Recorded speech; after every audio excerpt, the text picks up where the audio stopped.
to set up the commentating booth in my office is quite easy to do and not disturb the players one bit. I'm thinking of putting a two-way um, window in, because there's a window at the moment, but it's not two-way.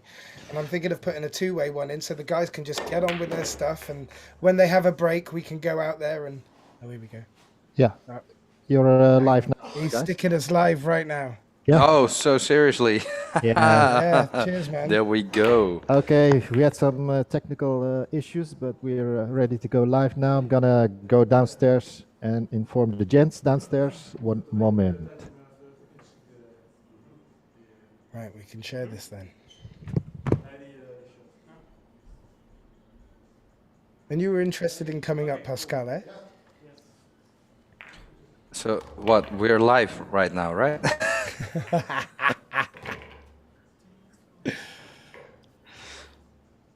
Right, let's share this.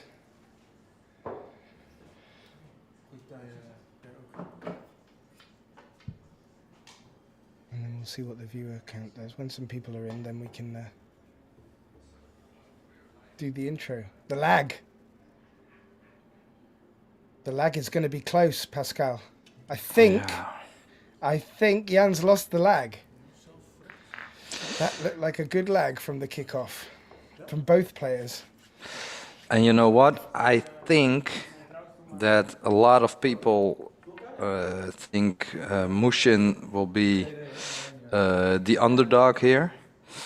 You think? I think most people think he will be the underdog, but I also think he wouldn't play Jan if he wouldn't thought he would make a decent chance. And I know for a fact that he has a table at home, so he will be. I think he will be well prepared. That I think right now is one major advantage in today's climate, because there's not many places to get regular racks going on. So you talked to Jan.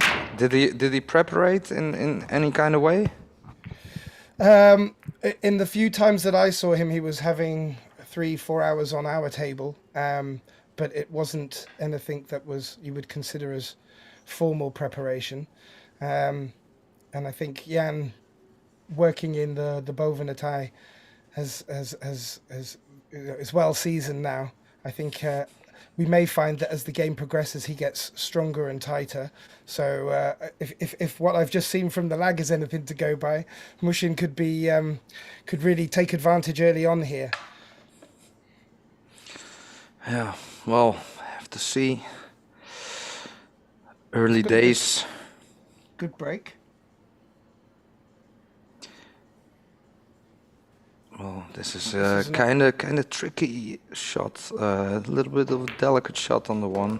Wants to have an angle, and I think he just got the angle to draw back. Got the tables or the cloth is pretty fast at Go Customs, so won't have any problem with this shot.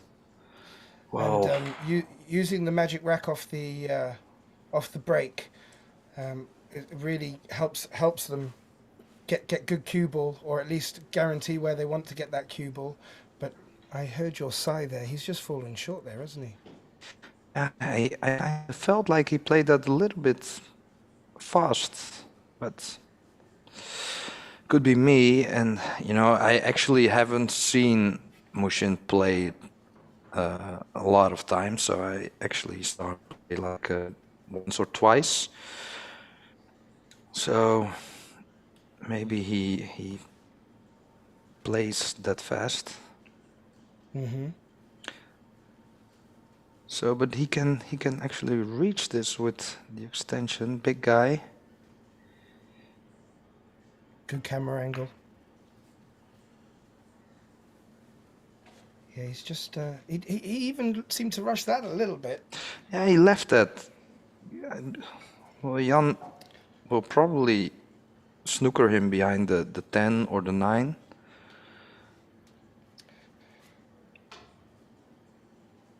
Yeah, I don't see any advantage of well, playing attacking. Yeah, well, he announced the bank shot.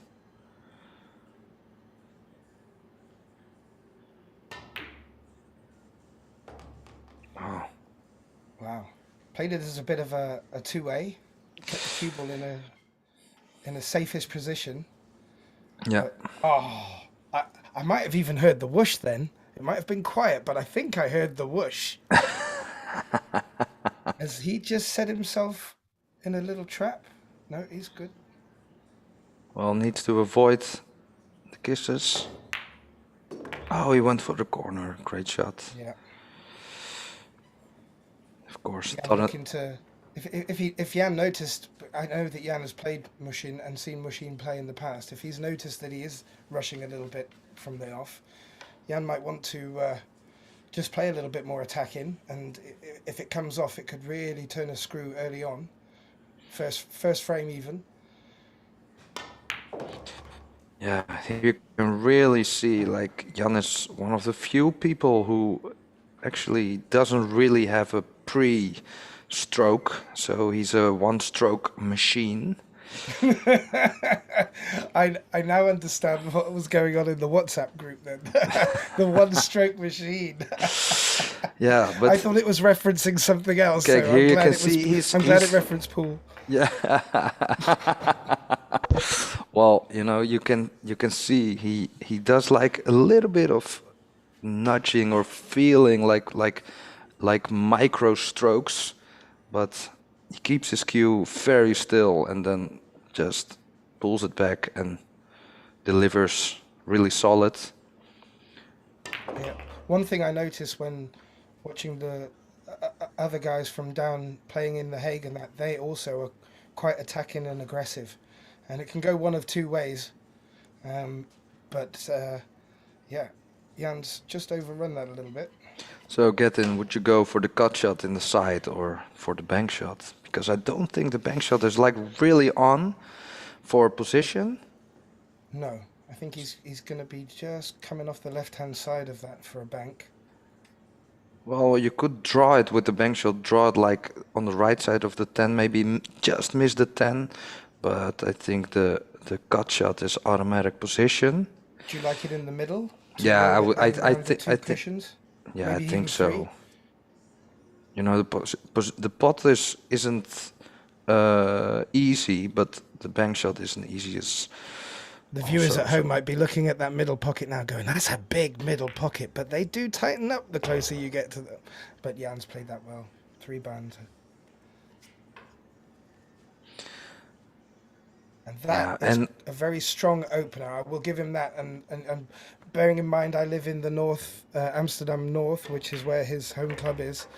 You may think at home, ladies and gentlemen, that I'm biased, but I'm not. I like someone coming out the gate attacking. Regardless, it really can make the other person start to think.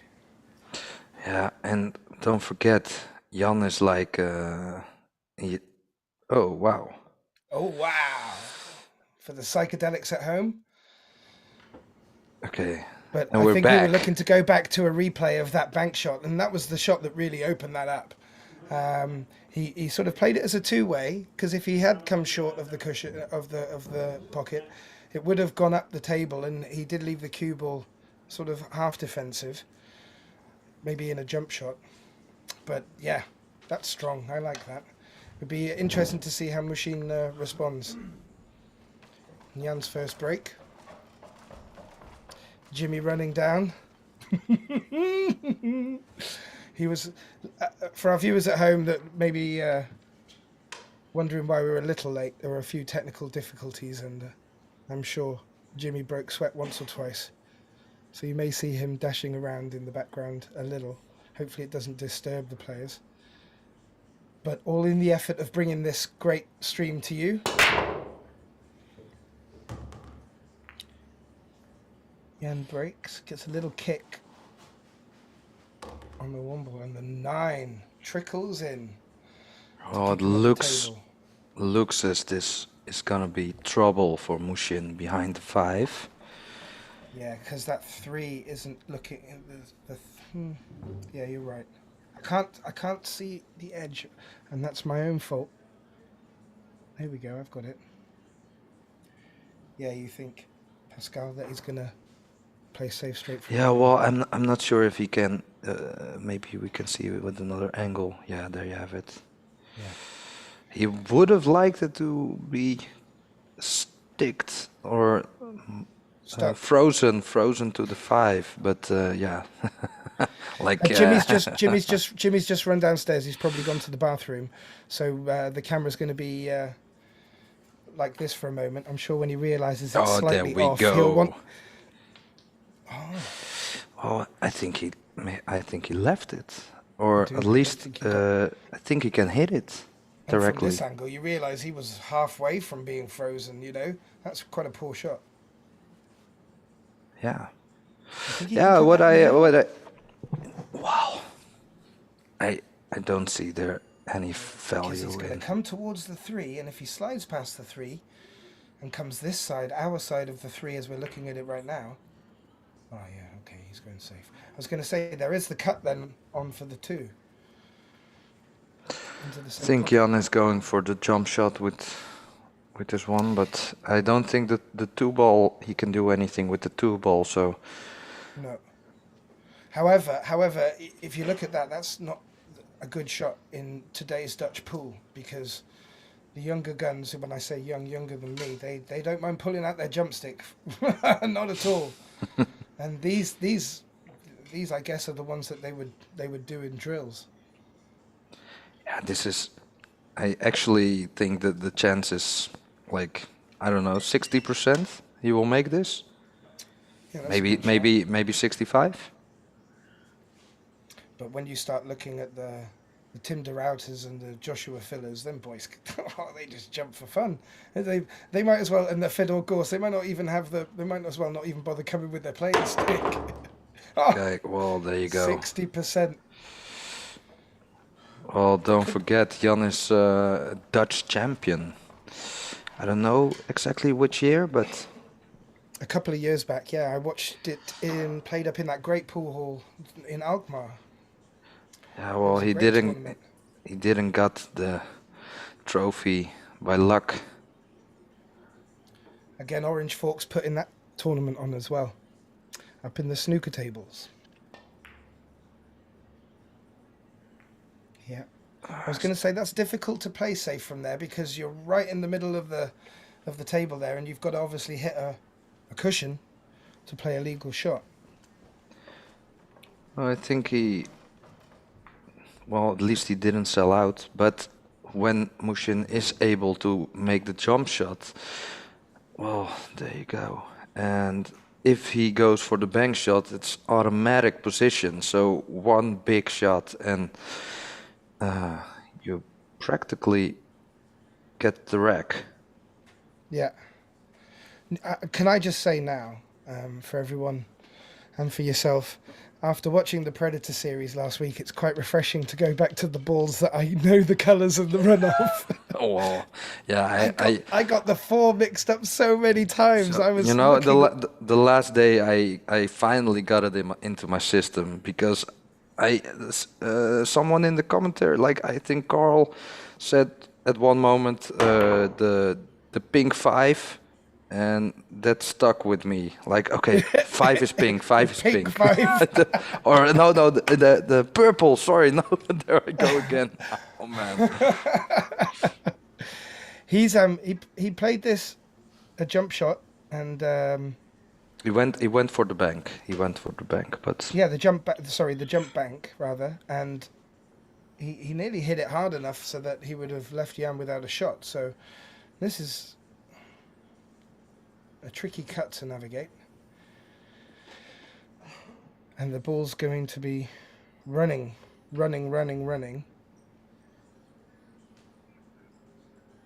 Maybe he was going to play this safe. well, He's gonna play this no. safe. He will go up and down. Pretty sure. Is he? Okay. You So- know Dutch pool better than me. Well, he would have liked this to be more straight or closer. Well, And I you know, remember when I don't know if you saw in the picture there, but I remember playing Jan many years ago, and he was like half the size he is now. I understand he's been keeping himself fit in the past with the likes of Chaka from the Bovenetai, and he's looking fit. And when you watch the likes of Torsten Homan, they're all into this fitness thing now. I mean, it's on another level. Yeah. Well, you know, he has a really heavy cue, so, you know. It's like 90 something inches long. So The he's cue. in a bit of trouble here because are you bumping into the 10, leaving the long 5 ball, or trying to do a bit more? Well, took a risk. He did. He tried to do a bit more, and he brought the 10 back into play. So another, Doesn't you look- know, another tester, a bit of a tester. There's a chance of falling out of position here and then playing off the 7 onto the 8. So he really just concentrate on a good solid pot.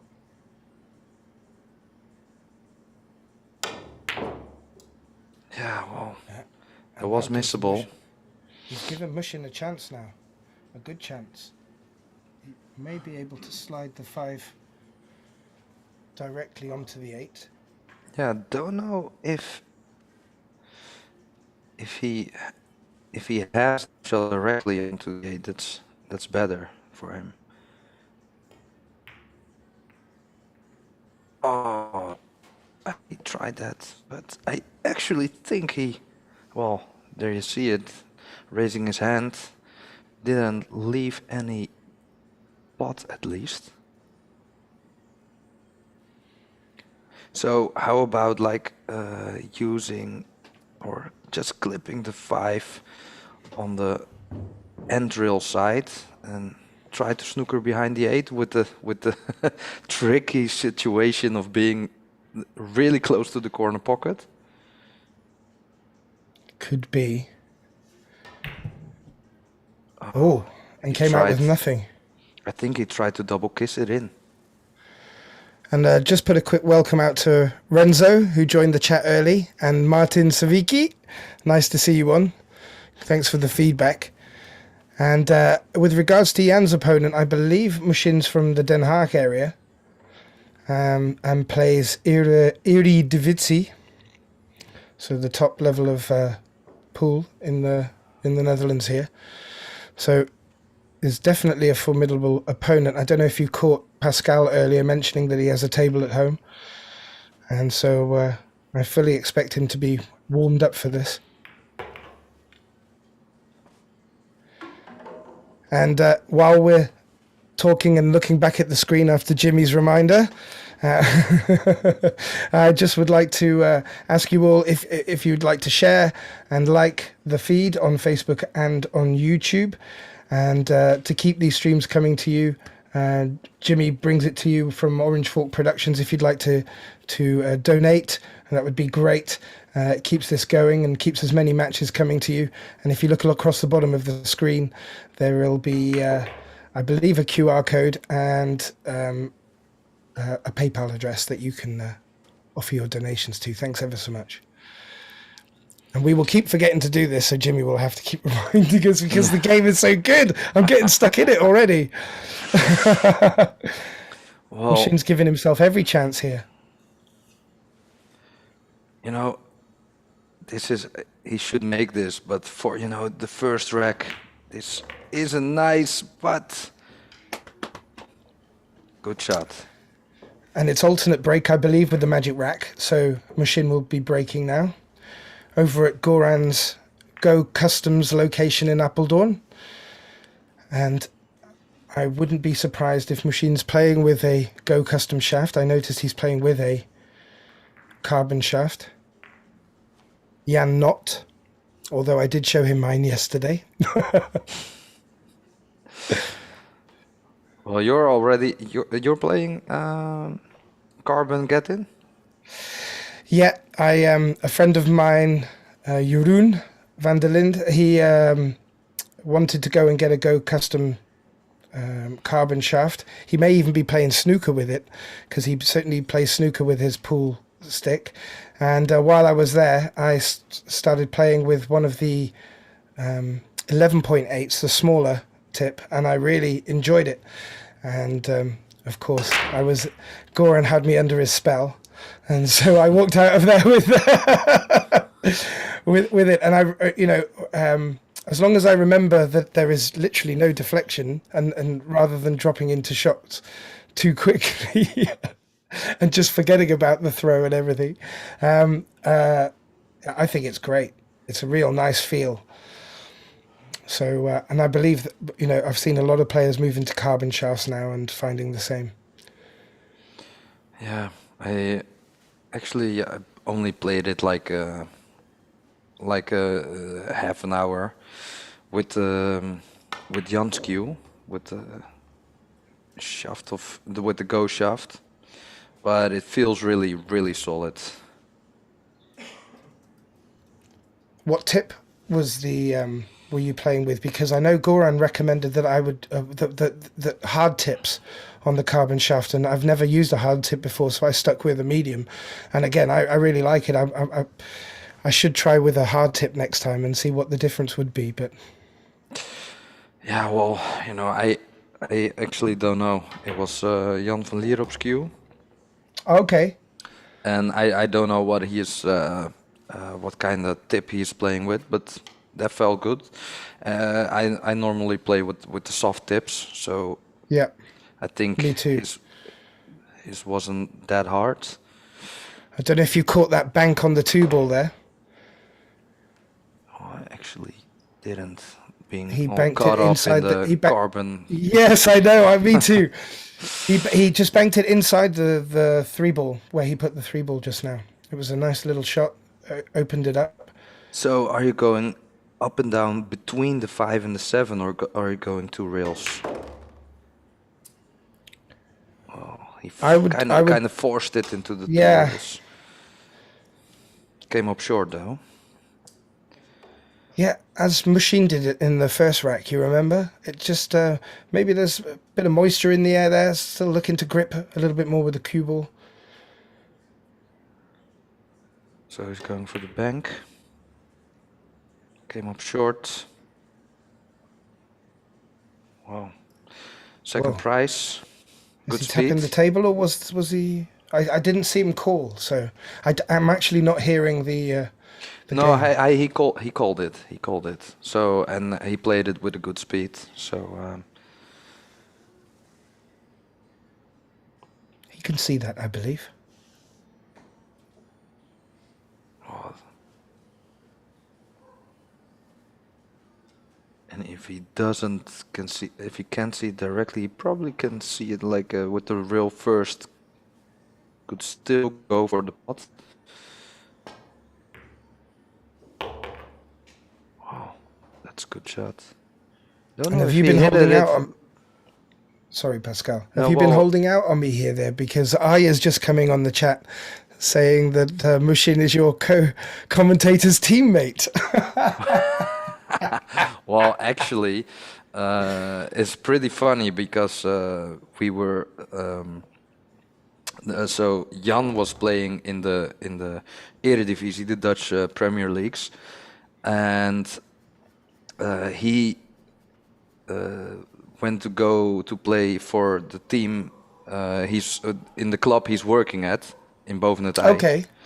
So he left his old team, which also was with Jimmy and Melvin, and so then because of like the force Jan Rempe is, they needed like 2, well, at least one good player, that was Muhsin, and one like newbie, and that was me, to replace him.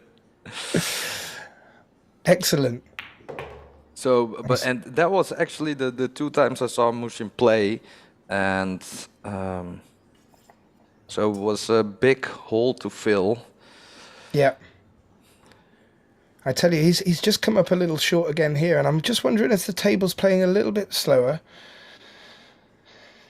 Because I know it can speed. I know it can speed up this table. I remember watching when Nick had that clanger with Jan. That was one of the greats. The table started to really speed up, and they were slowing their breakdown accordingly. Well, I think, it's still early in the match. And I think those speed adjustments will be made throughout the first 5 to 10 racks. Going for the bank shot. Well, try to play it with a good speed, but caught in the jaw. Yeah. Yeah, and he left a good 10. Well, Jan will go for this and will go for or one drill or wants to go up and down. Depends on what you like. Played it Ralph Souquet-ish. Halfway to nowhere, though. Well, the nice thing about these kind of shots, you can stroke pretty freely, so you don't have to worry about the cue ball too much. He seemed to stab at it a little. Left another tester. Tester and a chance, so for Muhsin this will feel like a free shot. So not too much pressure on this one, but at the same time, good chance to go and put a little bit of pressure on Jan. Wow, good shot. Played it great. Played it great. Made it Like look you really said, easy. Yeah. Even if he did take that as a free shot, I still thought that was a good tester. Yeah, me too. And comes a couple of messages from our sponsors. I'm still not hearing the commentating of it. Pascal, you're the technical guy. Tell me what I'm not doing right here. So what you mean the you can't hear the balls? I'm not hearing the live play, no. No, me neither. So Okay. I have to look at Jimmy for this one. I thought it was me. It tends to be. So I mean, welcome back to the replay. Welcome back to it's great coming back. The great camera angles. I know that Goran's put on a couple of other stream money games in the past few weeks. However, I think it's just this view, or maybe a lower view, that he has. So today, with Machine and Jan being such good players, it's brought all of us out the woodwork for this. That's a great break. Oh, wow. If you can break like this every time, then it's gonna be a really easy It's going to be a game. better day at the office. Yeah, Yeah, it will. absolutely. I think Look at this. Yeah. I've seen If 9-ball anything, racks you could way say harder the than two. this. Yeah, well, yeah. I mean, you could say the 2 is tricky. So he's got to take this. This will likely be the key shot, and maybe even get a whoosh if he lands sweet on this. So Well, I think I kind of feel he needs to try to play position off the 9 and kind of, hope it will land in a good spot. He's looking at the side pocket, maybe to play in between. Well, can he avoid the 9? Can he avoid the 9? If he hit it maybe a little bit thick, well, I don't think so. Maybe the bank shot. From this angle, I think he's going to get a chunk of the 9. Yeah, well, if he can hit the 9-ball on the left side from this angle we're looking at, then you can go somewhere towards the 2 and maybe, leave yourself a shot. But he's going for the bank shot. He's made a couple already. I'm trying to think if he's missed one. So if you can see this, the camera is moving. Can you see that? That's one of Jimmy's new features, the new orange fork. It's a moving camera. So without someone being there, how great is that? He kept that one in the bag. So getting artificial intelligence. Dangerous stuff here. Before you know it, like he got Yeah. like automatic, like artificial commentators. Where's the one ball going?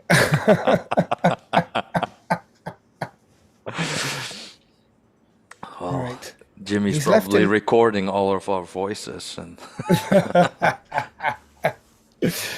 To pass the Turing test, yes. He might have a little. He might, yeah. I think he can see enough of this to attack it. yeah, and he can, he's leaving a lot of distance, so he can play this a little bit as a shot to nothing. And do you know what I like here, Pascal? That 3 ball, because me, 9 times out of 10, I'm scratching off this.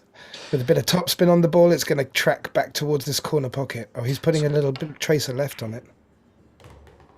Oh, wow, that's Yeah. a great pot. Well, also with those kind of shots, you have to watch out. If you hit it a little bit too full, then the middle pocket is gonna get Yeah. pretty big too. But he played that confidently. He's played through it, and he's looking as if... Yeah, I think there'd be a path past that 7. They're quite... We He's discussed looking- this last time. I'm trying to remember how tight these pockets are. Goran did post it on. Well, they are pretty tight, and Muhsin is looking in a way like, okay, I got a shot, but it's not an easy one. I saw him warming up and playing banks earlier. He's not afraid of a bank, but he's going for this. Oh, wow. Oh, he may have just... I put think he himself can. in a little bit I of think he trouble can here. hit the 3 ball, and maybe he can slide it in. But maybe the kick shot is. Oh, great camera safer. angle. Yeah. There you can see the There's moving. Oh man, there's this is great, something. right? There's something. He can see a piece. Yeah, he's called it. Yeah, well, it kind of also depends on how you feel. If you're sharp and if you're playing good, then you can. I think you can slide this in with the cut shot. Otherwise, the kick shot isn't really difficult. Oh wow! Didn't think he would play it that hard. I Maybe thought he he would felt go he- like up and down for position in the middle of the table. Yeah.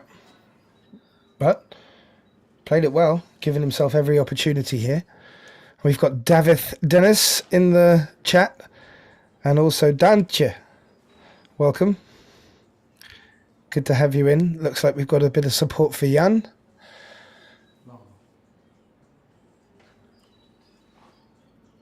Be interesting So- to see if we have any early predictions coming in, if anyone wants to put their neck out.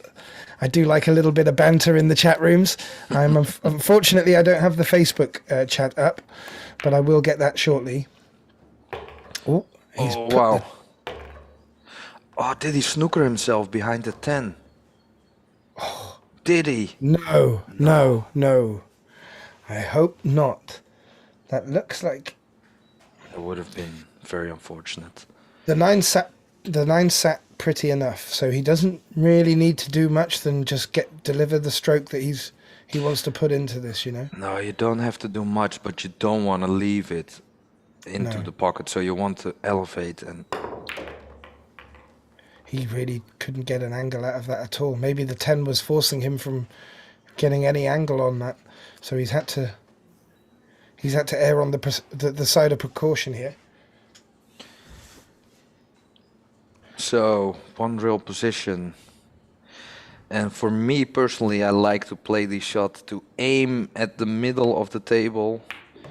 Then you always got a shot, and if it runs a little bit too hard, like, this is doable, and if it runs a little bit harder, then you got a perfect shot. So, but this is always better than overrun it, in my opinion. Yeah.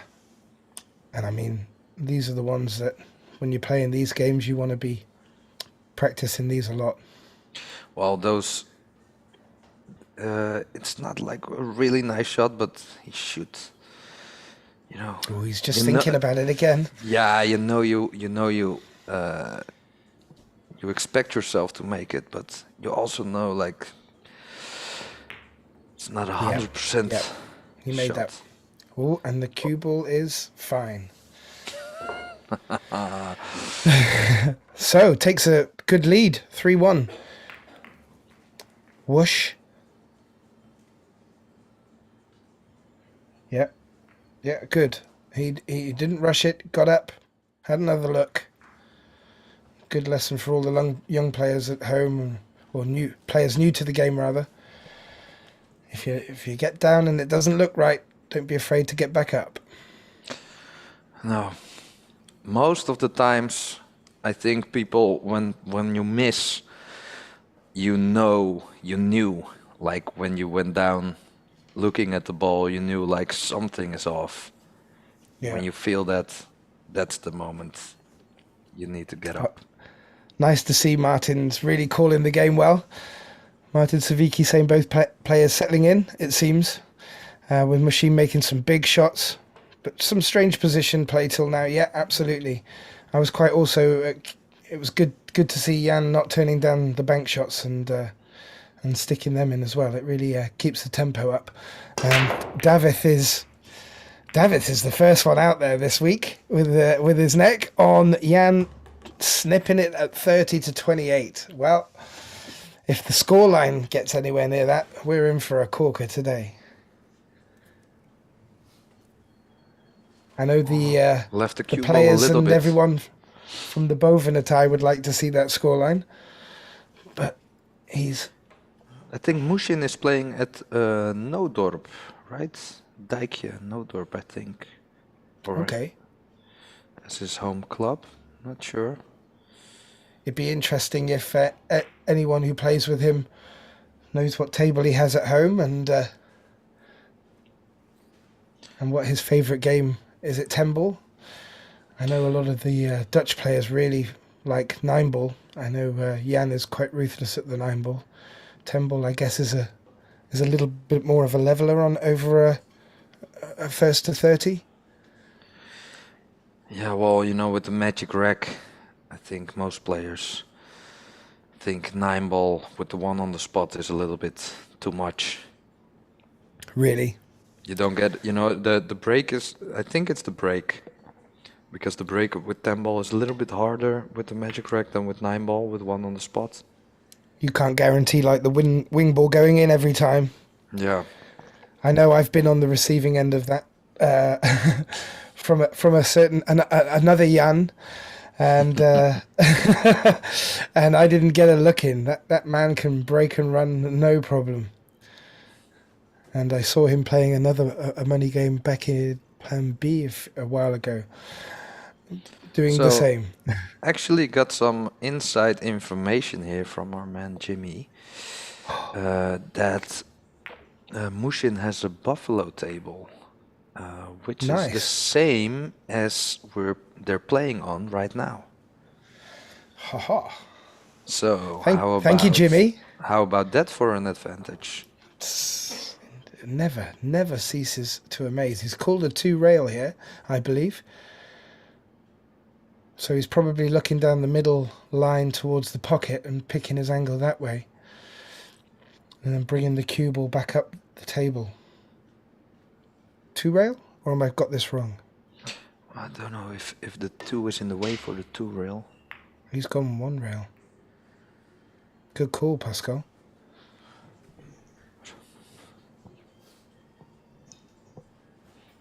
And this is a good opportunity for Muhsin.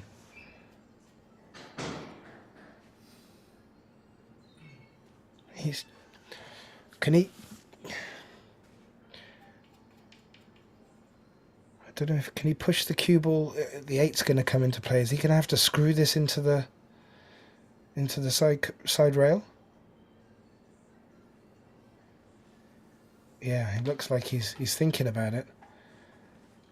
I did see Albin Ushan play one hell of a shot like that last week. Well, It's all in the pot. Yeah, I think he's going to have to come into the side rail with effect. Otherwise, he's in danger of falling flat on the three. Oh, he still looked to rush that. I don't know if it must be the style he plays in. Yeah, it kind of looks like when he made up his mind and he goes down, then after he went down, or after he goes down, then he shoots like Yeah, pretty like I've made up my fast. mind. Yeah, It's already in the arm. Let it this out. is happening now. Yeah, yeah. That's good. Oh, I see a little bit more banter coming in on the chat. Loving the interaction. Yep. Goran confirming that Muhsin has the same table. Goran is the proprietor of Go Custom Cues. I'm sure he'll be watching closely. And it's lovely that he gets to put these events on, because I know there's been a severe lack of pool in my life.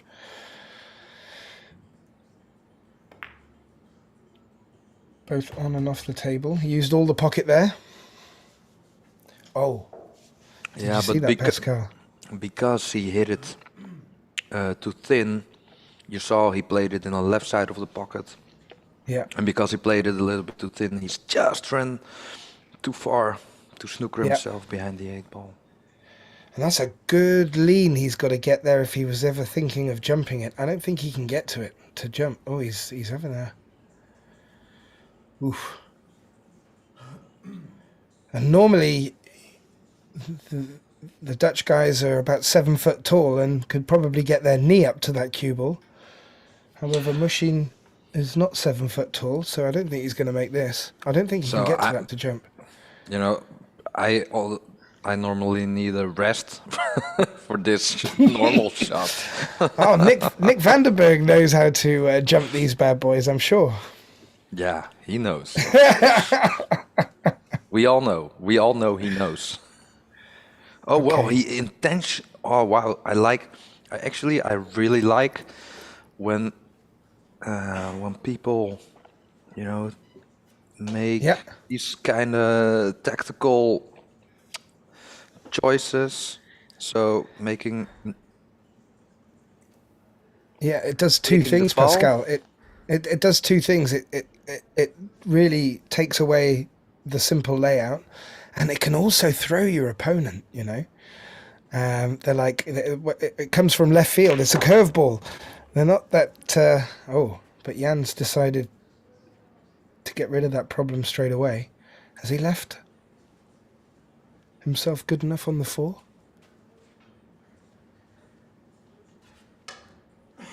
He looks like, yeah, the great camera pan. Looks like he can run through this and leave himself an angle. But I still think that was quite a canny little play from Muhsin there. He was left in a really difficult position, and I didn't think there was a chance of jumping it. So it was a percentage move.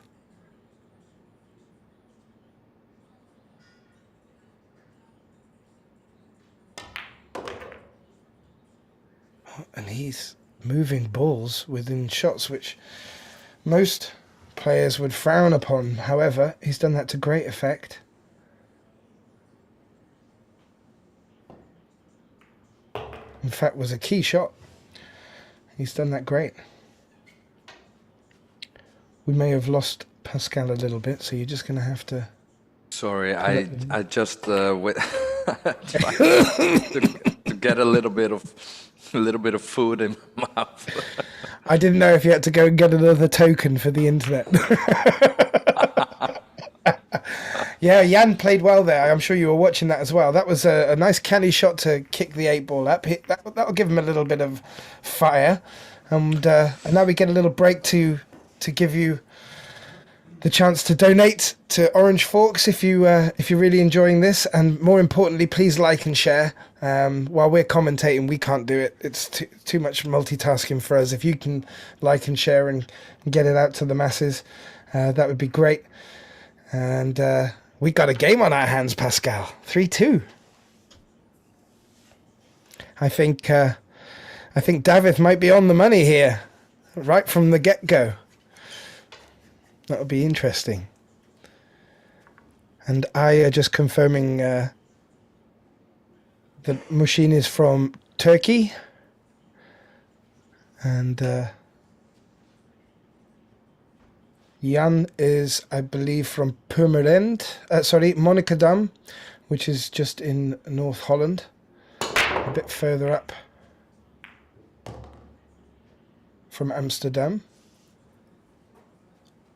And Jan making a great break there.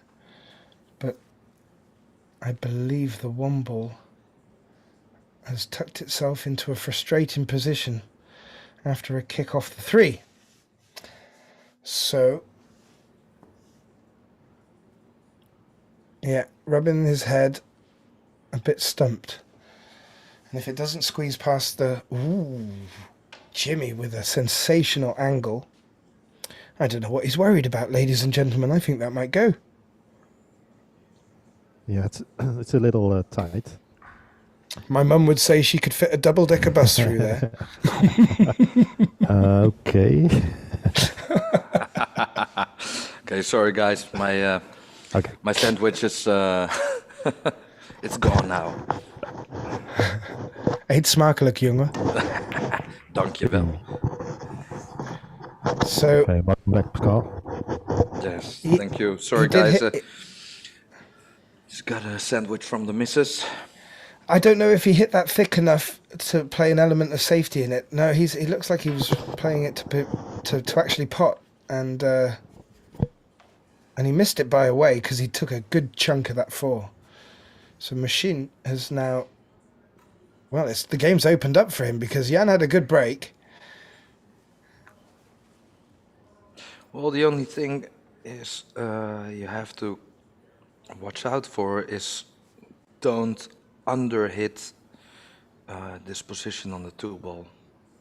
No. Because then you have to avoid all the traffic he has to avoid right now.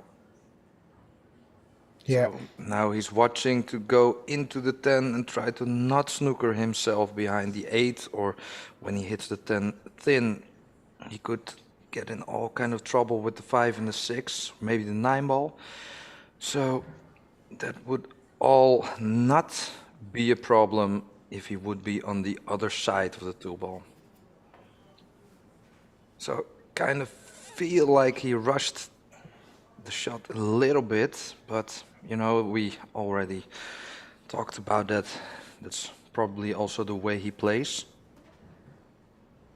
He's having to think about this. He's gonna contact some traffic for sure. I don't think he can hit this 10 full enough just to. Oh, well, Oh dear, unfortunate. The only traffic he hit was the one he needed to pot next. He navigated through them through the traffic with. Look at that. well, I mean, It it was is- looking it a is- bit like. it is Sorry. unlucky, but I also think he should have. It was a little bit careless to be on the wrong side of the 2 ball, I think. Player of his caliber. But still, you know, 5 racks in. So maybe still adjusting a little bit to the speed of the table.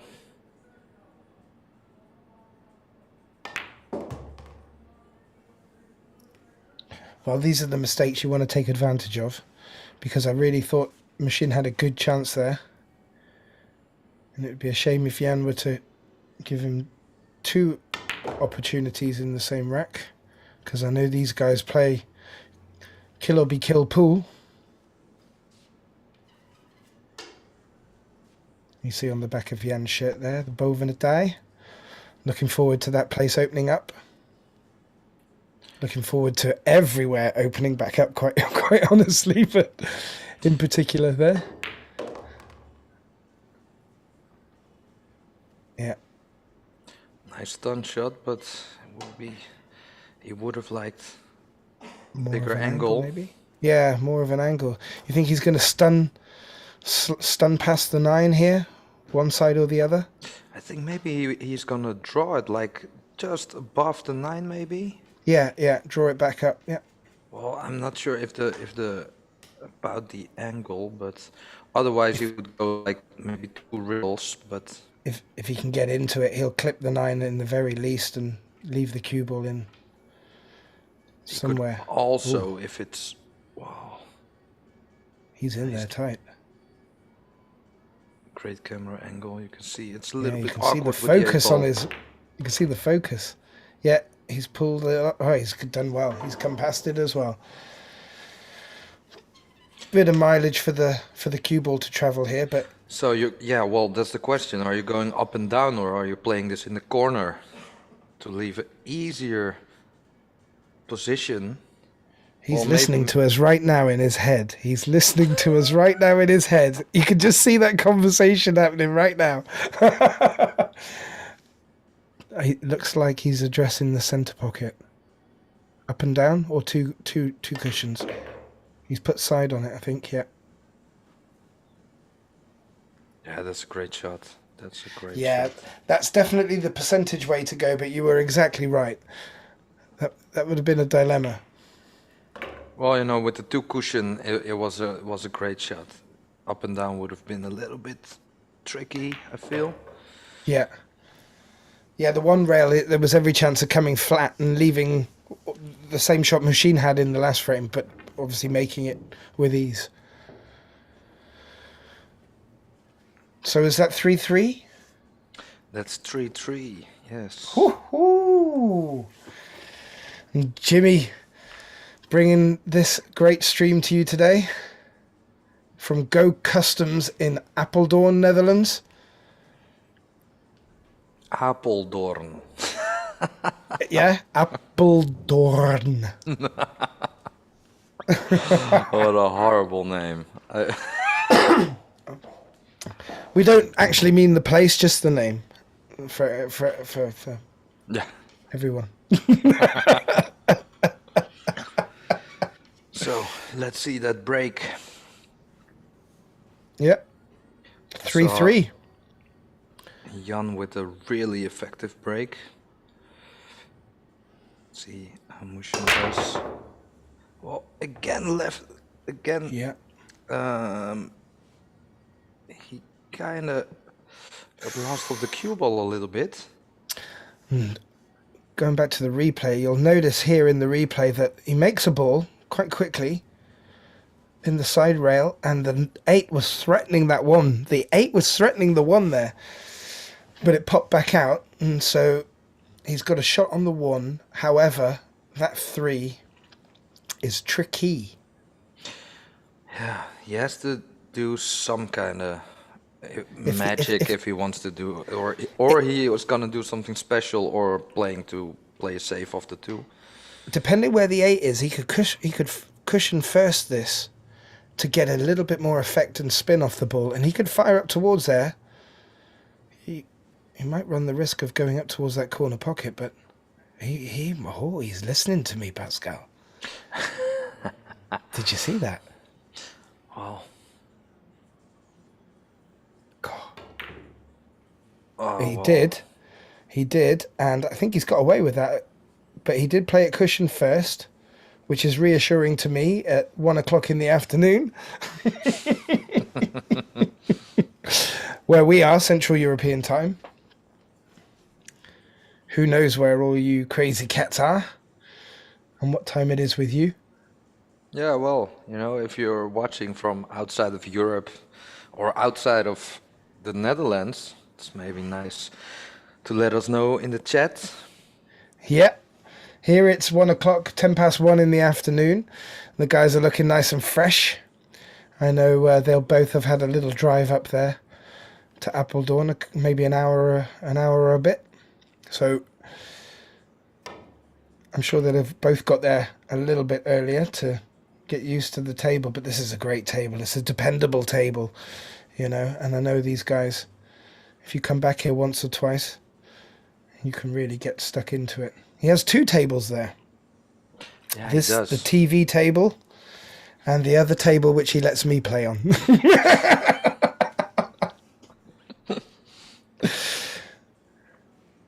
But yeah, great setup there.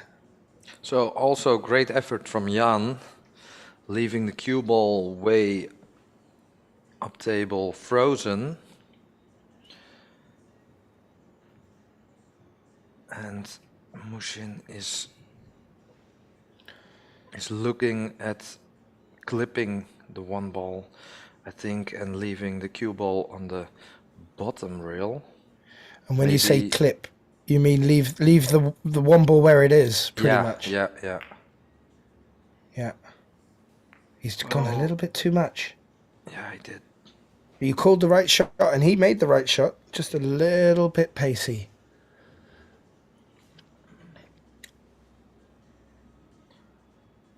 So Jan will looking for some kind of way to play safe. There's not much value in going for a jump shot in the upper right, or well, maybe you could go like a safety and mine shot for the bank shot.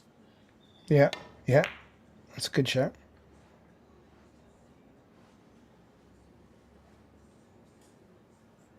Well, I think he didn't leave the shot, and even if he did, it would have been really hard to play position on the two ball. So good choice there from Jan. Yeah, and a lot of distance between here as well. So when you need to try and play a delicate shot, you don't want to have 8 foot between them, the cue ball and the contact ball. Well, if we learned anything from all the past money battles we've seen so far, is that a lot of damage has been done in the early stages of the match. You know, someone getting a 5-6 rec lead and then holding it towards the end. Yeah. I just I've been watching the chat, some Dutch and English chat going on, and Martin mentioned that he was amazed how Jan's sight, if you watch when he goes down to the shot now, the distance between his chin and the cue is quite considerable compared to a lot of other players. And I don't know if that's something. I know that he trained a bit with Renus in past years. I don't know if that's something that came from that.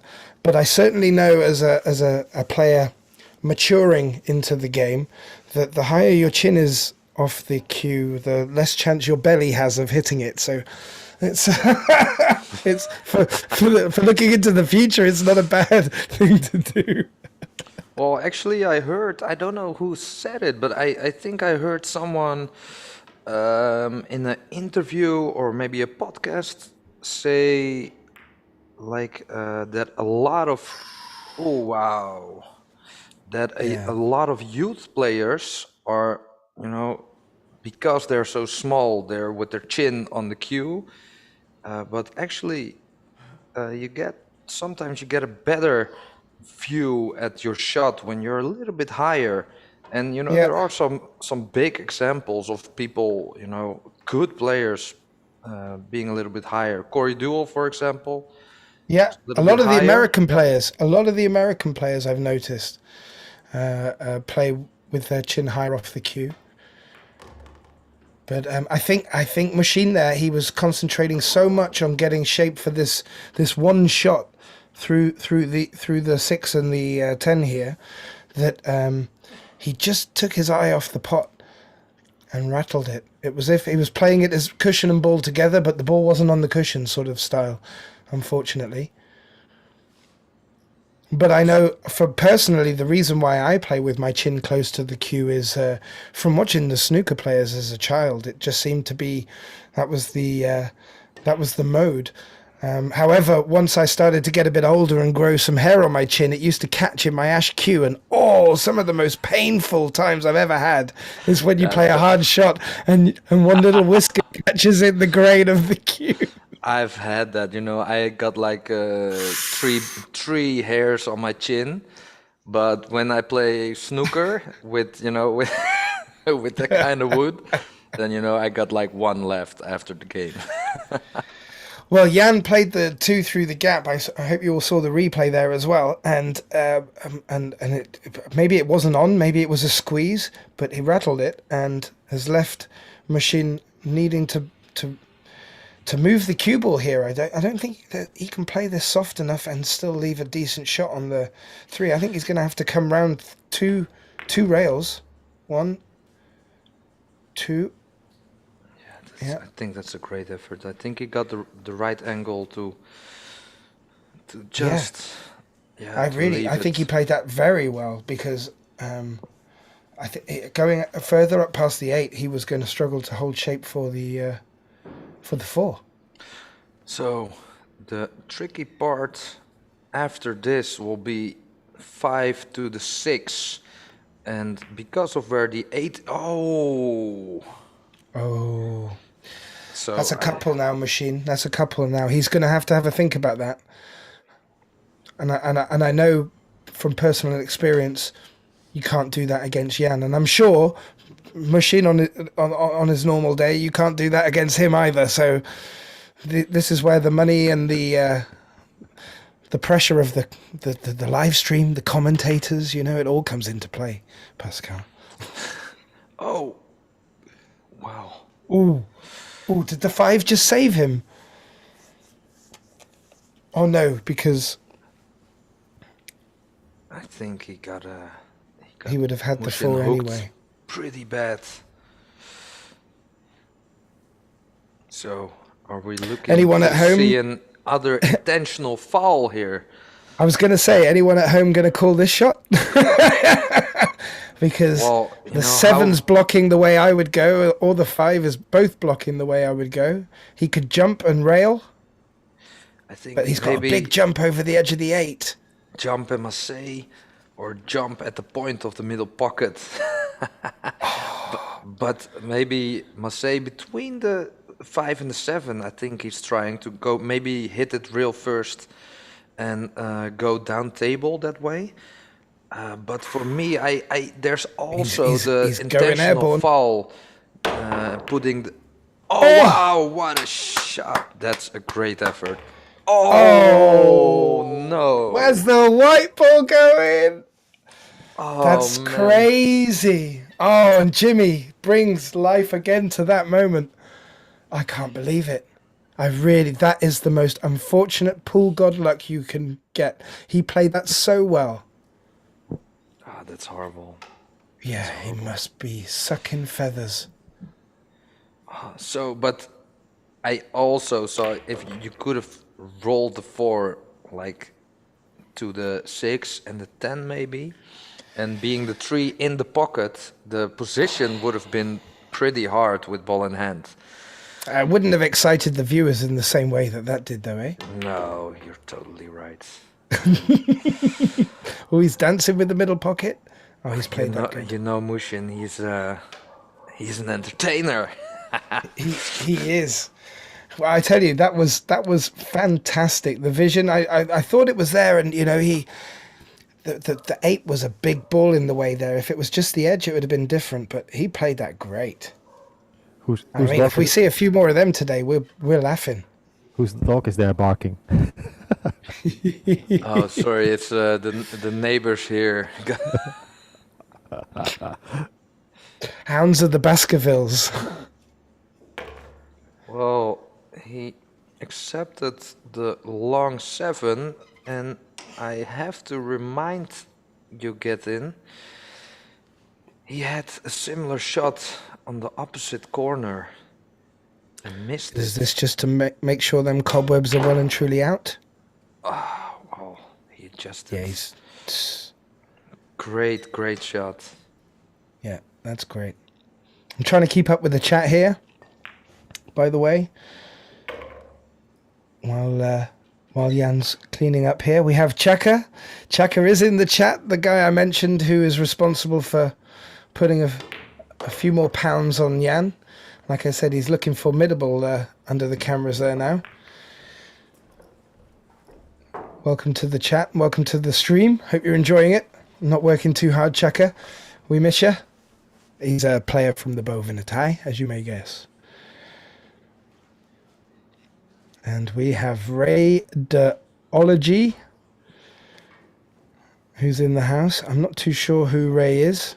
If you could identify yourself, that would be fantastic. Jan brings it back from 3-1 to 4-3. Am I correct in that assessment, or did I miss a scoreline or two? I believe that would be 3 on the bounce. Yeah, I think so. I think you're right. Viewers at home might be chastising me right now, but I'll take it on the chin for today.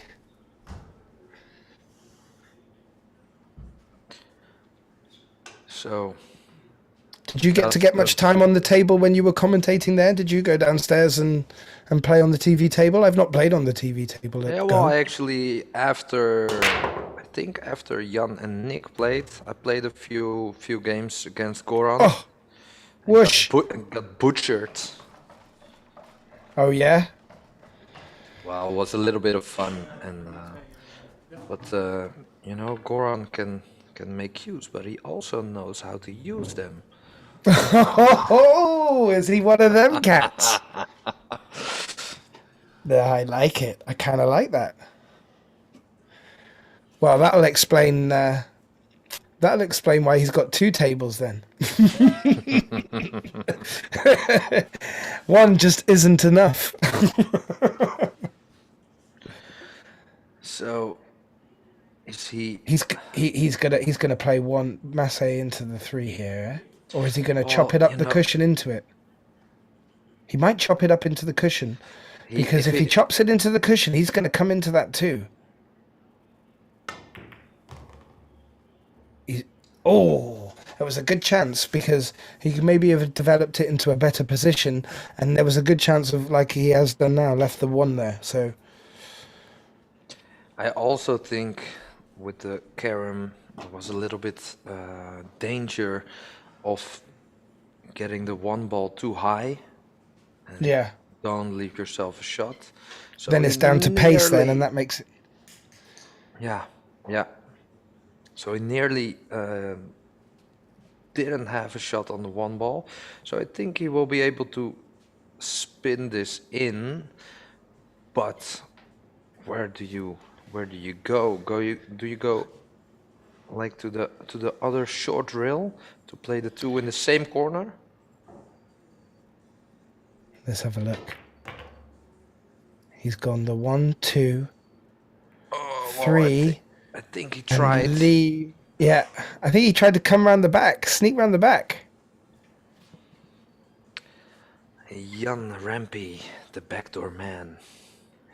While we're sizing up this, what I can only describe as an impossible shot for Jan here, I'd like to put a shout out to Elko. Elko, barman, but more importantly, great pool player from the pool local De Gracht in Amsterdam, has joined us today. He is responsible for putting our pool table in the office together.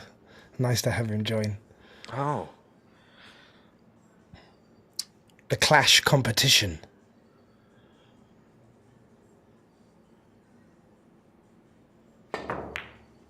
Oh, that's a great hit. Did he call? He's hit it. What did he call? Did he call? He called that? nothing. Did he call? He called anything? nothing. I don't know. The replay will keep the tension flowing even more.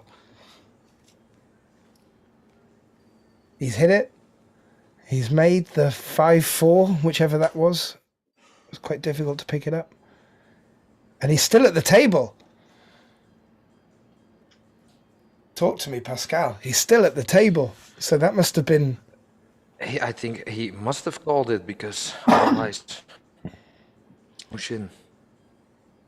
Well, I'm sure he must have heard me talking about Elko and must have played that for Elko. For the North. Noordgestord. Because that was something else. That's one for the record reels. I enjoyed that. I actually thought he was going to give over his turn to Muhsin there. Well, the only thing, does the 9 go in the same corner as the 8 ball, or do you play the 9 ball in the side? you know, we've seen Jan earlier on move them a little bit. I don't think he needs to here. I think the 9 in the side is good enough. Oh, did it look like he was going to move him then? Well, you know, in the early stages, he also did move a shot. That's interesting. I don't know. I don't know. Maybe he wanted to come this side of the 8 so he could guarantee falling somewhere here. But yeah. Again, I'm not picking up any sounds from there, so I can't tell you if they are talking, what they're talking about. It's probably not a bad thing, though.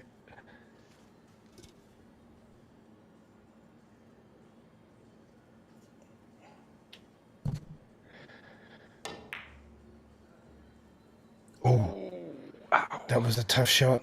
Tough shot, but makeable for him.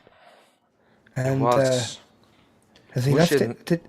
Muhsin missed the shot in the same pocket 2 racks ago.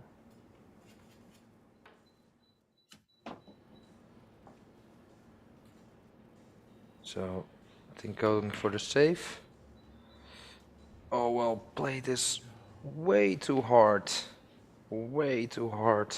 Or, if you ask me, way too thick. I prefer those shots to go up and down with the cue ball. It's a little bit thinner. Wow.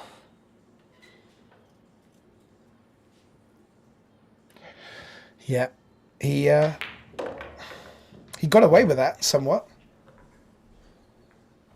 He really did. So, we'll be back in 1 minute, guys. I have to... Mute. So for all you guys listening at home, we are commentating remotely, Pascal and I. Pascal is having a, well, while he's not here, we'll say a naughty weekend away, I'm sure. And I'm up in my attic, and Jimmy is providing the great video services on site.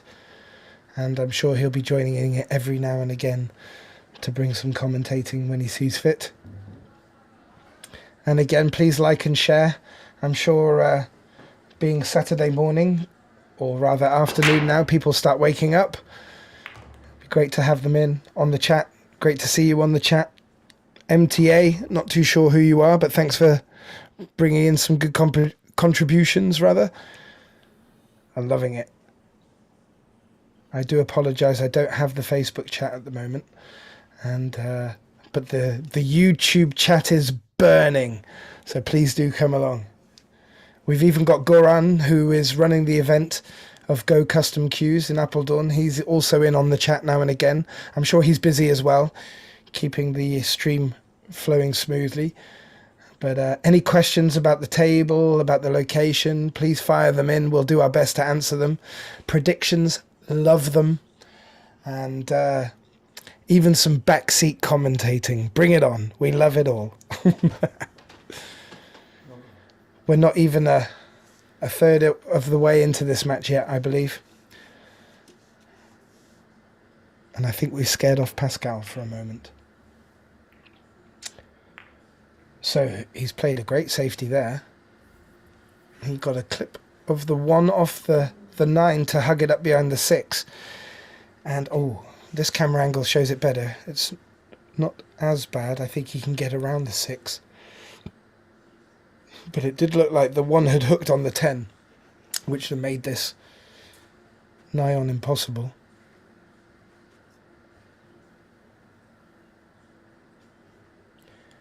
And just to ask, if any of you guys are noticing any interruptions or degradation in the commentating, please just stick it in the chat so we know. We're doing our best to monitor it as much as possible, but we're also trying to keep our eye on the game as well. So all feedback, really welcome. Thanks. Yeah, yes, I'm monitoring everything here in Go Customs Arena upstairs. Hey, Jimmy. I I can hear your audio sometimes just a little twitching, but it's okay. And I think Pascal is getting another sandwich. I think he's taking the dogs for a walk. Okay. Yeah. So Jan putting his hand up there. He fouled. He was trying to come around the back of the 6, gave up the foul, and Muhsin might not have seen it from his seat because it was over the other side of the arena. could be. So nice that he just stuck his hand or put his hand up for that. Now, Muhsin, there was a very nice safety there if he wanted to go for it. I'm believing that we're playing the 3 foul rule today. However, he's gone for it. Goes to show the confidence that he's got right now. I like that. What are you getting a sense of in the arena, Jimmy? Yeah, it's tight. The guys, they know each other quite well, and Do you think that can make it a little bit more difficult to be competitive? I know it is an issue for myself, but I'm not ruthless like some of these 10-ball players. No, I don't think that's an issue here in this match. Both players said they were eager to play, so they were happy to be at the table today. Good. And I think they had a couple of wrecks in the beginning where they had to settle, get a little used to this, to the conditions here in the match, this environment, this room. It's a great setup, and I think we will now see the better quality of play. Yeah, it was interesting. I saw Jan after yesterday. We played a little bit of one pocket, and he was really enjoying his banking. And I saw the first few bank shots he made today. It was like if these guys have got this level of confidence after having such a breakaway from competitive play, then we're in for a real treat. Yeah, he's got a tricky 7 there to think of, and if he first has to negotiate with the 5. Well, Hello. hello. There's also the safe. There's also the safe, but he let to go. And he has a good angle on the 6. I'll leave you guys to it. Well, Jimmy still- won't even let me have a break. What a slave master he is. I love it. It's okay, Yeah. Jimmy. I brought a bottle with me, an empty bottle up to the attic. It's okay. You're fine. There's still a few dangers, a few things that could go wrong here. So, not guaranteed to leave a shot. No. Oh, he's come up good. I think you remember he played a similar cut earlier with a lot of passion, should we say. He's come off good there because he didn't, I knew he was going to come towards that 7 and that means trouble, but Well, can he get shape on the 9 after? the position is kind of automatic, Yep. and he played it as Very if well. it was nothing. So, if the cue ball or the 9 ball is frozen, that changes in how you want to approach this. Well, it wasn't. Whoa. Tempted fate there a little bit.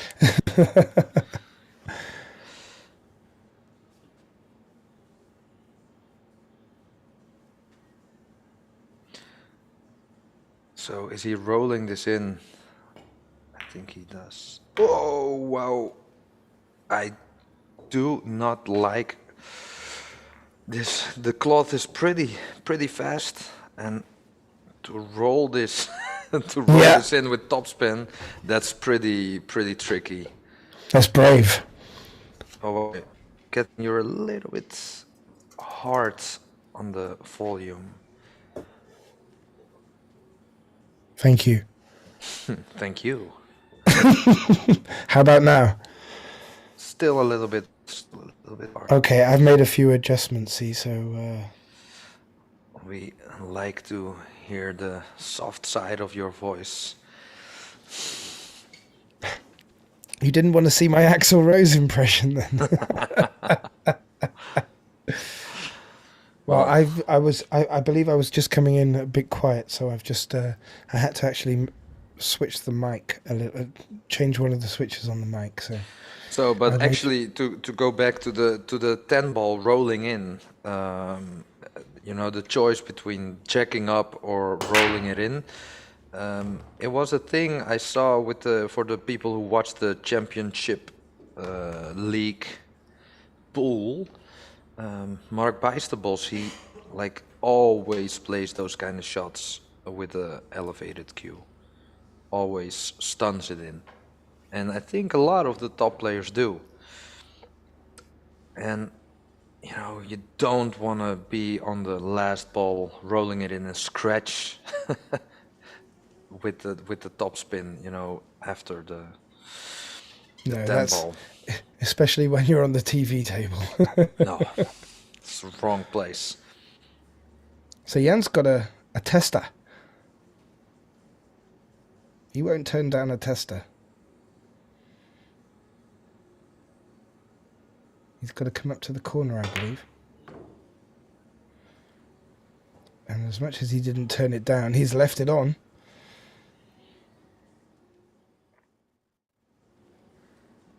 He couldn't say no.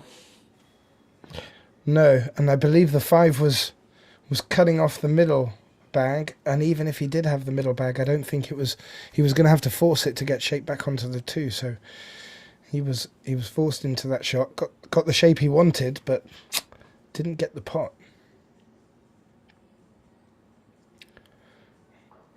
Which has given Muhsin a good look at this. Is he just overrun it a bit with the 4 in the way? That would be unfortunate.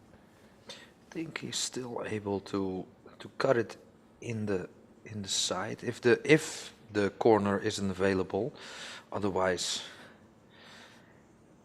there you could play position with topspin, but have to watch out for the corner pocket for the scratch. Yeah, it'll all be about pace. He's looking at it like it goes, so. Because you don't want to snooker yourself behind the 5 ball, so you want to give a little bit more pace, but then the corner pocket is gonna be, well, it's gonna be a little bit of a danger.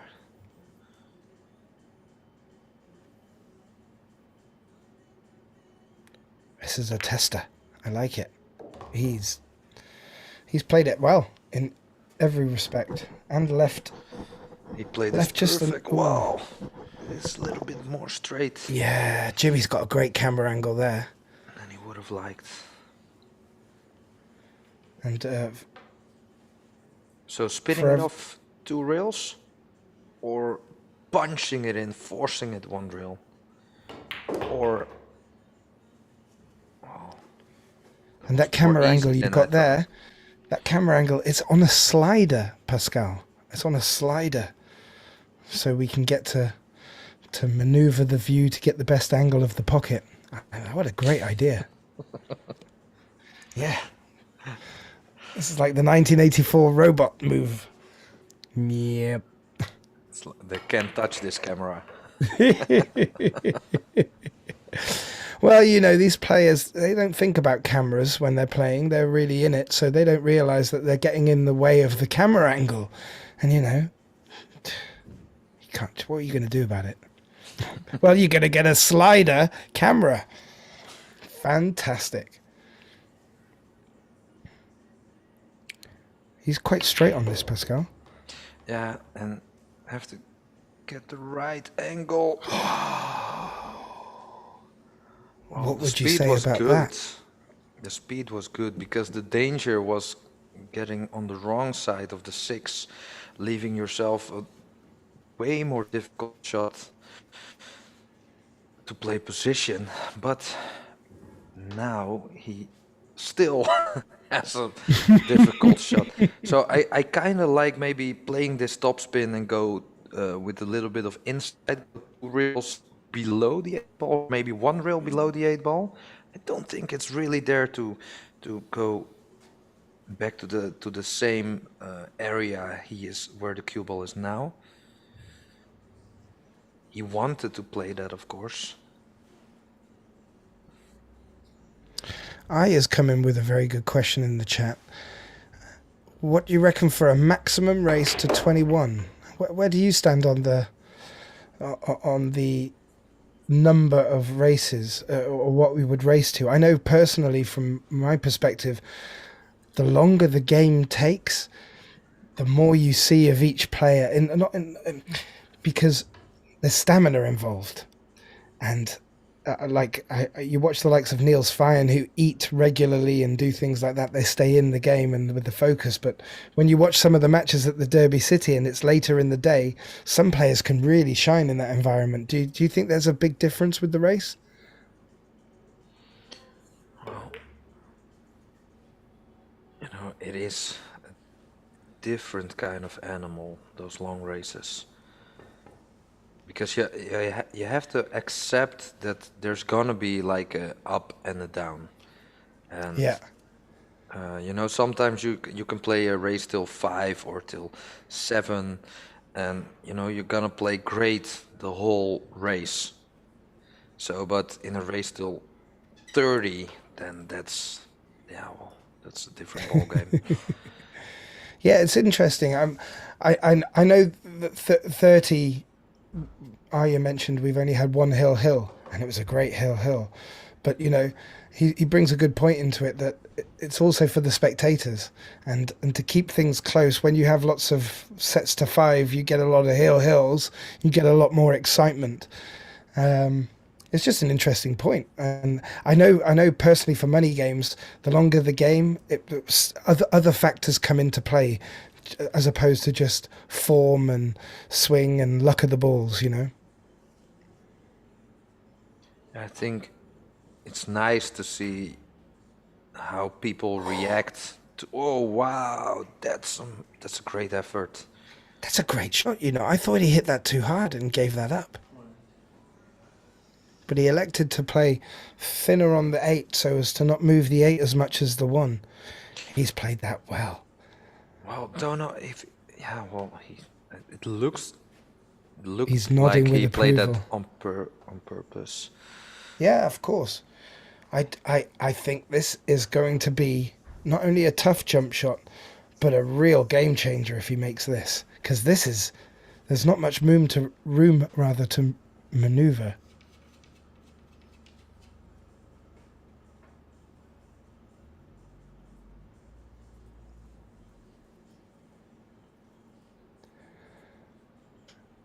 Elko letting the cat out of the bag on the chat about where I play in the Netherlands right now. Well, sadly, as much as I would like to think that I'm playing with the Spawners and Dakala right now, I'm afraid we're all on lockdown. So this is as good as it gets, and watching these guys battle it out is fantastic. But I do look forward to the league kicking back up, and if anyone hears from the KMBB, I'm looking forward to it, guys. I'm sure you are too. We're all yearning for for some action, and watching it is the second best thing. Yeah. So, by the way, quick shout out to Ilko van der Heijden.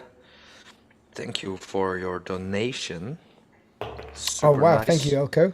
Yeah, so for all you guys, if you're in YouTube, watching on YouTube, you can donate through the super chat or through PayPal. We also have a QR code on the bottom right of the screen. This stream is brought to you for free, so any donations are very welcome, of course, and in that way we can bring you a lot more games. Well, So thank you. here comes the replay. Jan buries this in the corner, and sadly, Muhsin played a safety in the 8 railed around three rails, and landed in the middle pocket, and left Jan a free shot on the 10, but still, it was a difficult shot. He nailed it in. Takes a little lead. Yeah. Well, It's been close, eh, Pascal? it is, but you know the thing we talked about earlier, it's with the long race, and especially with the break being alternate, you have to really watch out to, you know, if you give away a 4 or 5 rec lead, that's, yeah, well, you know, that's pretty big. When the level is a bit, when you're both at the same level, then, you know, and especially those guys are pretty high level players. Then, Yeah, and when it's winner breaks, you get them sort of 5-6 runs, clearances and swings, and that can also, as I was mentioning, add to the excitement. Alternate break is a real leveler. yeah, it is. And for me personally, I like the winner break format to, you know, I like to see someone punching in like 5 or 6 racks and then see how the other one responds. And you know, because there are those kind of stories, you know the Johnny Archer story against Boosty, Yeah, shooting like 12 racks in a money game, and still lost, you know, still lost money at the yeah, end of the day. yeah. I'm still looking forward to the day I find someone with the CJ Wiley video of Earl Strickland running the magic number to make Oh, a million wow. or something. Yeah. The biggest talked about event ever, and I've still yet to see that. I've read all about it. He single-handedly destroyed the tournament. So for all you people who don't know, there was like this big tournament like competition, and there was a big reward from it was $1 million for, I guess it was 10 or 11 Something like that, yeah. racks Yeah, in 11 a racks row. or... It was a million for the first player who break and ran 10 racks in a row. Oh, thank you, Jimmy. So, but Yeah. extra thing was there should been at least 6 racks on video. So yeah. and they started filming when he was at 5-0, and it was I guess, I don't know exactly, but he then still He got did it 6 11. racks. Yeah, He so did the 11th as well. Yeah. Yeah. Yeah, I know CJ Wiley has it on offer on his website, but I'm still yet to buy it. I'm sure it's only available on VHS, huh? Yeah. Or even Betamax.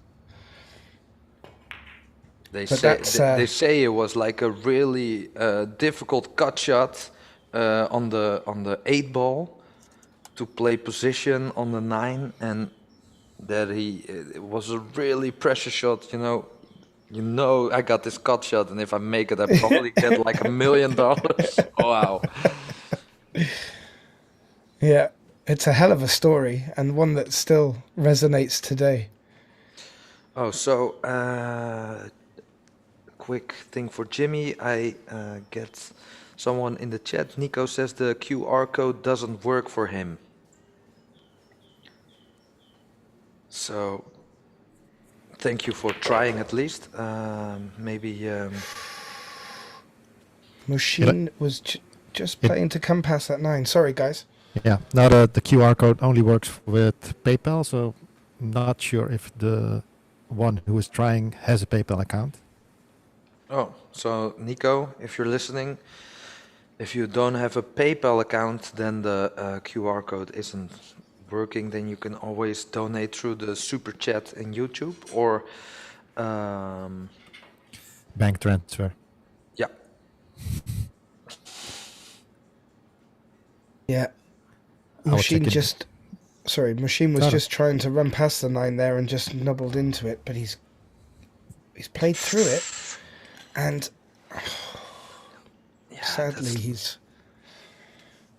I still think he's gonna make this, but he made this. Just went a little bit too far.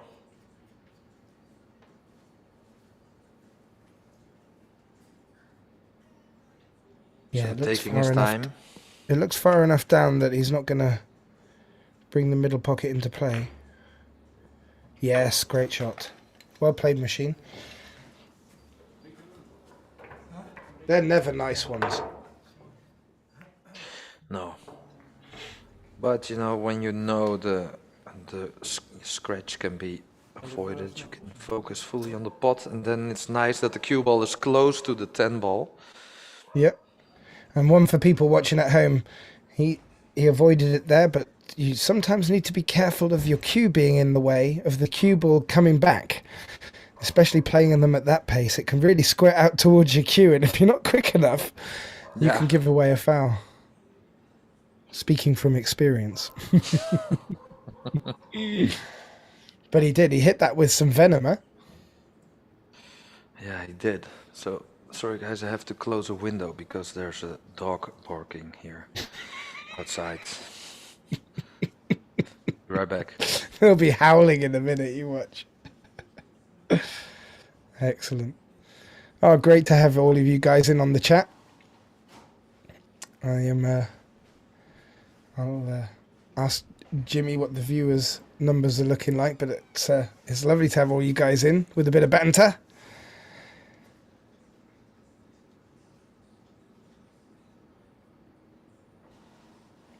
We have a little break, I believe. 11 frames played. The guys needing a comfort break. Okay, so is the score is up to date now? 6-5, right? That's okay. That's I up to date? believe so. Machine just put a little look up at the camera like it was.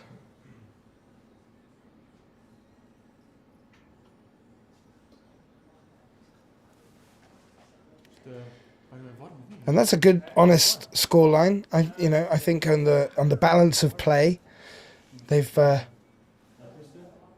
both played some good games, played some bad games, and this is a good reflection. I still think it's waiting for someone really to take the bull by the horns and really start stretching their neck out. But as you said, alternate break. It doesn't necessarily lend itself towards them big swings that we have seen in the past. So be interesting. Yeah, well, you know, the guys do like they arrange it together. Like, you know, what do we want to play? Do we want to do alternate, the winner breaks? But would be interesting to see like a race till 30 winner breaks. You know, I would like to watch that. Especially on this kind of level, you know. Let me see someone do like 11 racks in a row, please. Yeah. Well, you raise a good point there, and you know, we've got some good interaction on the chat already. What do people like to see? What is it? Yeah, so guys, really, let us know. Let us what know. floats your boat? What floats your boat? Yeah, I like that. So guys, let us know. Like, would you like to see winner breaks, or do you like the alternate break more, or you know? Yeah. Do you like Jimmy's camera angles? Because I do. Do you I like think the they're sliding fantastic. camera? Oh. Like the can't touch this cam? Sliding camera, hidden dragon. The MC cam, the MC camera, the MC camera. So, Jan played that quite quick, like he didn't have many options for this too. There's a bit of traffic in the way here. He's got to play this. I think he's going 2 rails just to avoid. Yeah. Just to take it all out of play. He played that well. Oh, he got big. He got a lot of zing off that second cushion there. Yeah, he got a big bounce. So, are you going to the middle of the table, or are you like spinning the 3 ball in, leaving it there, like killing the cue ball? I fancy that Oh, I actually fancied the long 4 there, but you're right. He had options, and he took the latter.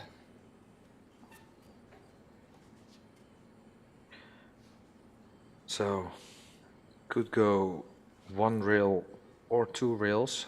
I think Jan is going 2 rails again. And thank you, Nico. Technology prevails, we got there. Really appreciate your donation. Do you think... So all the hard work is done. Yeah, I was just about to say that. Can't see any way. Like he's... I think this might be the first time Jan's gone into a 2-frame lead. You may be right. Which goes to show how well Machine's been playing. Keeping it tight. Yeah, and you have to keep it tight against Jan. Yeah.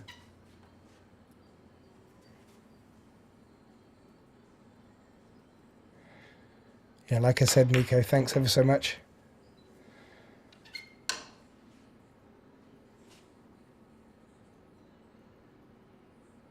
It's just come through now on our screens here.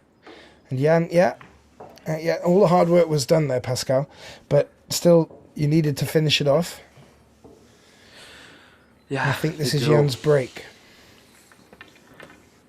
And your toilet break is coming up, Kevin.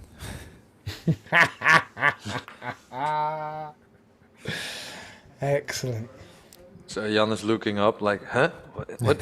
Is What did is they Get just in hear? there?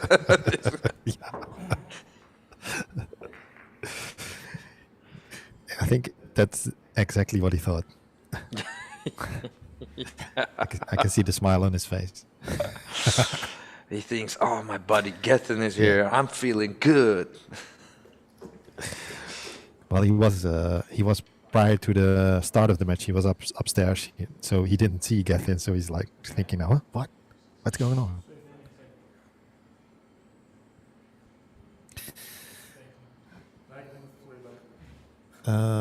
I missed if the score is up to date now. Yeah, I think it is. Okay. I was doing some checkups here in the stream booth, sitting upstairs, right next to the lathes, the workshop of Goran here at Go Customs. Remember, the stream is sponsored by Go Customs here.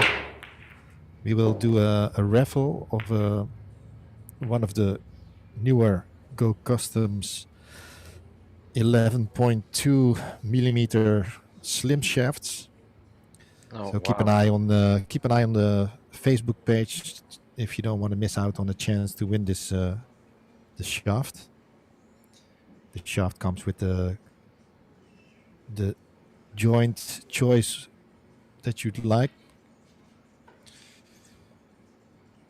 All made here in the workshop by Goran himself.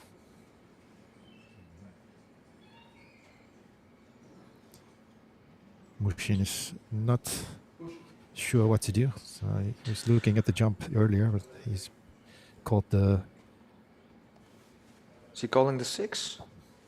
Is the kick shot there on the 6? No, he caught the push out, sorry. And I hear in my right ear that it's going to be the 11.1 millimeter shaft from Go Customs.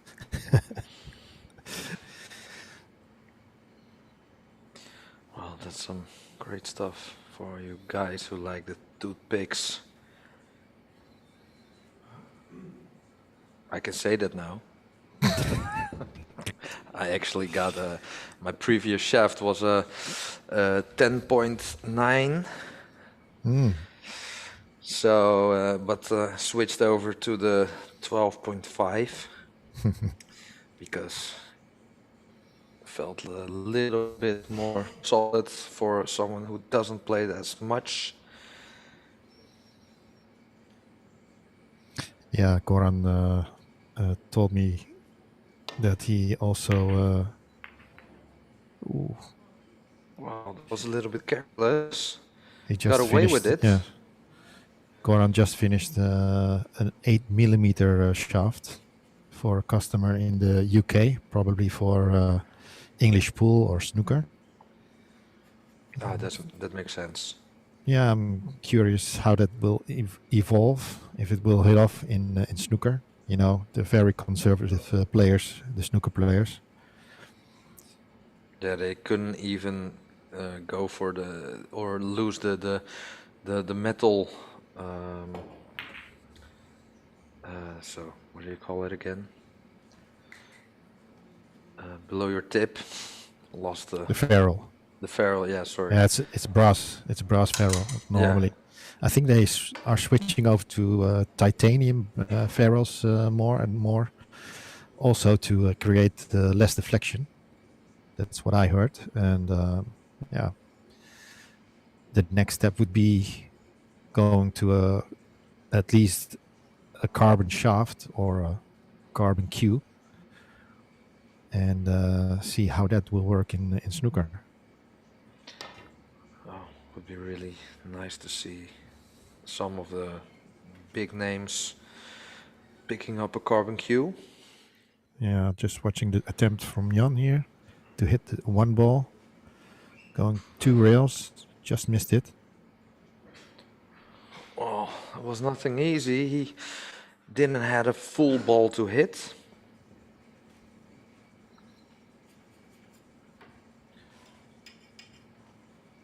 So, good chance here for Muhsin.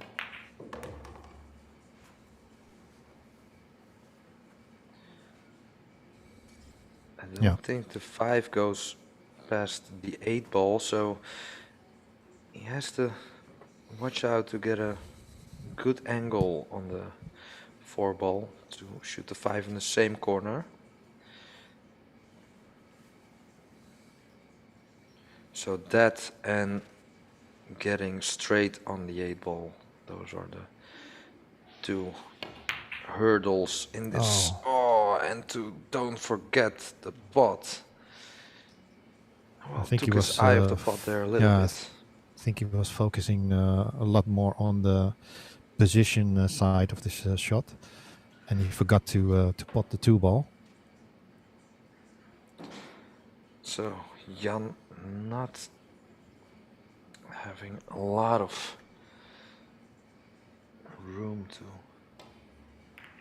do much with the cue ball, so elected to play safe. No, I think the 2 does not pass the 5 to make the pot. So I think he's gonna just hit the 2 ball on the right side.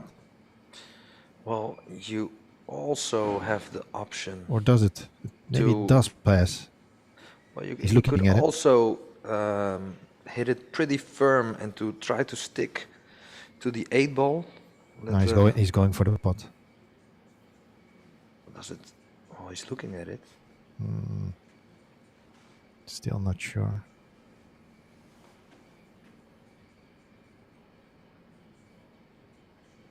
Looks very tight. I'm pretty sure it passes, but not sure if the 2 ball will fall. I kind of like stunning it and go, like, go let the 2 ball go up and down the table.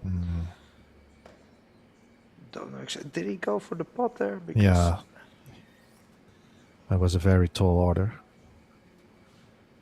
Don't think he's left the shot to the middle, or maybe it's very hard to see.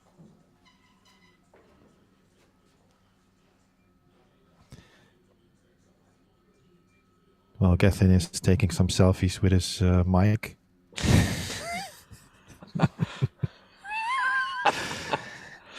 So now you're talking about that. He could make it. Do selfie as well.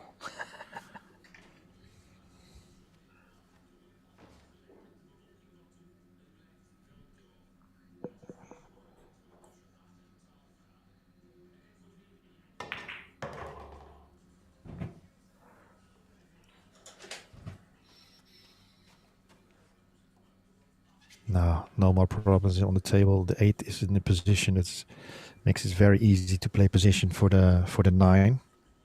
So that's a bonus.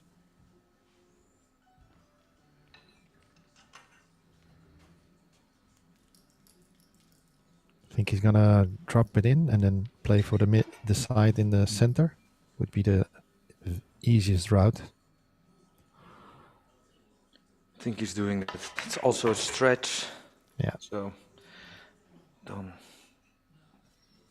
take a lot of risks. But as we mentioned earlier in this rec, he needs to kind of get straight on the 8 ball because the 9 only goes in one pocket. Yeah, and that's why he played it in such a way. It went forward the cue ball, played with lots of top side. So normally he could play it, and he's still gonna play it 3 rails. Yeah, Was come it into the 2 angle. rails? It's even better. Has to stop now. Yeah, that's just in time, I think. Can roll this in. Yeah. Maybe give it a little bit of left-hand spin to make it a little bit fuller.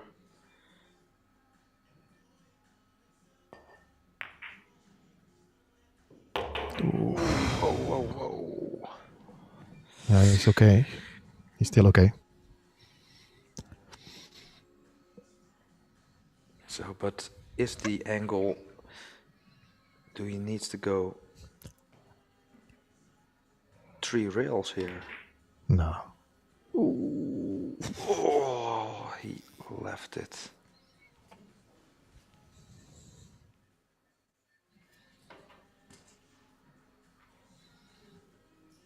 I think this was worth replaying. In the meantime, Muhsin has potted the 9.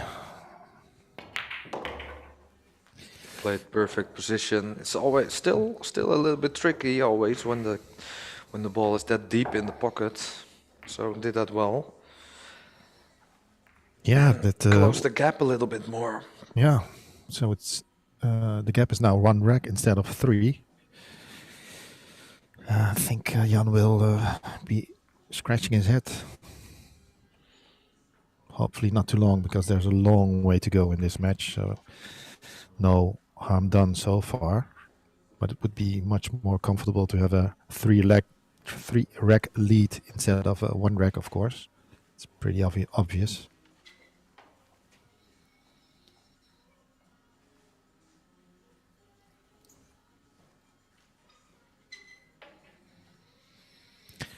Now, Jan to break.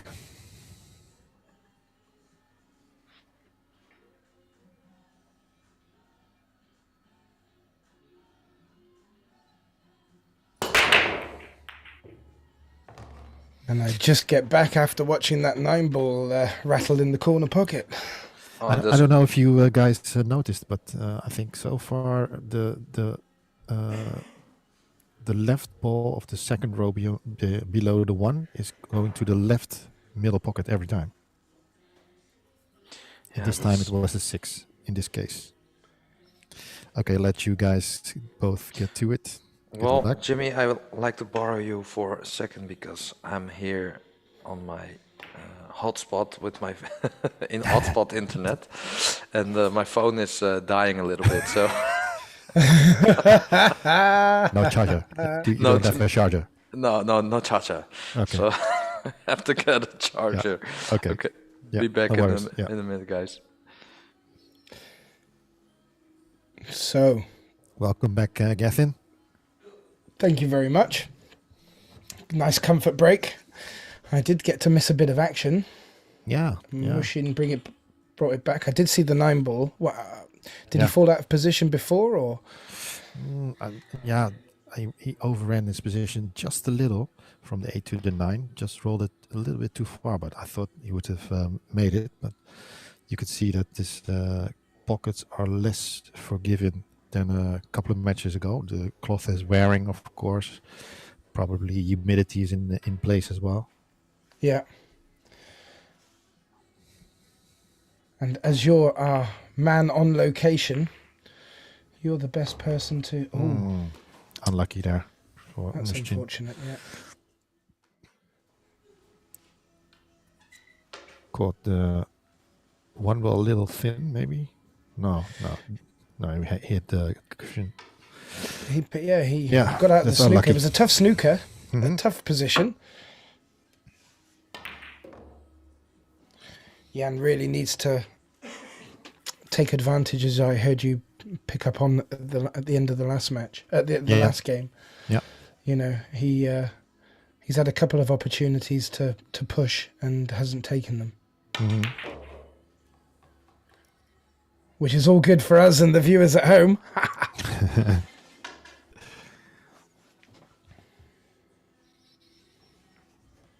I'd like to welcome Casper Verstegen into the house from Plan B in Amsterdam. Lovely to have you in watching. And if you have any He had a bounce from Mystic Meg moments on what you think that could come out of this match, that would be great. Did he get a bounce from that left rail there? It looked like it popped yeah. a bit. Yeah. Yeah.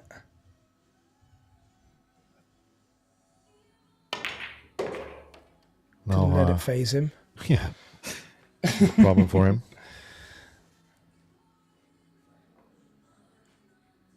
Yeah, and what were you just saying exactly about the break? You've been noticing a pattern emerging. Yeah. So let's see after when Muhsin is breaking. So when the 10 balls rack has been set up, you see the one, and then there's 2 balls just below it.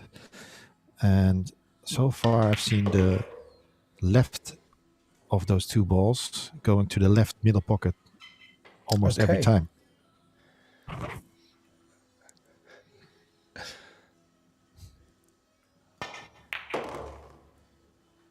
So, Well, I'm back hopefully the players. with juice.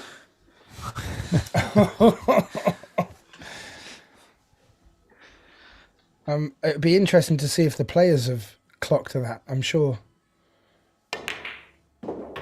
they'll be aware of that, but it'll be interesting to see if they play to that as well. I think they're both breaking from the same side of the break spot. So let's see when this break comes up. And welcome back, Pascal. Thank you. Do you have the power? The what? I ain't The power, got the power. The power. Have you got the power? The power. I can't do it, Captain. I didn't have the power. Have the What was that? Dumb and Dumber? No, Ace Ventura. Oh yeah. Well, originally close. from Star Trek. Oh yeah, of course. Tricky. I just can't do it, Captain. I have to say one of my all-time favourites is Ace Ventura. I was just at the age, and yeah, as with Austin Powers, you pick up some of the lingo and it stays. It lingers. Man, I loved like Jim Carrey was Einhorn is Finkel. Finkel is Einhorn. I loved that. I seriously loved it. So, watching the break. Yeah, it was popping out. We get to see that on the replay. Sadly, Goran hijacked that with his advertising.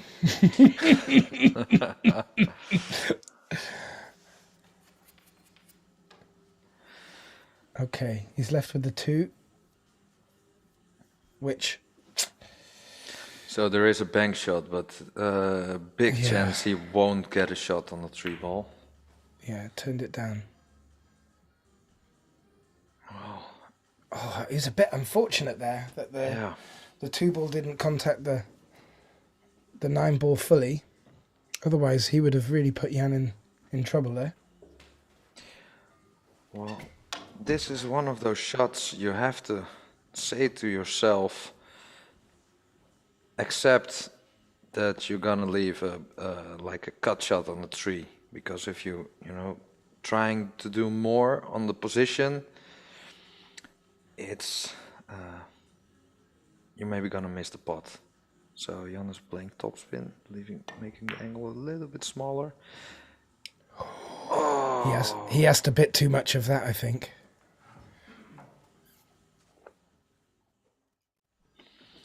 And still, you know, it is in the pocket, of course, so the pot isn't going to be missed. But it's not a really easy shot. I like drawing this.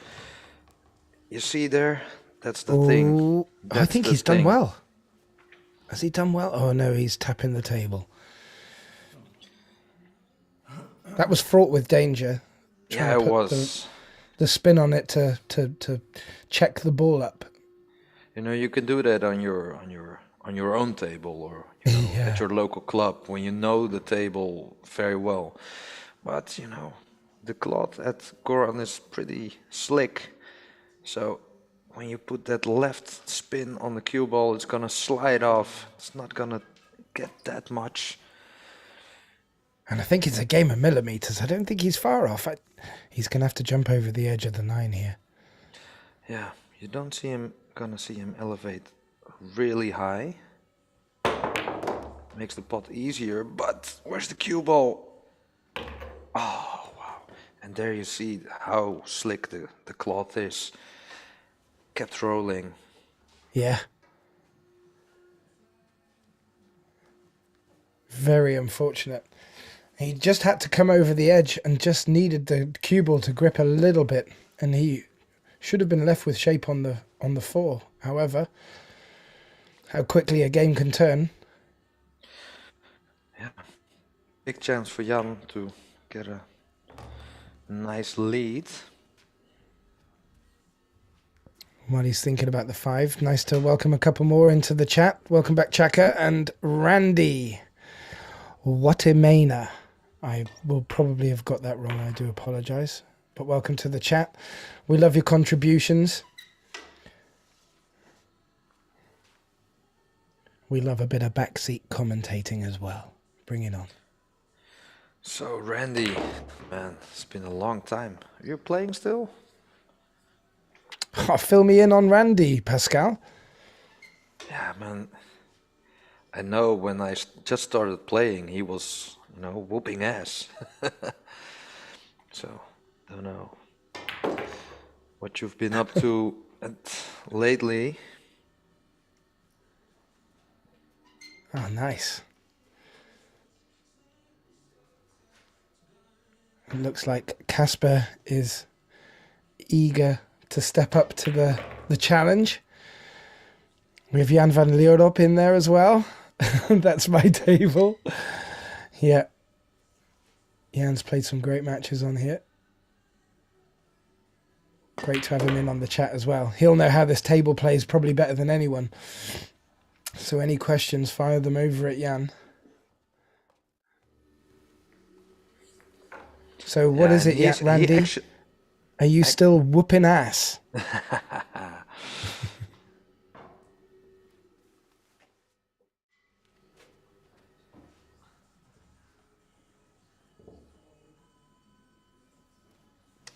So, actually, Jan van Lierop is one of the few people in the long races we've seen, you know.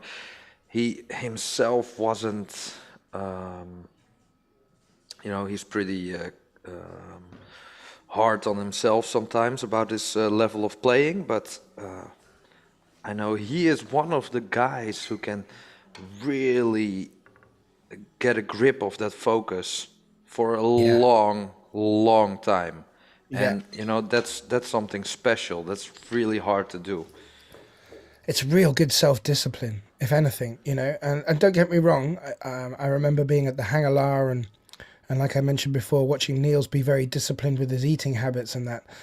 But that level of self-discipline is really important in these longer games, and it can, you know, I've seen with Jan, it can make the games end quite a lot sooner because he just gets in the zone and he closes it out.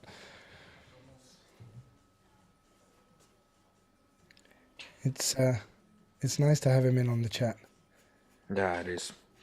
And looking at Mushin's position here.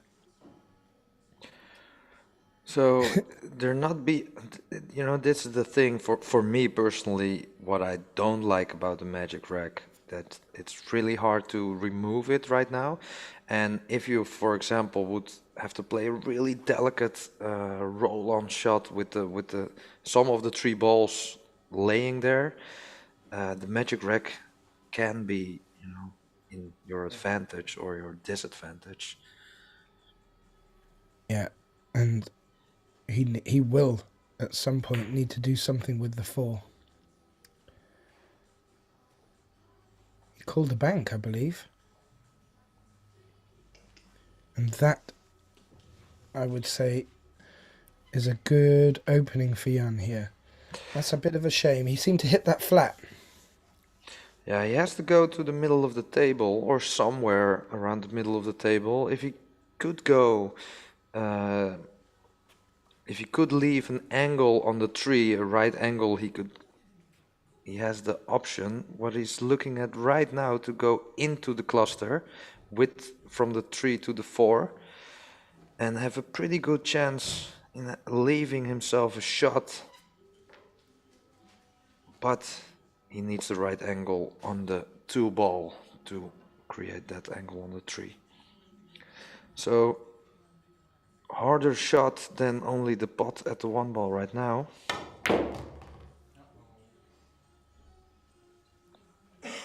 See, oh wow. He wanted to make sure he got the right angle, and he got it, but there's something in the way. Yeah, and it's a thin cut if he was going to try and jump at this, I would say. Yeah. I would say the up and down, but he either drops it dead weight or he's going to be running away from... He's going to be running away from the 3, and he's... Yeah. Well, the thing was, when he would have played it dead weight, then he would have ended with the wrong angle on the 3, so... But actually wasn't anything like easy on that shot. No, do you think that 2's just... Did he left it or did he get lucky? It looked like he'd left it, but now I look at it again, I think he's going to have to come across the edge of it. Oh, he could see it. And he played that at a great weight. But I'm not sure if there's an angle to go into.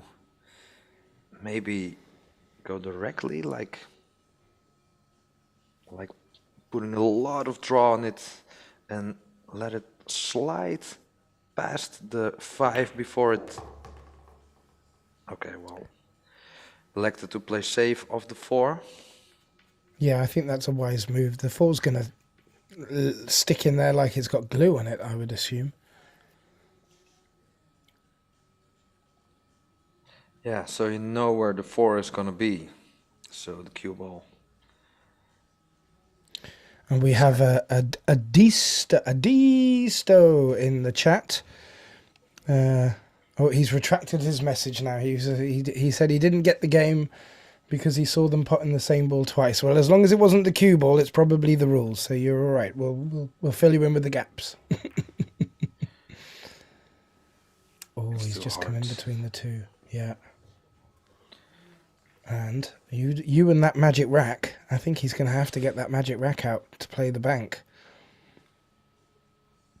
Yeah, if he elects to play the bank, because I think the he's safety hardcore. behind the 10 ball is also there.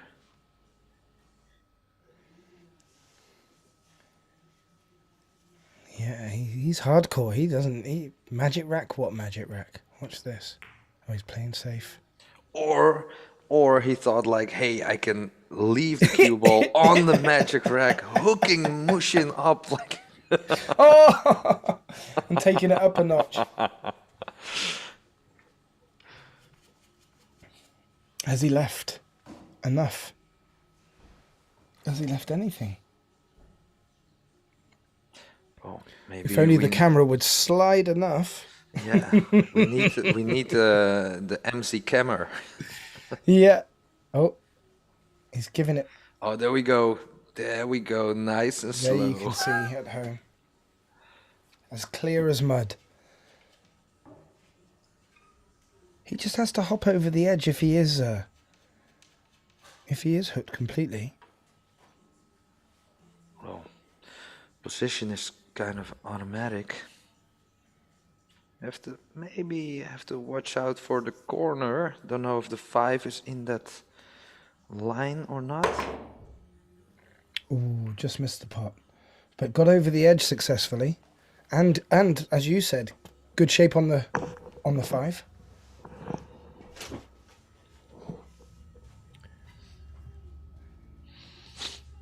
Big pot. This would be a good test of stroke. Yeah. Well, I think he needs to spin it in a little bit to avoid the 9 and the cue ball being where it is.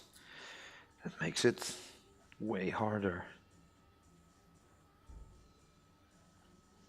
If he pots this dead weight, then he will need to negotiate with hits on the 9 and the 10. Did great. Made it. Oh, he just clipped past the 9 as well. Beautiful. Wow. You know, that was way harder than it looked. Yeah, he's pretty much brought it back to where Machine had it originally for his want on the 5. So, well played, Jan.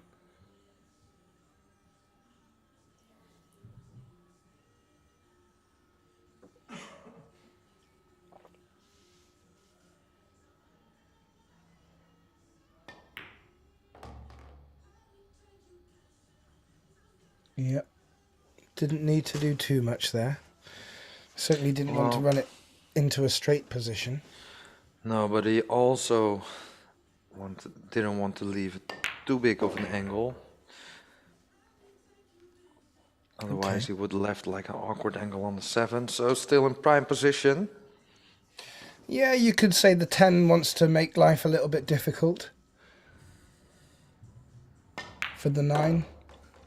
I think he would like to play to the middle of the table. But this is awkward. He needs to force something a little bit now. I have to watch out. Don't forget to pot. I think he's drawing it. Ah, well, the angle was bigger than we thought. Yeah, and I think he's just... Yeah, he's more than enough, yeah.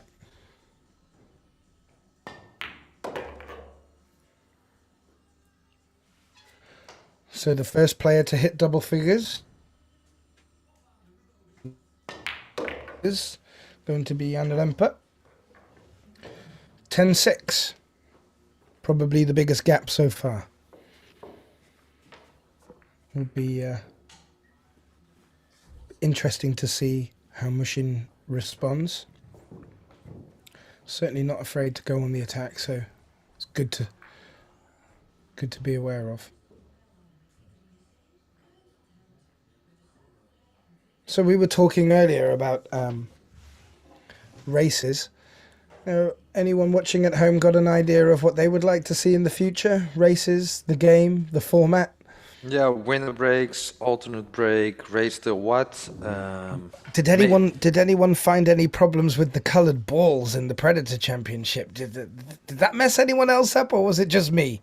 Because I mean, it was quite early in the morning, some of them games. And also there's like this logo in between the dots on the cue ball, and it kind of looks like a stain for me personally. I don't- Yeah? Yeah, I don't like it. So. You keep asking for him to clean the cue ball. Oh wow. Oh. Muhsin lost the cue ball and leaves a perfectly open table. He gave that a little bit extra venom. It felt like he just gave that a bit more. Ooh, yeah, his legs up. I think he I think he put a little bit of left hand little bit of left hand spin on the cue ball, which made it, or right hand, which made it deflect a little bit to the side, I think. Okay. It looked that way, at least. Well, he got a good break on them. I mean, everything's in the open. It's just a shame he's not there to pick up the winnings. So, Jimmy, who is Y Worong? Why, oh, why? Yeah, Y Worong in the chat. They said, Tom and I are watching too. And, which I didn't know, there is like a emoticon with a dab. If I knew if I knew that, I would have used it like 1,000 times a day. Well, it's my aunt. She's watching with my little nephew. So it's funny. And it's funny that you don't know the emoticon for the dab, but my aunt of 60 plus does. It is horrible. Just Don't saying. put it I'm like just saying. that. No, don't put it like that. A little bit ashamed right now. Or maybe it tells nothing about me, but how Modern my aunt is. yeah. I think that's the correct way to put it. Yeah. I that's think the I safe way need to put glasses because I can't make out the emoticon. What is it exactly? It's a dab. it. Do you even know what the dab is? Ask your daughter, get in. Okay. She'll Okay. know. She'll know. Okay. I'll come back to you on that for the next game.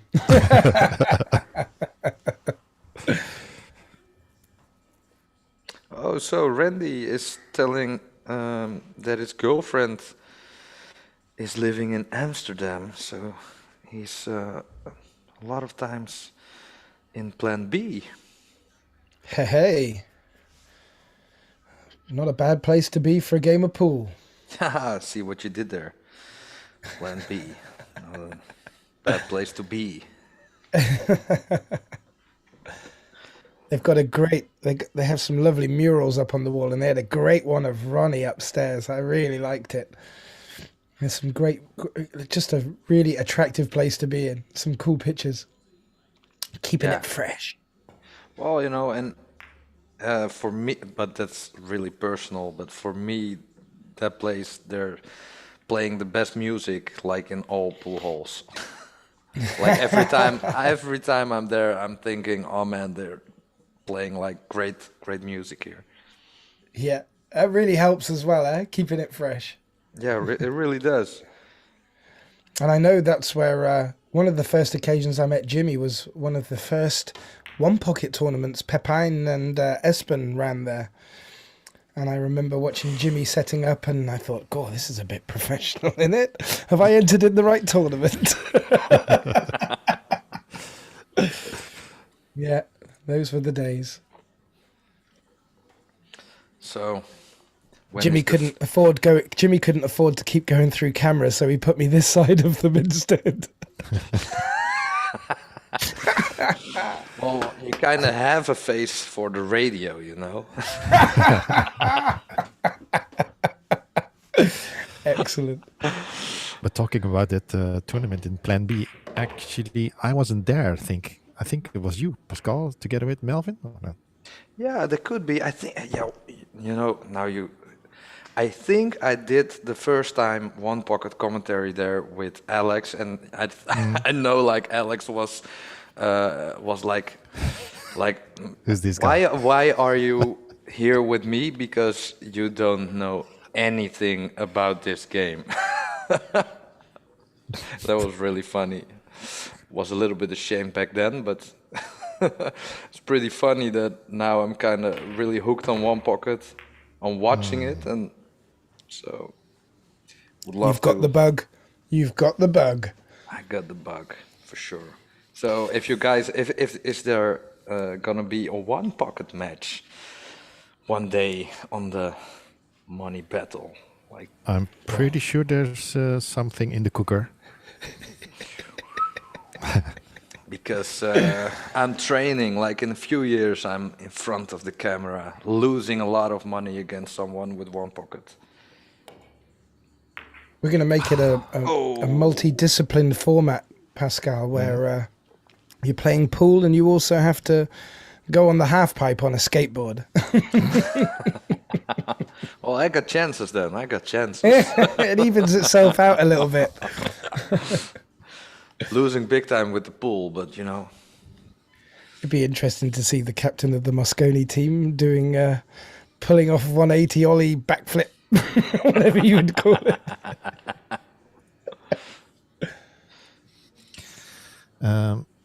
I'm not sure if the people on Facebook are voting for their pick for this match today, but you can vote for who's winning this match. So far, it's 75% in favor of Jan. Okay. Out of about 60 votes. So if you haven't voted yet, you want to make sure we're going to count your vote in. Just go to Facebook if you're there or not. Maybe you're watching through YouTube and you can check in on Facebook just for the vote. Please do. Always nice to get some feedback from the viewers. And guys, don't forget to share and subscribe on the YouTube channel. Share on Facebook. It's all for free. So let's get a lot of people enjoying it. We can enjoy it together.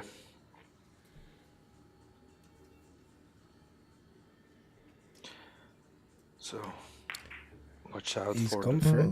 Yeah, he played it with a touch of left hand English there. Probably that's why he missed it thick. Let's see. Like the cue ball picked up a little bit and swung in towards it. Yeah, but he was playing left there to hold for the 8. He was playing left to hold it, to avoid the middle bag, I guess. Draw back directly. Yeah. Oh, there's the 9. Landed perfect. What were we worried about?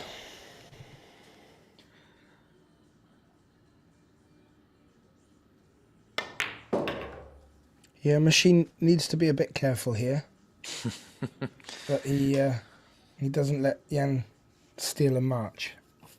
Because like we were saying before, it's not so easy in alternate break to turn over big difference, so. No. So this is a big moment. Yeah. This is the point where Muhsin needs to step up. Because otherwise Jan is going away. Yeah, exactly. So guys, this is it for me. Maybe I join in later if the match is going hill. Mm-hmm. Excellent. It's what I said the last time, but then it was over 1 hour later, I guess. So thanks for joining in the booth this morning, and enjoy your holiday, Easter holiday with the fam. Yeah. Talk to you later. Just cool. shoot a message if you are joining again, or I'll see you in the meeting. Yeah. Okay. Sure, guys. Okay, Bye-bye. Thanks a lot. Bye, See you, guys. Pascal. Take care, mate. It's lovely having him on. Amazing the wonders of technology getting him on, and I hope his wife is very forgiving. Yeah, we keep stealing him away. Yeah. So it's very fun very good from him to join from his holiday location, and now he has to enjoy the family time.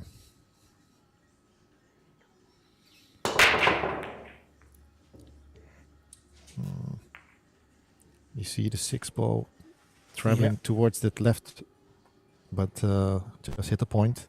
What a break! No, just kidding, guys. I'm off now. It sounds like he's put a special echo on that then as well.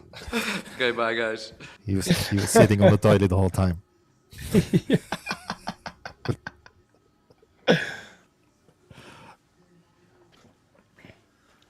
Yeah, I think he was just saying to his wife, "No, I'm still on the toilet. Just a couple of minutes." Just one more rack. Yeah. Oh, is he gonna try and? Yeah, he tried to with a bit of side.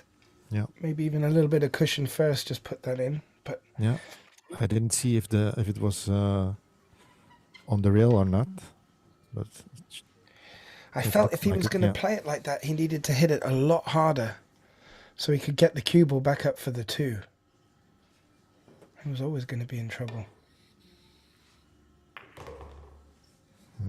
Jan anxiously looking at the Yeah. cue ball. I think he was drifting away maybe for this. I mean, Maybe you put a bit of unwanted side on it. Yeah. Which, of course, over the longer shots get magnified. Yeah.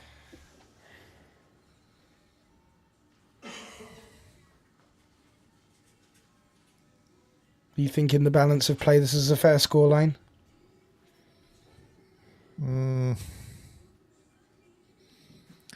Well, it looks like Jan is running away a little now. Yeah.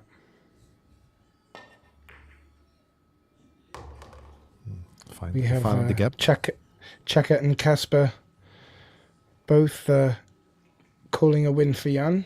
30-22 and 30-26. Hopefully there'll be a Spa Road put on that.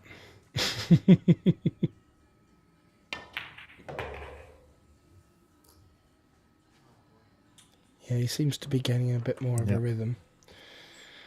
Something Machine needs to watch of from the next break. Is that his nickname? I believe that was Jan's break this time, eh? Is that his nickname? The Machine? Machine the Machine. If it wasn't, it is now. I was actually having a running joke with Jan yesterday to confirm the name, and he could really have told me anything yesterday, and I would have jumped straight on the commentary saying it. Well, a good hit from the cue ball on the 9 to control the position. Now he just has to give it top side to go towards the 7. Yeah.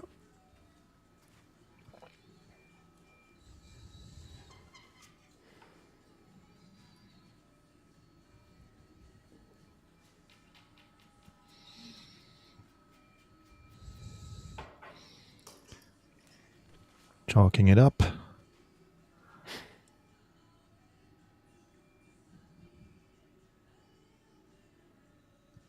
can see the backswing. Well, Jan has been working out, huh? Like you mentioned in the... Yeah. Okay. Yeah, Cheka's... I know Cheka and him were gymming a little bit back in the day, and it really did put a bit of shape on Jan. Yeah. And I don't think that does any harm playing pool. Why? To be more impressive. Yeah, exactly. It's a spectator sport.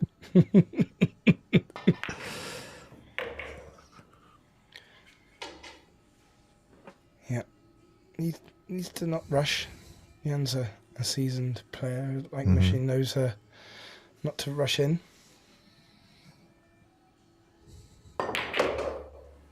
But yeah, Okay, 12-6. I need to go for a toilet break. Be back in a minute. I'm all on my own. It's just you and me, guys. What are we going to talk about before Jimmy gets back?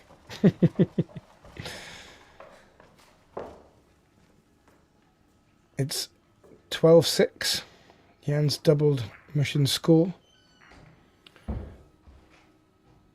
And it looks like Machine's to break. I don't know. I hate to say it, but this is already feeling a bit ominous, so I hope Machine turns it up a notch. Just checking the rack.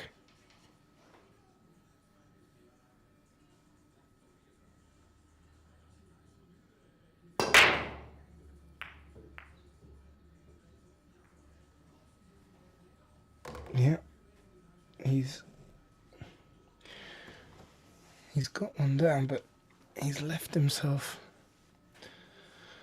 what can only be described as the finest of cuts on this one. And I'm not... He's going to be doing well to hold for the 2, so might be an opportunity to play safe. He's looking at it, so maybe it goes. Yes, I fear you've hit the nail on the head. And let's hope we're proved wrong. Oh, nice little shot. Played the one quite thick and pushed the cue ball through, sinking the 7 ball. I'm not too sure what advantage that's given him apart from keeping the cue ball in his hand, or rather keeping him at the table, but this will be interesting to see what he does here. Yeah, he's played for the containing safety, and he's just overcooked it a smidge. Yeah. I think Jan just has to play this thin from the right side. Use the 2, 10 and 8 as a blocker. Yeah. And maybe put the cue ball behind the 6 somewhere in that region. Let's go the other way. The experience you bring to every comment is fantastic, Jimmy. I'm loving it. Thanks, buddy. We were talking of European champions when introducing Jan, and I mean we have our own in the commentary box, ladies and gentlemen. So it's almost 3 years now. Time flies. Hasn't time fly? They're ready for your comeback now. Out of retirement. I don't think China was ready for you the first time. Okay, jump shot coming up. He has to be careful not to jump the one off the table. I thought he could see oh no, he won't be able to see an edge of that. Good camera angle. Jump bank. Jumping across it, so he's got to take the whole of the 10 ball here rather than the edge. Oh, he navigated. Good control, yeah. Very good control. He navigated that well. He'll be disappointed with that, but that was a great effort. Yeah. Indeed. He's opened the 3 potentially down the 4. Up until that point, the 3 was in a relatively safe position. So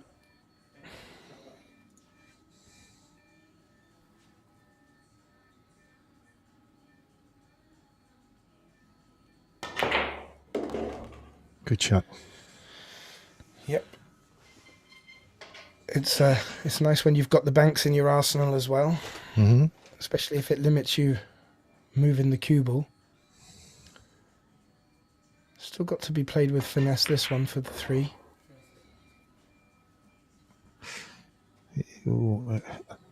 Overran that a little, but he's so fine. It's a cut shot on a 3, but he has to be. He's going for a bank. I don't think the 3 ball passes the 5. Yeah, it's a thin gap down past that 5. Yeah.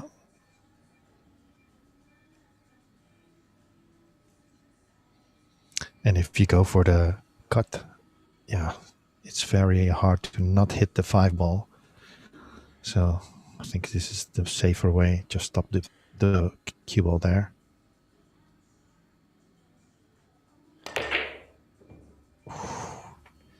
Ooh.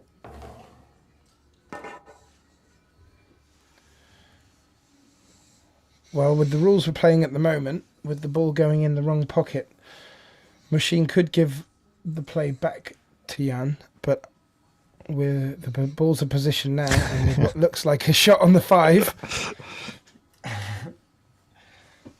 I doubt he will be giving it back. But I know some players watching this might not be fully aware of the 10-ball format for this. I know it can change from country to country, state to state. Well, if you play the WPA rules, then it's definitely, when you miss, your opponent is in. So officially, you have to call the shot, every shot. But Yeah. most of the times, the shots are so obvious that the players don't have to call it. Never never when I'm playing there is anything that obvious. Oh, he's felt nicely for this. No, it's okay. This is nice. Yeah. I thought he ran out of position just a little, but he's okay.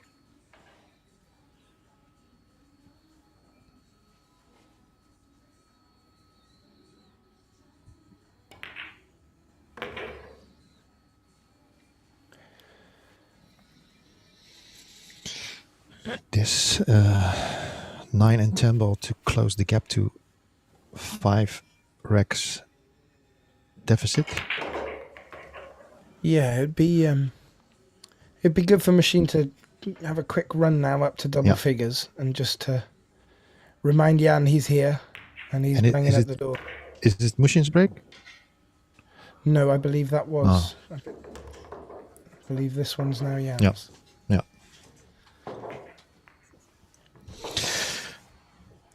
Well, for the viewers at home, if you haven't done so, if you're watching through Facebook, just like and share the stream for us, please. And if you want to show your appreciation and support for Orange Forks, you can send a donation through PayPal. The link is in the description, or scan the QR code. Otherwise, you can also use Super Chat in YouTube. And if you're watching through YouTube, don't forget to like the stream and hit that subscribe button, and also hit the notification bell so you don't miss out on any new upcoming live streams or videos from Orange Forks. Talking of up and coming, what's in the diary at the moment, Jimmy? Well, hot off the press. There's a 2-day match coming up. Wow, cool. It's a very promising match as well. It's going to be on Saturday. It's going to be straight pool, race to 600, and on Sunday it's going to be 10 ball, race to 30. And the two involved players are none other than Nick Vandenberg and Tobias Bongers from Germany. Hey. So that's one to keep it in your diary. A nice progression from the last 2 money games as well. Yeah. And that match will be played in the weekend of 8th and 9th of May. There you go, ladies and gentlemen. You heard it. 8th, 9th, May. Doesn't matter if it's your birthday. Cancel it. We got the pool coming. Match will be played here in the Go Customs Arena. All made possible by Goran Kobas, owner of Go Customs. Head to his webpage if you're interested in any of the carbon products he has. Jump cues, playing shafts. Oh, I just heard, corrected, that the 10 ball race on Sunday is going to be a race to 40. Whoa. Alternate break? Alternate break. Any particular reasons for the formats? Does one player believe they're stronger in straight than the other, or? Well, not sure, because both players are pretty good in straight pool. We know that Nick has played a very good match against Christoph Reintjes in Plan B, a race to 1000, where I think he just smashed Christopher, who is a really respectable straight pool player as well. And Tobias is also known as a very good straight pool player. It will be interesting to see how that evolves on the Saturday. Excellent. And then we're in for another treat on Sunday with the 10 ball race to 40. That's going to be a good shootout. I'm looking forward to that. Are you game for commentary? I have to ask the boss, eh? And just for the viewers, the boss, he's not talking about me. You don't know what I have to do to pull off a Has weekend gig, let alone.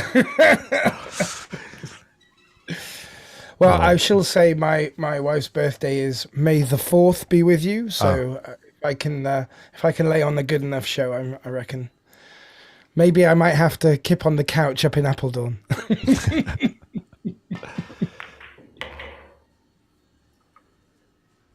In the meantime, Jan is running this rack.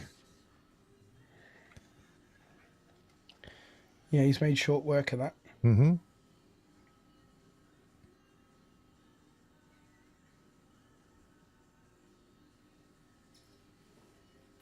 Taking extra time. You twitching your feet upstairs there, Jimmy. You put them off. Oh, I think he heard you breathing.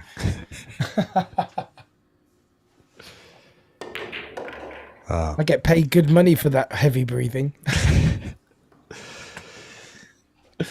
He didn't hold back on the power on that last 10 ball. No. Very convincing. Just to make sure. Yeah, just to show us.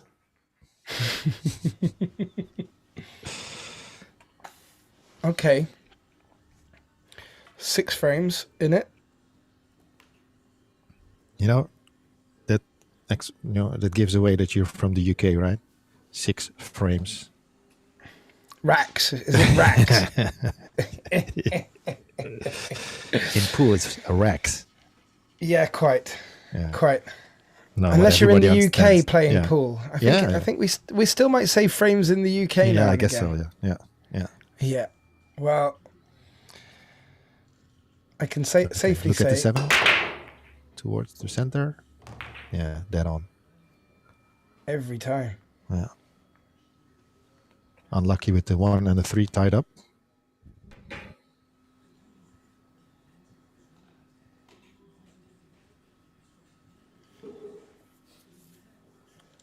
Yeah, he was unlucky there, and it's just the wrong. It's the wrong side to be able to play an easy safety. Mm-hmm.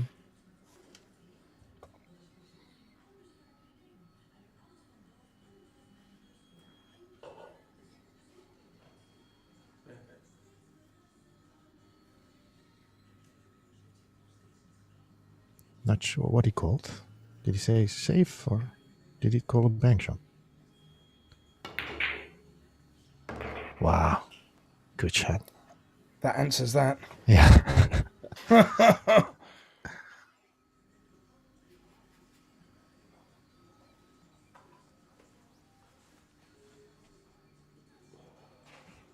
In the heart of the pocket.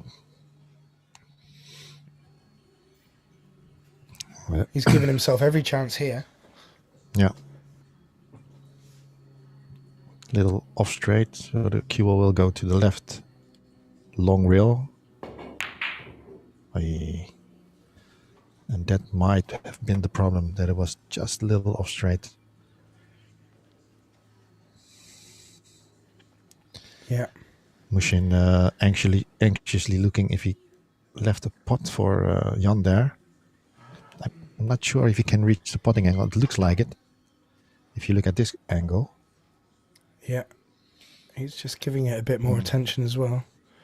Might be tighter than it looks. I think you might have to turn the cue ball a little bit. Mm-hmm. No, maybe not. Yeah. Oh, wow. Yeah. Used the whole pocket there. Yeah.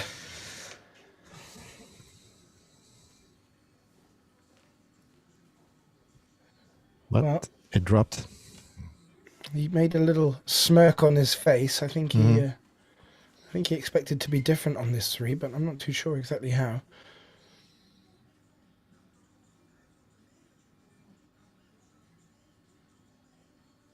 Maybe he wants to play the 4 in the middle after this. Oh. he's taken that out of the Yeah. equation. No, it's a little bit more angle than he would have liked, I think, for comfort.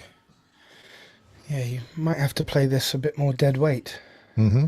unless he's confident. He wants to stun it over, I guess.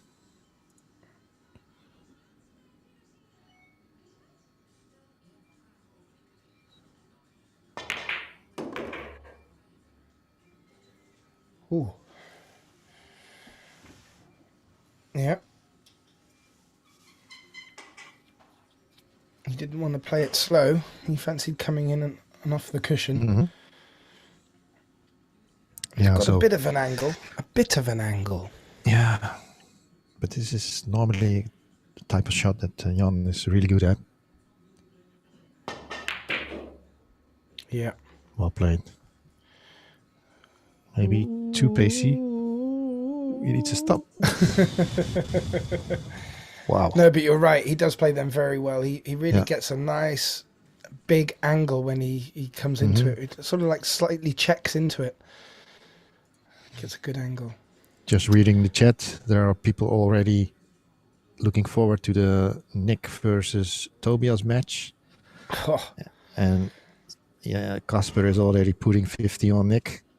So if anybody wants to take that bet, you can contact Casper, or you can post your comment in the YouTube chat, of course. Casper might know something we don't. Be careful, ladies and gentlemen.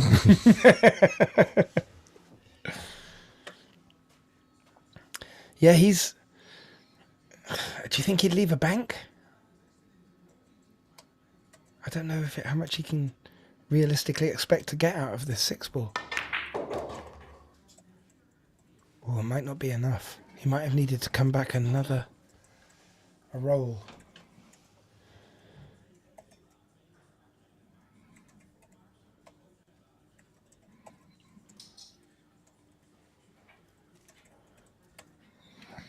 Two railer to the same middle pocket.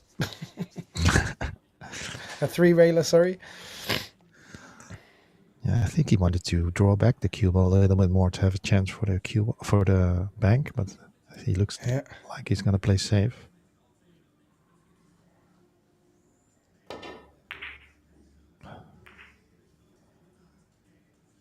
Oh, I don't think he played for it, but he got away with it.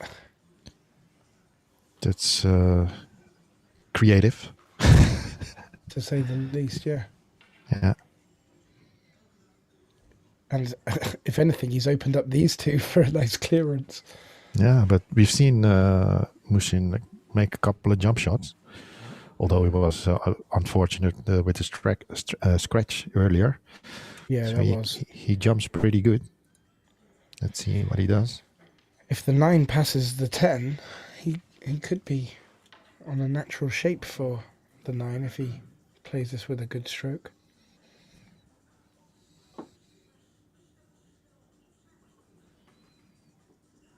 There you see he's using the line to aim for the cue ball for the jump shot. Aye.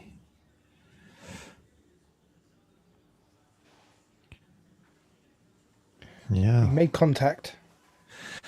But I don't think he's left the cut on there. So, and the 10 is blocking the corner pocket. So It's going to be interesting. Yeah.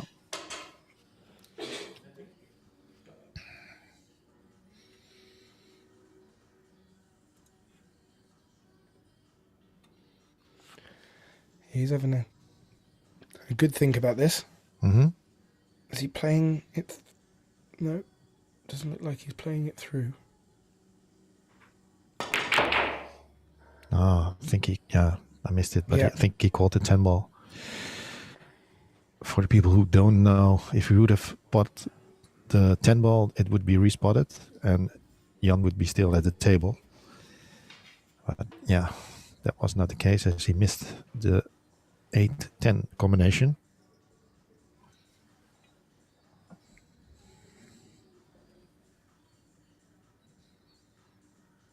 So now it swings over to Muhsin, and he's got every opportunity here now. Mm-hmm.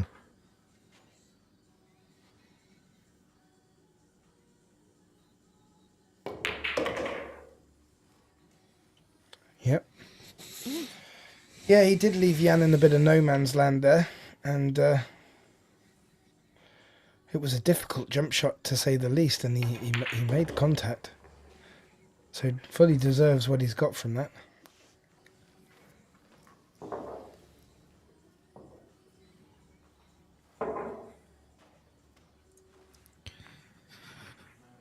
And a nice moment to see Yeah, the sponsors of today's match. they're gonna take a little break. Toilet break in this case for Jan. Yeah, stream sponsored by Go Customs and also supported by QScore. You can find their online platform qscore.com, organizing tournaments or challenge matches, and you can even use the scoreboard on the iPad or other tablets, keeping the score as a live score update. I know QScore was doing the brackets for the recently played Championship League pool by Matchroom. So you could see the standings of the round robin stages and the final stages. It's very great platform, user friendly to organize tournaments and challenge matches. Even league competitions, KBB is using it as well. Not just for pool, but also for snooker. So it's very nice that QScore also supports Orange Forks with their software to make this live score happening. Yeah, I was really impressed with the Q-Score's coverage of the Predator Pro as well. I was able to follow a couple of matches when I wasn't able to watch it. It's a really good platform. Yeah. And it's good for us, you know, lonely amateur players who like to keep an eye on how they play and what their win streaks and ratios are, and gives you a little bit to beat yourself up about as well. It's really, really intuitive. Lots of good information. And all over the world. I'm not too sure how many languages Gino can speak, but he must be able to speak a few. One of the key guys behind the scenes at, well, certainly when I was there, behind QScore. Mm-hmm. Yeah, I've visited their office in Norway a couple of years ago. It was really cool, and to see the guys working there, and they're very into the billiard sports. Are they born from a bunch of pool players or sports people, or is it? Yeah, they're just pool players, and they started this platform, and from there on it evolved really, really well. In the meantime, I would like to thank Brian Bailey. Thank you for your donation through PayPal. Thanks a lot, showing your support. That's much appreciated. Thank you indeed. Jan up to break. And that 5-ball tracing towards the middle. And look at cue ball. Oh. Yeah, he didn't hit it square enough. That's why the cue ball went to the right side of the table. You can see it, yeah. Yeah. On a clear path. Didn't get touched either. Yeah. So, a good opportunity for Muhsin. There's a lot of traffic down here for that 2-ball. Yeah, what would you play for? Yeah. Same pocket as the 1? No, the 2-ball can go to the left bottom pocket or the right bottom pocket. Yeah, the 8's blocking it to the middle as well, isn't it? Other option is play the 2-6 combination, which is not that easy with the 6 near the rail there, near the cushion. No. So yeah, this is what the other option was, playing the 2 ball in the same pocket. Yeah, but that was a difficult shot to get for position there. He's done that well. Yeah, and if he makes this, it's almost natural to have a pot on the 3. Just wants to miss the 6. Good point.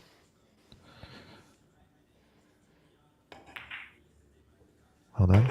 Oh, nice. Very nicely done. I think this was the hard part of this rack. Maybe the 4 to the 5, as the 5 does not pass the 6. So he has to have the right angle from the 4 to go up to the 5 ball. Yeah. Taking 3 shots ahead.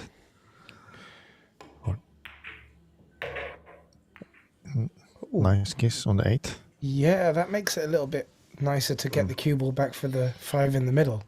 He's quite straight. I think he has the wrong angle. It's just the cue ball will go to the left. So either he will play for the 5 here in the pocket where he's standing. Let's see. Yeah.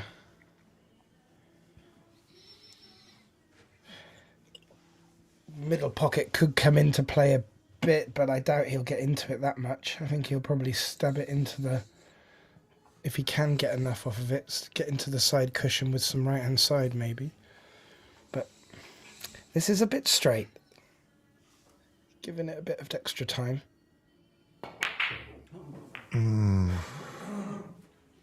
But that is his nature. He does get down that quick and play them. Yep.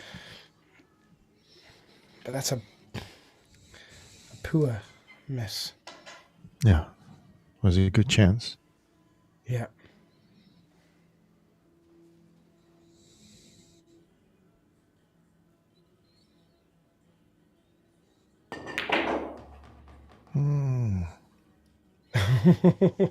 Yeah.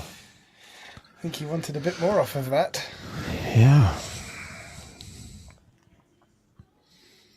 He put enough power in there, but I think he had it, just maybe too much too stun. straight. Yeah. Yeah. It's still potable, this 5 ball. Not easy. Nice to hear the weather holding out there. I think last time we were speaking, there was tinkles of raindrops on the ceiling with you. Wow, yeah. It was a torrential storm you were going through. Yeah, that was a tough shot. Yeah.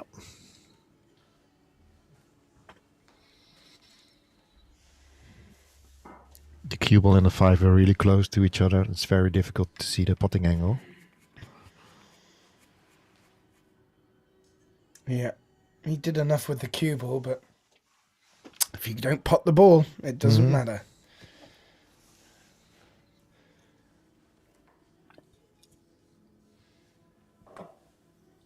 Yeah, there's been some good chat in the chat rooms today. Nice to see everyone so interactive at the weekend. You normally would find after a big Friday night that there wouldn't be so many eager minds. However, not everybody, not everybody has the same Friday evenings as you. yeah. Even though mine tend to end by about 10 o'clock for the avant clock anyway.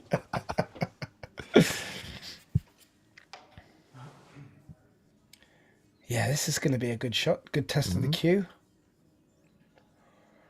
Maybe 3 cushions around around the 9. Yeah, it bent. Very good shot. Because of the top spin, it bent too much. So it stopped a little. I think this one is still makeable. Yeah.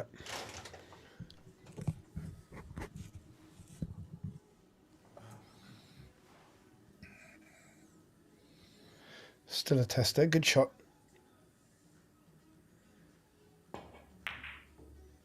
Yeah, to make. Well done.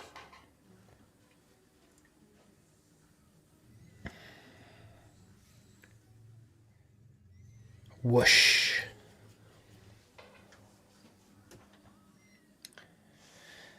Yeah, I find them shots tricky now and again, especially when there's two balls close to each other. It just seems to put a little extra dimension on needing to view the ball.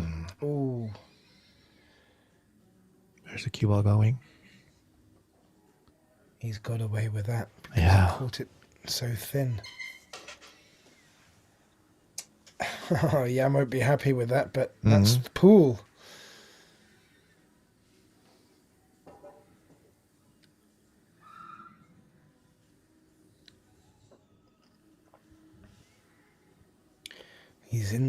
He's hooked near the cushion.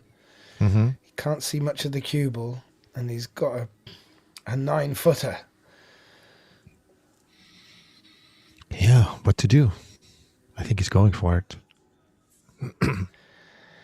Yeah, with the distance between the balls, I can't see too many safety options. Oh, is he playing it into this right corner? Yeah, I think so. What a shot. Oh, and I Is he think unlucky? he. Oh, Oh, he's lucky enough. yeah, I think he got away with that. But boy, what a I shot! mean, lucky is not the right word. He deserved that. The roll. Quite, yeah. But he contacted the 10 twice. The 10 was like, not today. I tried twice, but he's got away with it. That was a great attacking shot.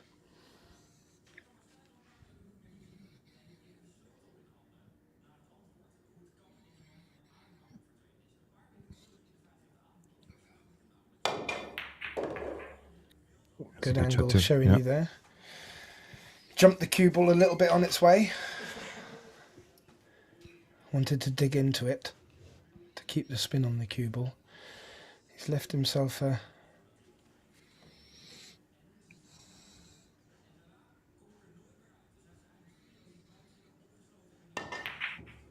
finish cut, but he's made it.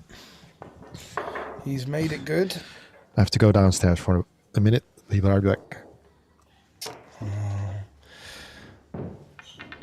The poor listeners and viewers at home are crying out, Jimmy, no! Don't leave us alone with this Welshman. Well, I'm sure he'll be back soon.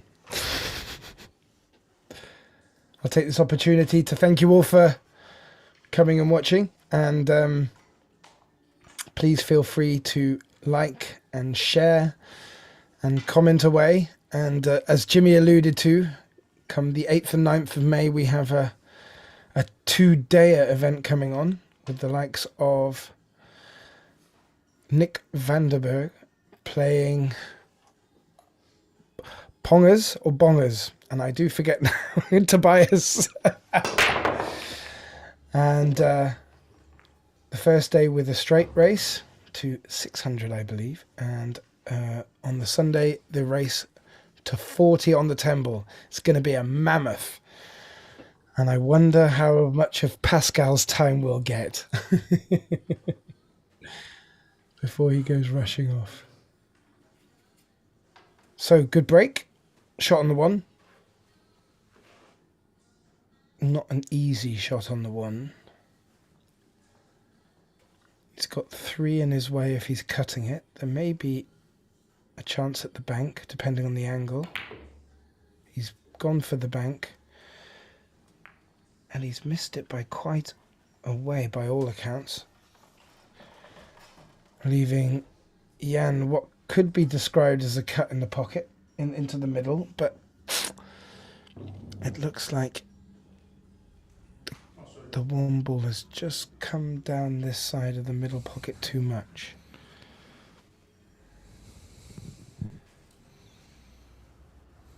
He's looking. It could be cuttable.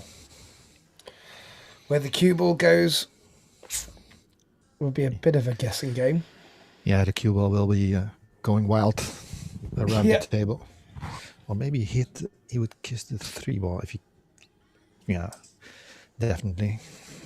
But will it stop or go around the table? We could see some action here, ladies and gentlemen. Thank you, Casper. Bongers. You'd think I would remember such a surname. But I do remember there being a pongers as well, and I do get them confused now and again, so apologies. Yeah, he's still not decided yet. I think it's a really thin cut. And Tobias, talking of Tobias, he played well against Mark Bousterbosch in the last money game we had here. He played very solid. There you go. Oh. Yeah, he got a big piece of the 3, and I think he's tapping got to the play table. cushion first. Not sure if he can make it. I guess so. He has to go rail first. Yeah. Good call. Now, are they rails in pool and cushions in snooker? Yeah. But cushion is also good. But a miss is a miss, no matter what game you're playing. Yeah. Only a miss in 9-ball pool, as they say in the UK, is ball in hand. And a miss in snooker is your opponent, again, playing the shot. Quite, yeah.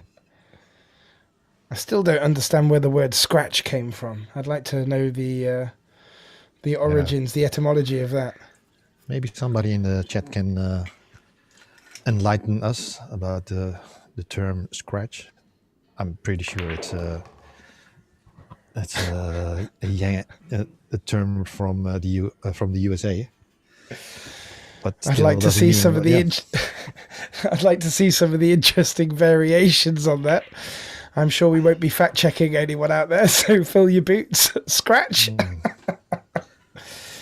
That was a bad miss. Yeah. I mean, I think scratch in USA would also mean like an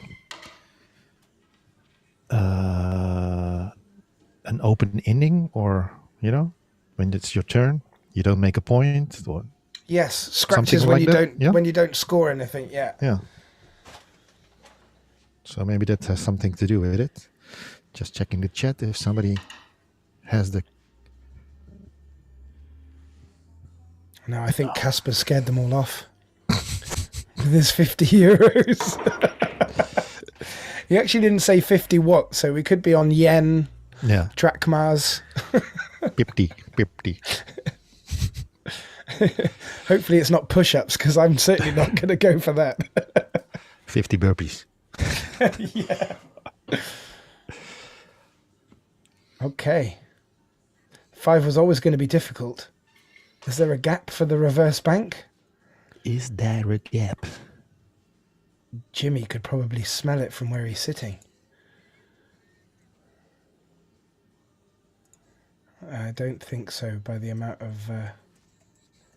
You scratch your head after scratching. Perfect. Thank you, Car. You are on the money. That's exactly what I do. In fact, I think that's what's responsible for the little patches I'm getting on my head, actually. Thank you very much, and welcome to the chat. It's definitely a contender, that explanation, for the win. Who has a better explanation? This is going to be a challenge. This is a thin cut. I don't think he'll turn this down. He did. He did, and I think he was playing to put it up onto the other, up to the bolt cush, and double kissed. There's a bank on. Yeah, he called the bank shot. He might have to tighten this up with a little bit of right-hand side.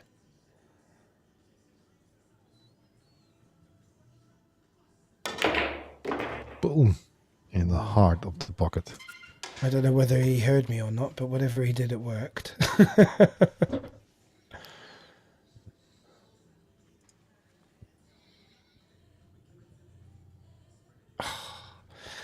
I have to say that replay button is the best investment you've made yet. It's fantastic. Ooh. Is he going to do the same again, Jimmy? Yeah. Sure looks like it. I'd play these and I'd scratch in the same pocket. That's just my luck. Wow. Clean not as a Jan. whistle. Yeah. Blind pocket?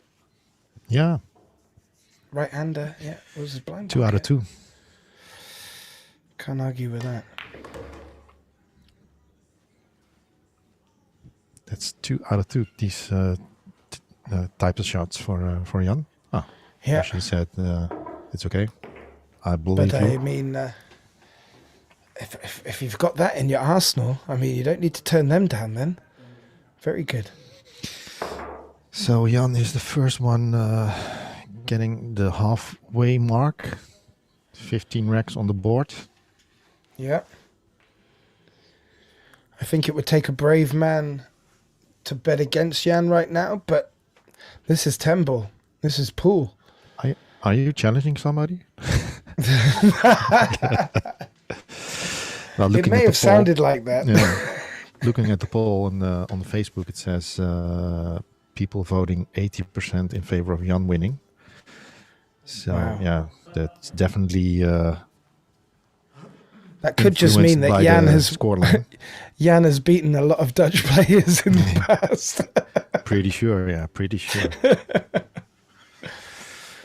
Oh, but that's good, and you know, and I think this was a good matchup. I still think it is a good matchup. Yeah, I'm certainly yeah. not putting this to bed yet. Well, now if you looked at the match in the beginning, Muhsin came out pretty strong from the gate. Just made a couple of unforced errors along the way now. So if Did he I hear gets you those just say? out, Did I hear you say Muhsin? Muhsin, yeah, Muhsin. yeah, No no Mushin. no, Pascal's in trouble. Pascal's in a lot of trouble. otherwise, if you would pronounce it like that, it's the H behind the S. Then it would say sh, like In English, Yeah. in English, completely yes, but certainly not in other, like in Irish, Roisin. That's Roisin. You know, I don't know. I can go anywhere these days. Unlucky here for Jan. Good break, but the one is behind that 4-ball on the side. Yeah, and like with Muhsin's earlier shot that he had to turn down as a jump shot, I think it's a lot to, Yeah, looking at the Jan's full having a look at it. jump. No. Can a dart stroke it? Oh, little burpee. I did see a good dart stroke shot in the Predator Championship actually recently. By And whom? it's very rare you see them playing the dart. Who was doing a I think it was Alex Kazakis? Kazakis. I believe it was Alex Kazakis, but he played it well. Yeah. And he didn't have much to play with. He had maybe inches or centimeters. Where are we right now? he maybe had maybe a ball in between him and the object ball and the one he was jumping over, and he did it very well. What's this? What's this? A push? Oof. Was that a push? Yeah. But there's a chance for Muhsin. I mean, easy opener. He Just could cut shot. overthin it. He could overthin it and call the 2. Am I just getting ahead of myself now? Oh, I told you he's listening to me. yeah, but it's not something he wanted to do. No. Of course, I would have left the 1 ball over the pocket for the next. It's so easy playing this game at home. Yeah, this is tricky. I could imagine him playing safe here. Thank you, Cash Clash, coming in on the chat, giving us a quick update on the match between Kevin Lanoy and Mohammed Sufi at the Cave. It's 15-14. That's a screamer. And compliments us on our stream. Thanks ever so much, Clash. It's quite interesting seeing these different handles and trying to find out who's behind the name. Cash Clash. Sounds great.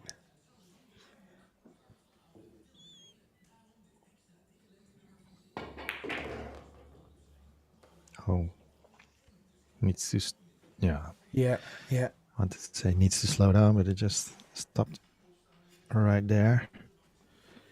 He's just got to miss this middle pocket. The middle pocket seems to loom large on shots like this. Mm-hmm.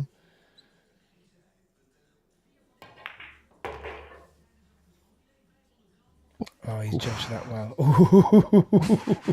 He caught a little bit of that, didn't he? Did he catch too much? No. I think he should play with the little right-hand side on it. You've got a great camera angle there, Jimmy. A great camera angle. Fantastic. Good to hear that you like it. The guys at home, I tell you, they'll only miss it when they're watching another stream. That's it. And then they'll be like, where's these camera angles gone? But they make a world of difference, especially for commentating as well. Mm-hmm. You can't exactly get them all to stop and walk around the table and have a look. Yeah, this time I can't be behind the camera like last time in Goes. But hey, I watched it back and it made a real difference. Yeah. It's a great tool. Yeah, it's lots of added value to do that. Yeah, and there were certain things like expressions on their face when they were going down to the shots. Priceless, the way even the way they were addressing the cue, you know. Yeah, it's good. Hope I can do it with the double, the Weekender, the Weekender by at the 8th and 9th May between Nick and Tobias. Nick Vandenberg versus Tobias Bongers. Are we staying up there the night? Well, there's a couch here. You can sleep on the couch. I was going to say, if Goran can get the barbecue sparked up, we might as well make a proper weekend of it. I'll bring the family.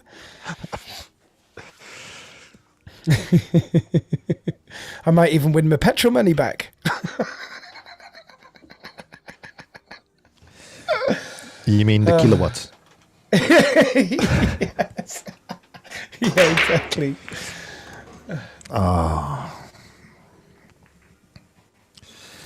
That is a shame. Yeah. Sorry, I was also too late for the replay. So, yeah. I can do the swoosh if you can tell them what they missed. People can rewind the stream on YouTube. Create their own replay. And ball in hand here. The 7 is a little bit gnarly. And the 2 is not as tasty as he'd probably like it. So playing for the middle. Yeah, this is an important first shot. There it goes. Yeah, perfect. Yeah. Really, this is all going to be about teeing up for the 6 to 7 now. Yeah, he looks more comfortable now than at the start of the match today. Yeah? Yeah. But you can see that he's not playing that much as he used to. Did he drive up on his own, or did Jan come up with anyone? With his girlfriend, I think. Ah, cool. Now that'll keep him. It's horrible having to drive an hour to a match on your own, and just it's nice to have a bit of banter on the way. And I said banter. With your girl. He's playing the plant. Not too tricky. No. As long as he keeps the cue ball honest. Yeah, he also has to control the 4-ball. Yeah, and he really needs to be picky on where he's going to be on the 6, so he doesn't want to leave too much to do here. That's what I said. It's difficult to control the 4. It's a little close for comfort and the wrong angle. So he has to go around the table with this one. Hopefully it will have sparked up Muhsin's ears.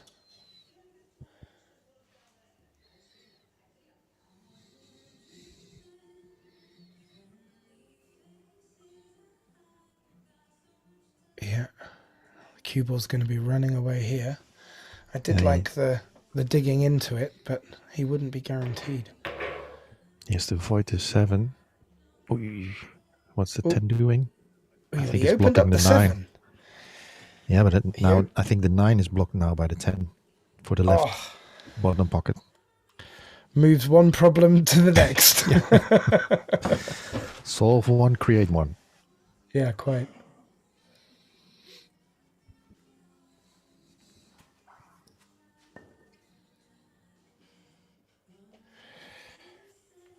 Yeah, he's going to have to give this a bit of force.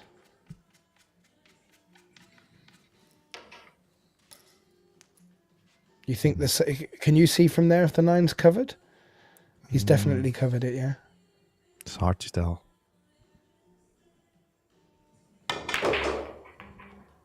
Oh, he's hit that too well, if anything. But he can open it up now. Yeah. He hasn't got any choice. No.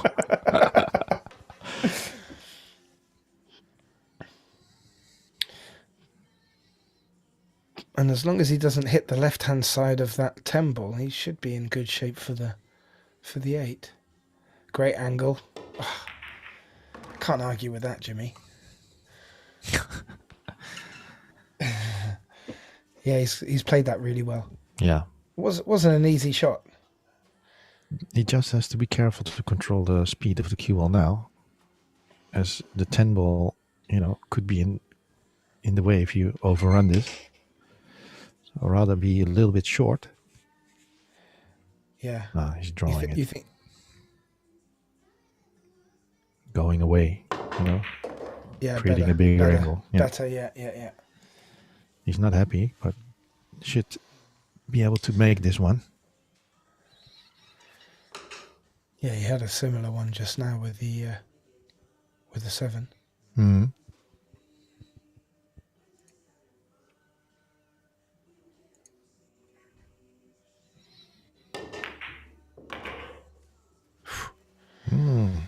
And tickles the middle.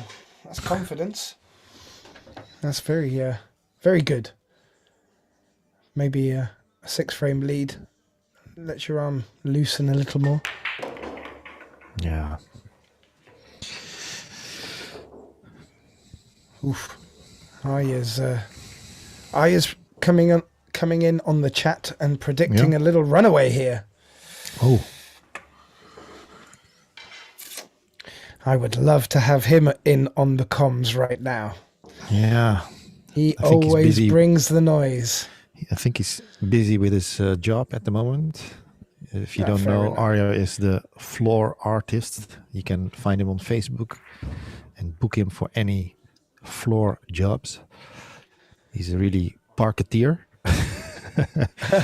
Cool. And I guess, it's busy at the moment. I know that a lot of the people in the trade shops around here, they haven't seen it so busy at the moment. Yeah, cool for him. Yeah, brilliant. And when he's not putting in the finest of floors, he's kicking ass at snooker and pool. I don't know where he gets the time for it, but he's also really valuable on the comms. I always enjoy having him in the box. He sees things that others do not see. Oh, he's got that. Yeah, the 8-ball dropped at the end.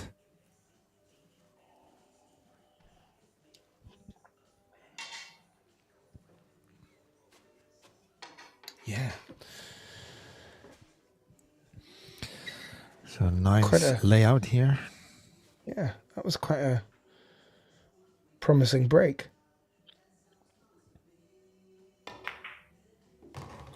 Not seen so many break and runs today. so far, I hasten to add. But both guys breaking rather well, bar a couple of scratches off the break. Mm-hmm. Magic Rack helps. Yeah, I'd rather see hand-racked racks instead of the magic rack, but it's it saves a lot of time. That's You're for sure. with me. I didn't realise there was that. Well, I didn't think there was anyone left in my court of the no magic racks, please. No, but I do understand why, and it's a great invention. But on the other side, the players have been so smart to figure out the break that well. Quite, yeah. So that's just they have to, change something again. Maybe use a high rack with 10 ball as well. Like the Moscone high rack. Yeah. Yeah. Not sure if it works for 10 ball as well. That you distort the path of the two balls behind the one ball, so to speak, that are always traveling towards the center pocket. It's the only way to do it. Yeah, and exactly. And as when I had a really good lesson with Renus, we just went through the 8-ball break on the magic rack, and it was pretty much the same as the 10-ball. You hit it sweet. You get the two just behind the front ball coming towards the middle bags, and you get the corners swinging around the angles and coming straight back into their respective corners. So it's quite interesting. And I remember in a couple of the money games we've watched when Nick, Mark, Jan, they've all hit that sweet spot, and it looks easy then. You get 4 balls just going clean in off the break.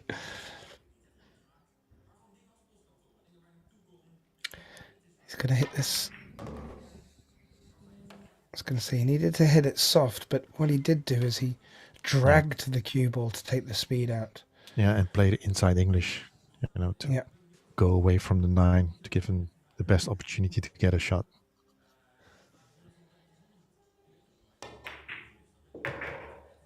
This looks a little pacey. Ooh, yeah, straight from the get-go. And I don't think that was the cushion this time. No, he just overhit this one. I think he's going to bank it. Scratching his head. And there you see boven het eye on the back of his shirt. That's what he plays in the league matches with his team, and he also works there when it's open, of course. A great bunch of lads there. I have to say, I'm always amazed when I go there. Great games and very disciplined guys. They're there most days, and they are always playing, and they don't play for fun. Yeah, it's really good. The likes of Mantia through to the Hardy, they're all such strong players down there, and picking up a lot of silverware recently as well.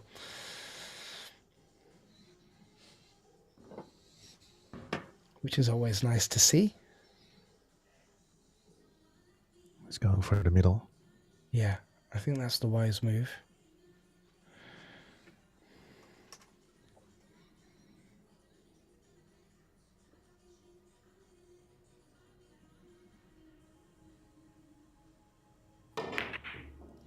Oh, that was from far off. The cue ball's trekking towards there as well. That. Oof. He seemed to hesitate the first time and then came back. And he missed that by what we would call a country mile.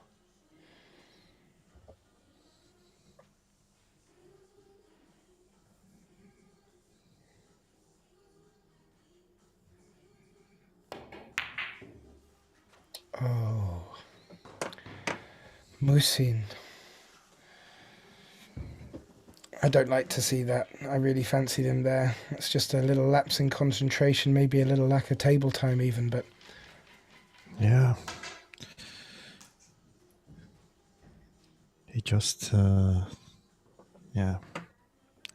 looks like he's missing these kind of opportunities too much now. Yeah. Wow.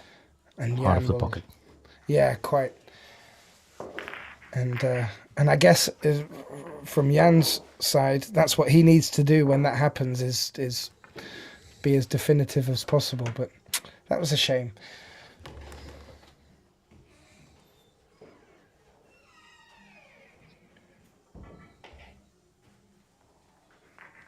So did you get to see much of the Predator series, Jimmy? Yeah, I actually watched, of course, how the Dutchies were doing, especially Niels in the beginning. After that, it was Mark and Niels, and they both qualified for the final group. Unfortunately, in the final group, didn't do so well. But if you look at the money score line, Niels did a good job. Yeah. Yeah, and as did Albin. I actually thought Albin was putting on his paddies on purpose so he could just keep in and keep clawing money through the group stages. But I was very impressed with the way Niels played and Mark. I don't get to see Mark play without a hat that often, and it doesn't affect his play one bit. Look at this one, this break. You look where the cue ball went. Cue ball was running nice, got a little nick off the 4, and then decided to cover the cue ball. That's unfortunate. It's as if sometimes when it rains, it pours. Yeah. You know, you have some unforced errors and then you have a good break and you get punished by the 4 ball in this case. It's very tough. You try to get yourself back in the match.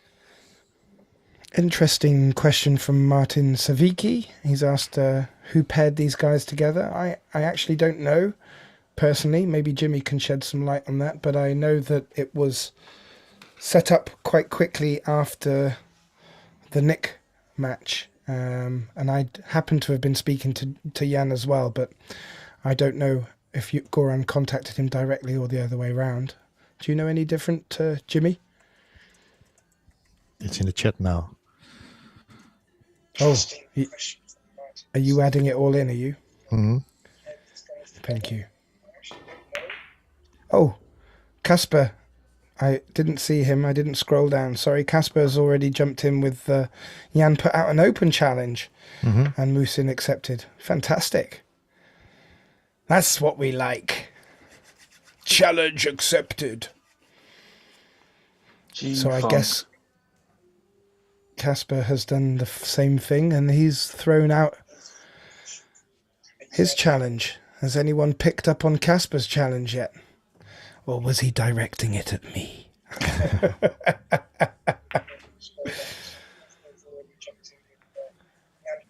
So it's not a bad shot by Muhsin there. Can you hear me? Yes, our floor artist just joined the commentary booth, the virtual commentary booth in this case. Fantastic. How Oh, you doing, yeah. guys? How are you? Good, guys. How are you? Checking in from home. Checking from home, but I was keeping an eye on this match right from the off. And yeah, good fun to be back. Yeah. Nice to have you here. Are you getting to watch a bit as well, or are you just listening to it while you work? No, well, today I was scheduled to work, but something came up. You know how it goes in construction work. If something gets delayed, everything gets delayed. But I mean, enough about me. I was watching this match live, and yeah, it's. By the way, I have to say, major shout out to you guys as well. I mean, you provide us with these live actions when these weekend days there's not many. So it's nice to have something to have a look out for. I'll leave you two with the chat for now. So go on. I was going to say it's nice to scratch that itch now and again, eh? Yeah, absolutely. Yeah, but So what have you? Go on. Yeah, go on. I think What have you? Sorry, the main thing that comes to mind is when I watch Musin, it just seems like a struggle all the way through, which is obviously to say because he's trailing that far. But even the racks he's won, it didn't really look plain and sailing. No, Um, I don't know if it's his way, but he does seem to get down and play the shot quite quick. And I don't. Maybe that's natural for him, but I know that I don't see that used to great success in many other players. So yeah, I've seen Musin play up close several times, but I think he's genuinely playing his normal style of play. But the yeah, main obstacle being is I don't think he's really settled with the pace of the table or even the throw or whatever is causing his positional play is really below par of his own natural standard. And I have to remind you, I mean, by the time Musin joined us in our team, I think that was the last season Jan played with us, and they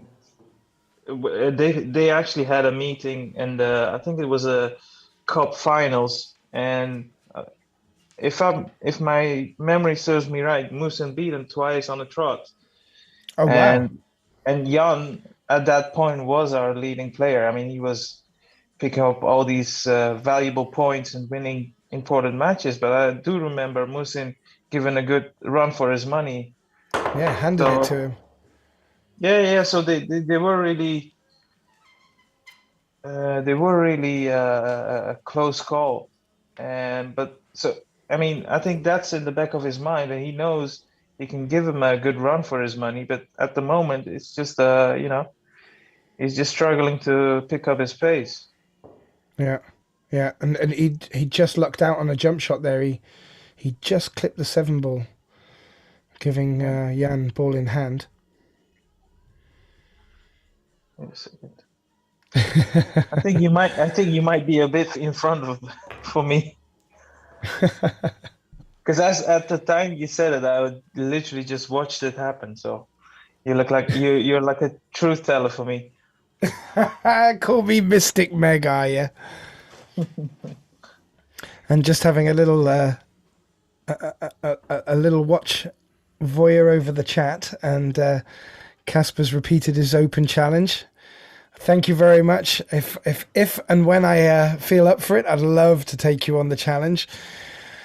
Not that I don't think I would be that successful, but I'd certainly try my best to give him a run for his money. And Chaka puts in a little comment as well, mentioning that Jan is a great front runner and really paces himself when in. I think we're seeing that. Yeah, Chaka, I agree with you. We're seeing that. And it would be good to see Musin stand up to that. And like as we saw at the beginning, he really came out attacking. If he can keep that up and make some of it stick, it could make Jan think twice. But I do agree. And it looks like the race making is carrying on in the chat. That's great to see. Keep it coming, and please allow Orange Forks to promote and to promote to the masses. So Jan tucking in quite easily there. And what do you think, Arya? Are you still here, Arya? Yeah, I am. Yeah. What are you thinking of Tobias and Nick? Jimmy dropped the bomb. Yeah, I'm well up for that one. I mean, Good. if it's everything, I mean, from what we've seen so far from those two gents, they put on a show. They look really solid. They looked, I mean, it's hard to bet against Nick at any format, but especially with the straight pool and also the after the match post match comments made by Christoph Reintjes actually, which is I think very classy of him, and obviously it's well documented that Nick is he's retired his professional career, Yeah. and for Christoph, who is by his own right a phenomenal active professional, one of the many characters I have to say Germany has to offer. for him to come out and say, well, that's probably the best level ever I've faced on a straight pool table, which is a huge compliment, but also a testament to Nick's, Yeah, astuteness around the table. massive. You can take the man out the game, but you can't take the game out of Nick. No, no, no. And but also, I mean, I think it's always the same thing when you have a young lion. It's like almost when you watch, say, I could use the example where you watch other combat sports or something, and you have the guy at the title, and then you have these young contenders coming up and try to take away the head, the king spot. And I Yep. think Tobias is a prime example of that because the way he looked was nothing short of truly solid. And yeah, Yeah. if that's what we got in store for us, I can't wait. And Mark Bijsterbosch can be very intimidating, and it didn't phase Tobias one bit. I was really impressed. He showed like a level of maturity above his years. It was very good. Yeah. Yeah, I think the thing was, I have to touch on something with Mark. I think this very first when he played Nick, I think you was there as well with Pascal and I, and we had a mild form of critique. And the only thing I would suggest is when we were talking about the little unforced errors from Mark, is because we rate him so highly, and you could see that evidently when he attended the Championship League pool, and he gave a good account of himself. And Yeah, absolutely. that man is absolutely capable of beating anyone any day given. And he's proven that as well, during the Europeans, almost made it back to back, which is quite astonishing if you've just landed your first maiden title. Yeah. Oh, that wasn't a bad shot. I actually thought Jan played for that then, but he put his cue on the table as if he didn't. It didn't look like he had enough angle to hit it off one rail. I thought he had to come off two rails to hit it in the first place, but he tapped the table after, maybe for the position that he ran afterwards, or for that purely he just did fluke it. But poor Muhsin has a tricky escape, and although he's made it, he could find himself being stuck into a bit more trouble here. And am I Yeah. correct in thinking, Aya, this is 3 foul rule? Yes, it is. And Yes. he's just firm in control, Jan, in this match. And that's always the case, isn't it? When you're in front, when you're the dominant player, you always tend to get the rubs, and the guy who heavily needs the comeback, it just doesn't matter what he Yeah, does, yeah. just falls out short. I think, I And mean, he should be fine to kick this one. It's not a really hard kick shot. As the old cliche, it's not about hitting, it's about where you leave them afterwards. he could get away with that. Is that going to just run on? Yeah, I don't think that will pass the 6, but also he's just nudged the 5, just enough to make it a bit uncomfortable for Jan. Would he be in a position to run out? I mean, the 4 is sitting invitingly for the middle pocket, so if he can leave himself an angle, well, whenever he gets to the 4, it might be a slight chance, but obviously, as you can see, the 1 does not pass the 6. He's got it out And of there well. it's just sorted. If it was the original 10 ball rules, this could be all over quite quickly. However, Yeah. can he hit this hard enough and ping the 1 ball over into the other corner? No, I don't think they're frozen, are they? Yeah, I'm just trying Was he to having a look? observe his body language where he's going for. He might be. I think he's called a combination, the 110. So that's interesting. The pace he played this shot, I think it was more of a safety and just calling the 10 in. I Just to think he make was sure. looking to bring the cue ball up behind the 9-7 or something. Yeah. But hit the 9 full in the face. This is makeable. Not like that though. He Yeah, played it like it was a safety, but he addressed it like he was going for the pot. I think he actually went for the putt, but he's just too focused with the path of the cue ball. Because if you played safe, I have to suggest it was a bit too hard for me. But Yeah, either way, and it's a nice outcome. I've done that before where it's where you're playing left hand side on the ball and it just picks up the cloth before it gets to the object ball and then it starts to swing away. Maybe, but he's fortunate in leaving Muhsin a jump shot, and that's the second jump he's missed now. Yeah, There's I mean, both tough jumps. true. I mean, but in the first phase of the first half of the match, his jumping skills were out of this world for me. He was nailing them. Yeah, but Yeah, the last few, I don't know. It just looks more uncontrolled power jumps. But it's easy to say, obviously, when he's fouled on multiple occasions. I think if I'm not saying something weird, am I? If when the first half he was playing a lot better, especially yeah, with his jump. yeah. And do you think when once they start getting past the 15 rack mark, you know, like you were mentioning about the races to 30, do you think it shows different type of players up for who they are the longer it goes, or is it really just a case of if someone gets in the lead, the other player's head tends to get down, or what are you thinking? Yeah, it's a good question, and I think it's. I mean, I'm gonna say something very cliche here. I think it all comes down to your character and who you are. I think we had this question a long while ago when someone asked similar type of question, and I said, me personally, it all comes down to how I feel I'm queuing. Yeah, And of course, you'd be lying to say, well, I feel totally relaxed when I'm 18, training 18-9. But if I feel like I'm cueing the ball properly and I'm playing decent and I don't fear the cushions or whatnot, then obviously I have to back myself even though I'm behind. I'm not yeah, sure if that quite. works for everyone.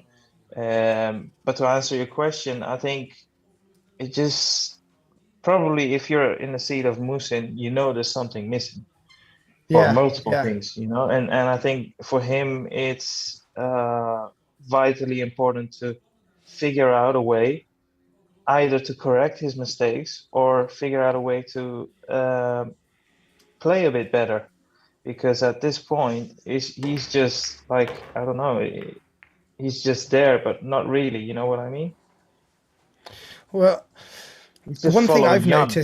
one thing I've noticed, and this was when I first started commentating with you in the early days, is that it's a bit like poker. You get this tilt now and again, and Absolutely. and it can be something so ridiculous as a fluke, or just one solid clearance, and then the other player gets a little bit of momentum, and then it swings back, and like I've noticed with the 10 ball runs and the alternate break, it seems to stop that somewhat. It sort of seems to just pull that back. You don't you can feel the player getting into their swing, but they're not allowed to because when they come to break, they're not breaking because the opponent's breaking, and I don't know if that's a Yeah. good or a bad thing. I guess for I think keeping it close, it's a good thing. yeah, I think I mean like with all sports, if you keep putting on the pressure, at some point your opponent will slip up or make a minor mistake, like with most cue sports, I think it's about I think we are gonna have a break, aren't we? I think we may be. No, no, they're carrying on. I'll be taking a dip out in a moment. I'm listening. It's good. Good stuff. Keep it coming. Well, I think when in all sports, when you keep applying pressure to your opponent, doesn't matter how good they are, at some point they will crack or an opening will present itself, and it's about applying that pressure and also being consistent. Like I think what was Yeah, very evident with Jan's performance, even though he ended up at the wrong side of that match, he he remained at pressure and remained at level for a high amount of time, which enabled him in that position to eventually Really, either yeah. win or go very close.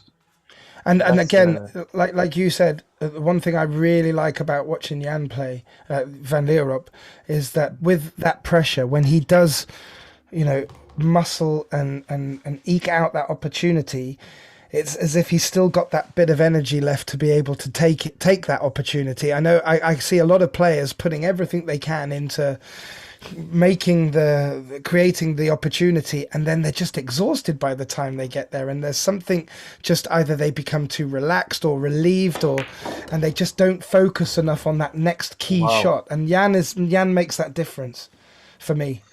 Yeah, well, the thing I impressed me the most about Jan, and I think it was, I think the first match we broadcasted of Jan when he took apart Mark, I believe, Yeah, right? he was unlucky there. And then he came up to the commentary booth when we were actually present there with Joris and Jimmy in the Go Customs Arena, and he was feeling like he could play a couple of notches better. But the thing that impressed me the most, even though at the end it panned out to be a runaway show, he never really accelerated in that match. He kept his No. discipline, he kept the same rhythm. And you know how hard that is to over a long distance, while you know for a fact after some point I'm not gonna lose this match. To Yeah, keep the same energy, keep the same discipline. That's the stuff that champions are made of. And of course, exactly. he's no shy of winning titles. Well, no, and he's a cool customer, and that really helps. I know so many players, and I think it's human nature. Your adrenaline starts to run, your arm might stiffen up, you let go a little bit on the shot at the wrong time. I think it's so easily done, and the ones that can really manage that, they're the true champions that start to wheedle through, because the quality, the level of plays, even in the KNBB in the Netherlands now, is so good. There's not that much between a lot of them. It's Absolutely. good quality. Absolutely. I think from that point of view, we are truly blessed from all the talent we've had over the past, and Yeah. we still have from the Netherlands. I can remember the European Championships where I think from the 8 quarterfinalists, 5 of them were Dutch. You know, Amazing. it doesn't get talked about enough, in my opinion, because like you guys were kindly enough to mention my work when I sometimes talk about one of my passions. Obviously, pool is a part of it, and when you you know bring up pool, a lot of them don't even actually quite understand what it is. They have this image that it's like a cafe, you know, hobby, but they Yeah, don't yeah. realize how good the Netherlands are, you know. Uh, I don't think the Americans realized until the Moscone really got into its full swing. Hey, Musin true. just played a great shot then on the 8 to hold for this. If he closes this out, he deserves that. He just fell tricky on that 8 then. Yeah, 9 frame gap. I mean, he's gonna need to win this 2010. He Yeah, is. that's He a is. Are tall you going to order. be okay? Are you going to be all right now if I leave you with Jimmy for 5-10 Yeah, minutes? absolutely. Of course. Well earned break. Thank you, Jimmy. Okay, have a good one. So, Arya, nice of you to join the commentary booth. I'm always happy to join the former European champion seniors, my friend. Always a pleasure. Yeah, thanks. I mentioned before in the chat, you got a great company, the Floor Artists. Anybody in the Netherlands or maybe Belgium, Germany, who needs their floor to be redone or, refinished, whatever, they can contact the man himself. You're And too when he kind, has Jimmy. time, yeah, and when he has time, he's also doing commentary for us, like today. Yeah, thank you so much for the support, buddy. Um, but I do remember I had a spectacular assistant once when I was installing a floor in Leerdam. You might know that guy.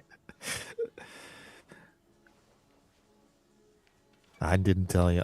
I used to be a floor technician. I think I think what separates you well, if anyone knows you well, is you're a perfectionist, and I think you need that in this game, in anything if you want to succeed, as far as I'm concerned. Thanks. Just doing my best. You know, trying to upgrade the stream whenever I can with what I can. So in this Yeah, it's case, looking yeah. it's looking phenomenal in the replay. I mean, we have been through it. I mean, that's man, nice man. In the So meantime, Jan, difficult shot here on the one. He's swerving.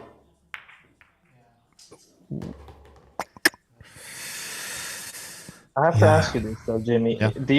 Do you feel there is a way back in this for Musin? And if so, what is his key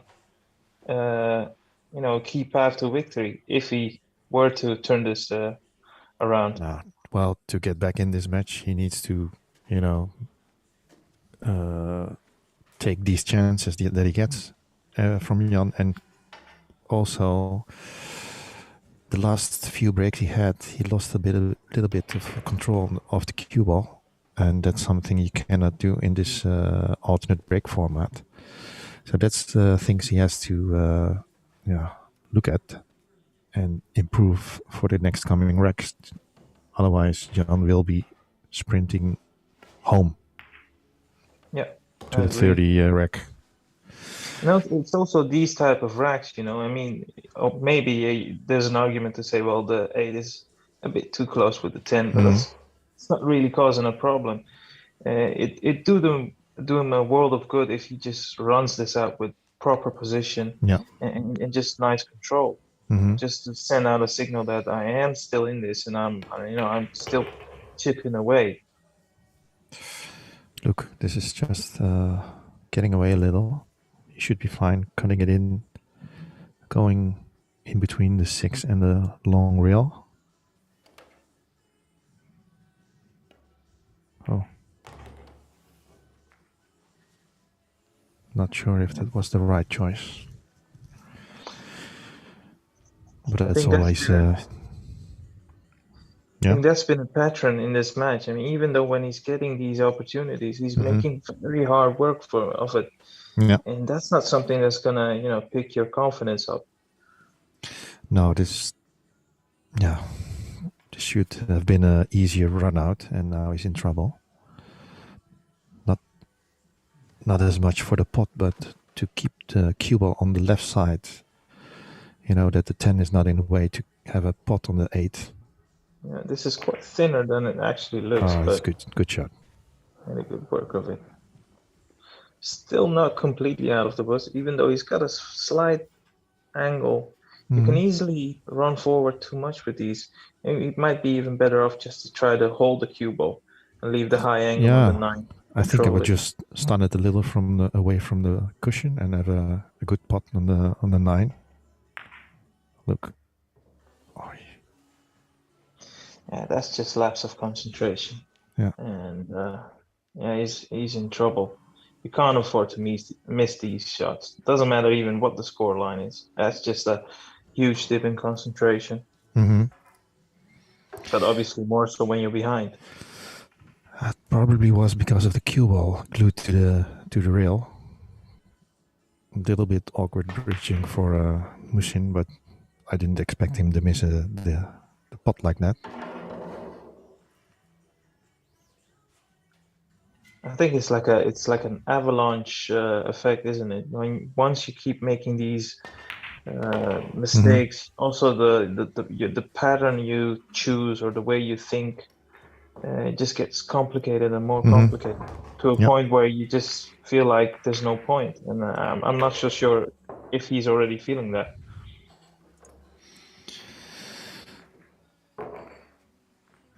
Just checking on the chat.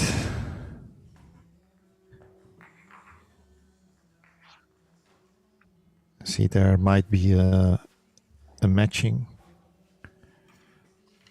coming up. Savicki versus Kasper Verstegen. Yeah, not sure what they are talking about now. what sort of format. I'm trying to do the stream and catch up with the messages. Well, one thing is for sure, if you want a nice coverage, there's only one man and one man only to call or to contact if you don't have his number.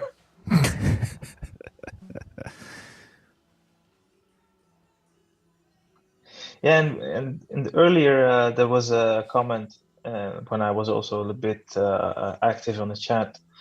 Someone asking it'd be nice to see a snooker live stream from Maas Live. Obviously, in the past you had done. Was it the national? Yeah, the Dutch national championship. championships in Maasluis. Yeah, at the Loods. But there's not many money matches in snooker, right? Yeah, that's the problem exactly. That's why I also suggest. That's why also I suggested maybe just to render it down to an 8-man tournament where you maybe handpick your talents if you like, and. But I would like to see a money snooker match. Who you think in the Netherlands would be up for it? Well, I know for sure Alex would be, Alex Lely.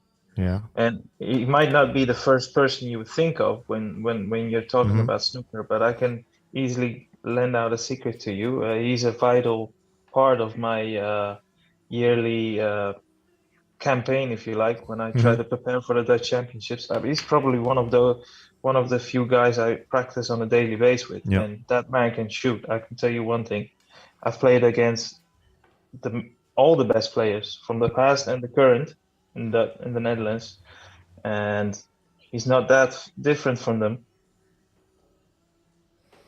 in terms of level and consistency. That man can play. And I know, and we all know, Alex likes a bit of action. Yeah. So action man. He'd be the front runner if you'd ask me who would be in for a money game. I'd probably say it would be someone like Alex, maybe Joris Maat, the current Dutch champion. But I'll be interested at some point, of course. But the clubs need to open, as I don't have my own table. In the meantime, Muhsin has lost position a little. Has a cut shot on the 6. It would mean that the cue ball will be going around the table if he cuts this in. Would you play this with left or just plain ball? I think it would play with left. And he played it with a little right, so the opposite way. Wow. Works out perfect. Great outcome. So, but now a very important, a very important point in this rack. I mean, he's done all the hard work. Now it's all about to keep the control. Nice angle on the 8, and it should be a formality. Someone has asked on the chat whether if anyone knows if Jan Rempe is related to King James Rempe. Yeah, I've heard that question many times before. You don't know him, but it's Jim Rempe, as you say in English, of course. Famous pool player from the USA. Actually, I learned a lot from him by watching his videos, like in the 90s. And I bought 3 videotapes. And Jim Rempe. Yeah. And on the videotapes, Strickland was also one of the instructors. It's really cool, especially at that time with really slow motion video, which was like relatively new in that time, especially for those kind of productions. It must have been really expensive. The videos were sponsored and made by Miyuchi Q's. Oh, okay. So all the players in the videos were Miyuchi sponsored players, of which Jim Rempe and Strickland at the time were Miyuchi players. Mainstream players, huh? Yeah, and the nickname of Jim Rempe is King James. So that's why they are saying it. Well, if that's the case, they are actually related. That'd be something. I do know one thing though. Jan has gained a few muscle pounds. Yeah, indeed. We can both speak from this on a personal because we've been his teammates, haven't we? I always used to make a inside joke with him. Don't Why are you walking that all that big? And he's turned out to be actually quite Yeah. big. Well, I think just before COVID started, he really was gaining pounds. So a lot of muscle tissue. Yeah, he's a very nice character, isn't he, Jan? I Yeah, mean, yeah. on the eye, he looks very, very quiet and easygoing, and I think it is. I mean, if you don't know him that personally, but this guy's got a bundle of humor. It sometimes just comes out of nowhere where you go, "Wow, did not expect a comment like that from him." But Mhm. yeah, he's a nice character, isn't he? Yeah, indeed. I think we had a As really is good Muhsin, of course. season then. Yeah, especially with those two kind guys. And by saying kind, they are also kind, friendly, and good Yeah. fun.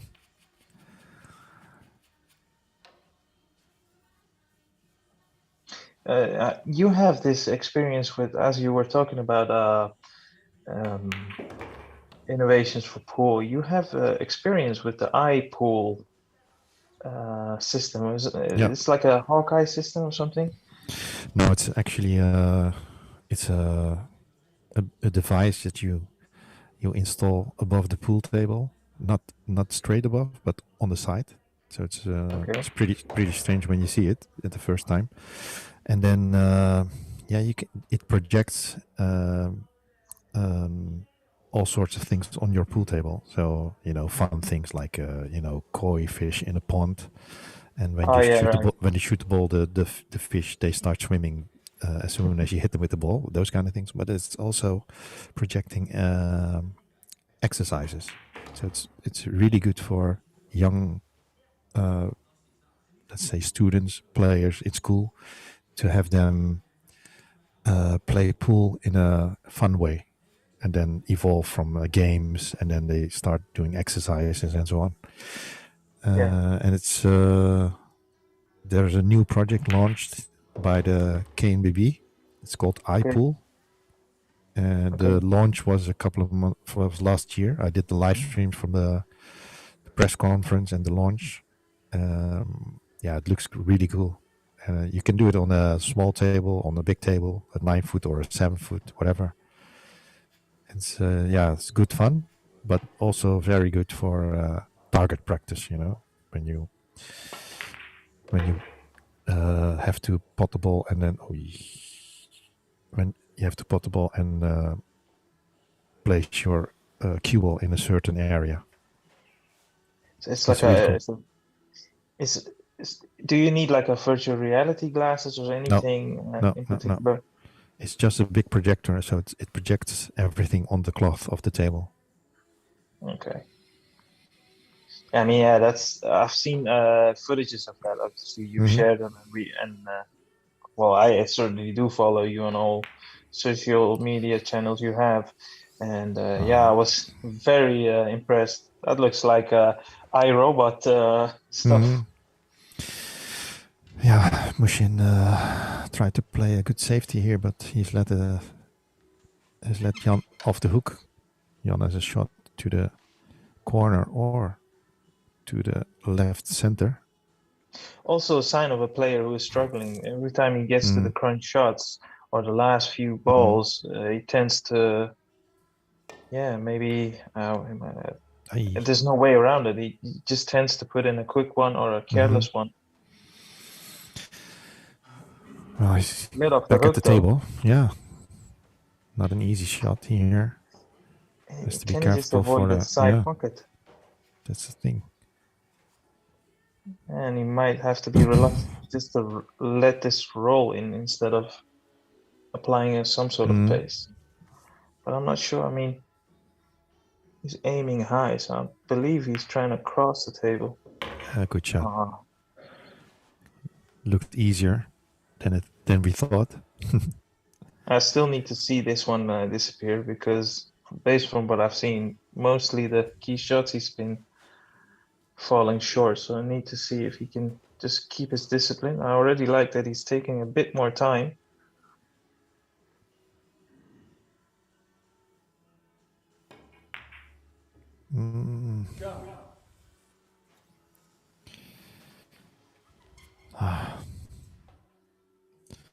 Yeah, those kind of chances you need to take. 100%. I think it's safe to say anyone who's played the game long enough has had these matches or these days, and it really sucks. There's no other way around it. It really sucks. And it takes a lot of knowledge and experience to know how to climb yourself out of that. But it's very hard, and it's a skill that very few players master. I think probably Niels is one of the best, if not the best in it. Climb himself out of a hole. Yeah, we've seen it during the last event from Predator. You know, when he had to go through the qualifying stages through the groups.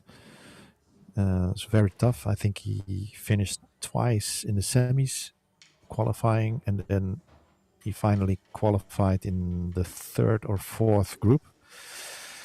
Well, they see that it's determination, and knowing Niels, that's one thing he definitely doesn't lack.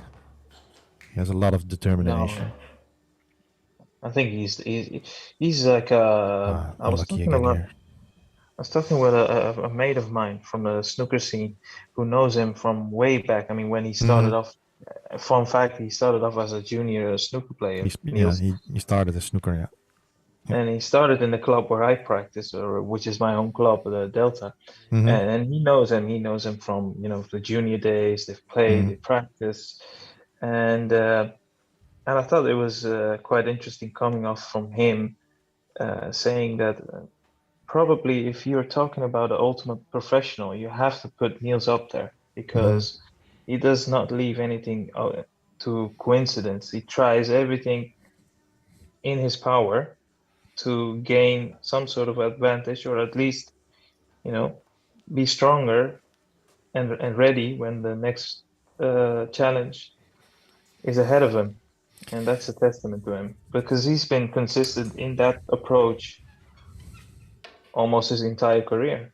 Yeah, and for the viewers at home, if you don't know, Niels has put up a really good training course online. You can find it on terminatorcollege.com. He shares a lot of inside information. How do you prepare for any big tournaments? Practice drills and those kind of things. Especially the mental side, and that's I think the title of the course, the mental side of pool.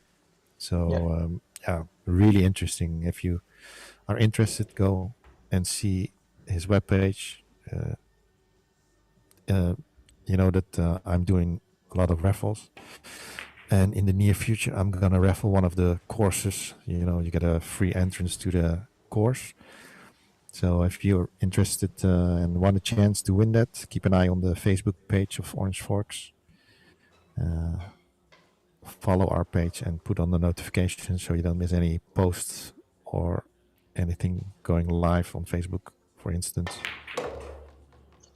Yeah, and the only thing I would like to add to what you've just said, for those who are a bit more analytic, he does cover the information from several point of view, so it's very helpful if you want to actually get a good understanding of what Jimmy has just explained, the full ins and outs. He's probably one of the best teachers I've heard to talk about the game, because anyone knows a very natural player, and I think it's safe to say Niels originally is not per se the most natural player you've ever seen, but he fully understands all aspects of the game, and I've just mentioned, he also explains it very critically. So if you're more of a analytical type of player, you'd benefit hugely,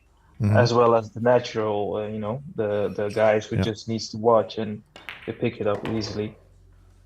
In the meantime, picking up easily is Muhsin taking this wreck. 3 balls left on the table. This looks like, yeah, a good chance to get another wreck on the board. Please don't overrun it. No, you should be fine. I thought it was really coming fast through the corner, but it's okay.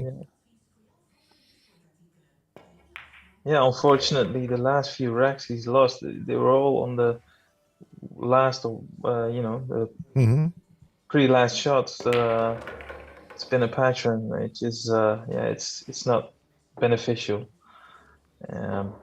All he can do is chip away and then hope. I have to say, Jan can play a lot better than this as well. I'm not saying he's not played well in this match, but I think we know he can play a lot better, and it's hard. And it's hard to stay that zoomed in while there's not really that much pressure on you. No, that's always the problem or the challenge the players have when you play such a long race. Imagine that you're playing like a race to 100, what they play in the USA sometimes. They play like 3 days in a row. That's exhausting, not just physically but also mentally. Absolutely. It wasn't it like a 120 against 119 match between, who was it now? Shane? I think it was Shane Or versus Colo. Okolo. Yeah. Yes. Wow, that's amazing. Yeah. So you play 3 days, and then in the end, it's only 1 rack. Man, you gotta be heartbroken if you miss, lose a match like that. No, different break from Jan because he scratched on the last one before this one. Now, better control and an open shot on the one. Let's have another look. Yeah, you're right. Little lucky that the 9 got kicked in the corner. I think he can go he'll around take the table. Right? He can put the one in the bottom right corner pocket, swing his cue ball around the cluster of 3 balls. I think he's 8, looking 10, at and the a 7. middle pocket. Oh, he's gonna cut it in, huh? Yeah. Oh, that's less trouble for his cue balls.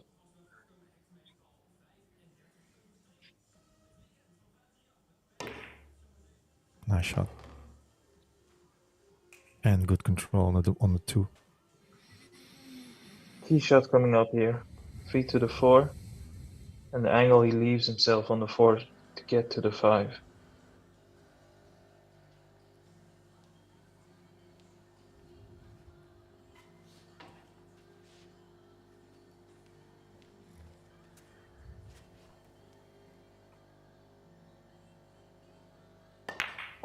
Just has to leave a angle, and that's what he does. You can see it. I was never a fan of these type of balls, of the 4 down the rail. I'm not sure anyone is a fan of it, but I'm just saying, I really dislike this type of shot.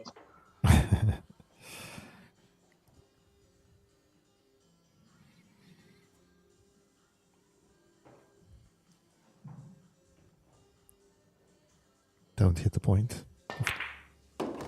No, that one flew in. Yeah, so that looks another rack on the board. You'd have to say. I mean, it's hard to foresee any problems from this position. He's done all the hard work, so I'd be very surprised if he does not take this one.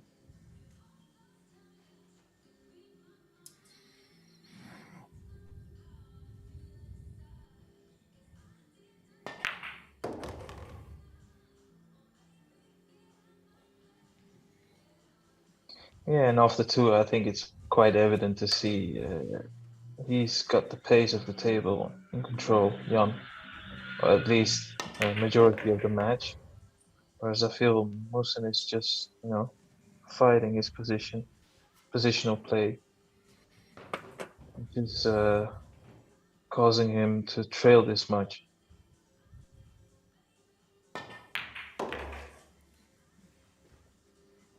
Yeah, this looks to be prime position for Jan. Just on it off the rail, nice and close on the 10.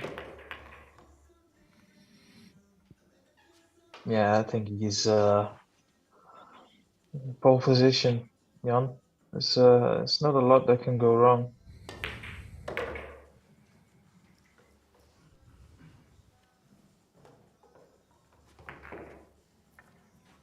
So who's there with him? I think I heard you mention they have several people with them, or I think, yeah, his girlfriend is with him. So that's the only one. so Jan's been fishing during quarantine, huh? Fishing. He's been swiping. I have not. I don't have the details how they met. So Just interrupt the match and go, well, we need Yeah. something for the viewers now. So just a quick interview. Hey, so the 4 and 5 already. Is it a dry? it's a dry break. price? Yeah. It is. Okay, then in that scenario, it's actually helpful to him. I don't think the 4 will pass. And if you look at this picture, the corner to the right or top left in this picture, you're gonna need pinpoint position on the 4.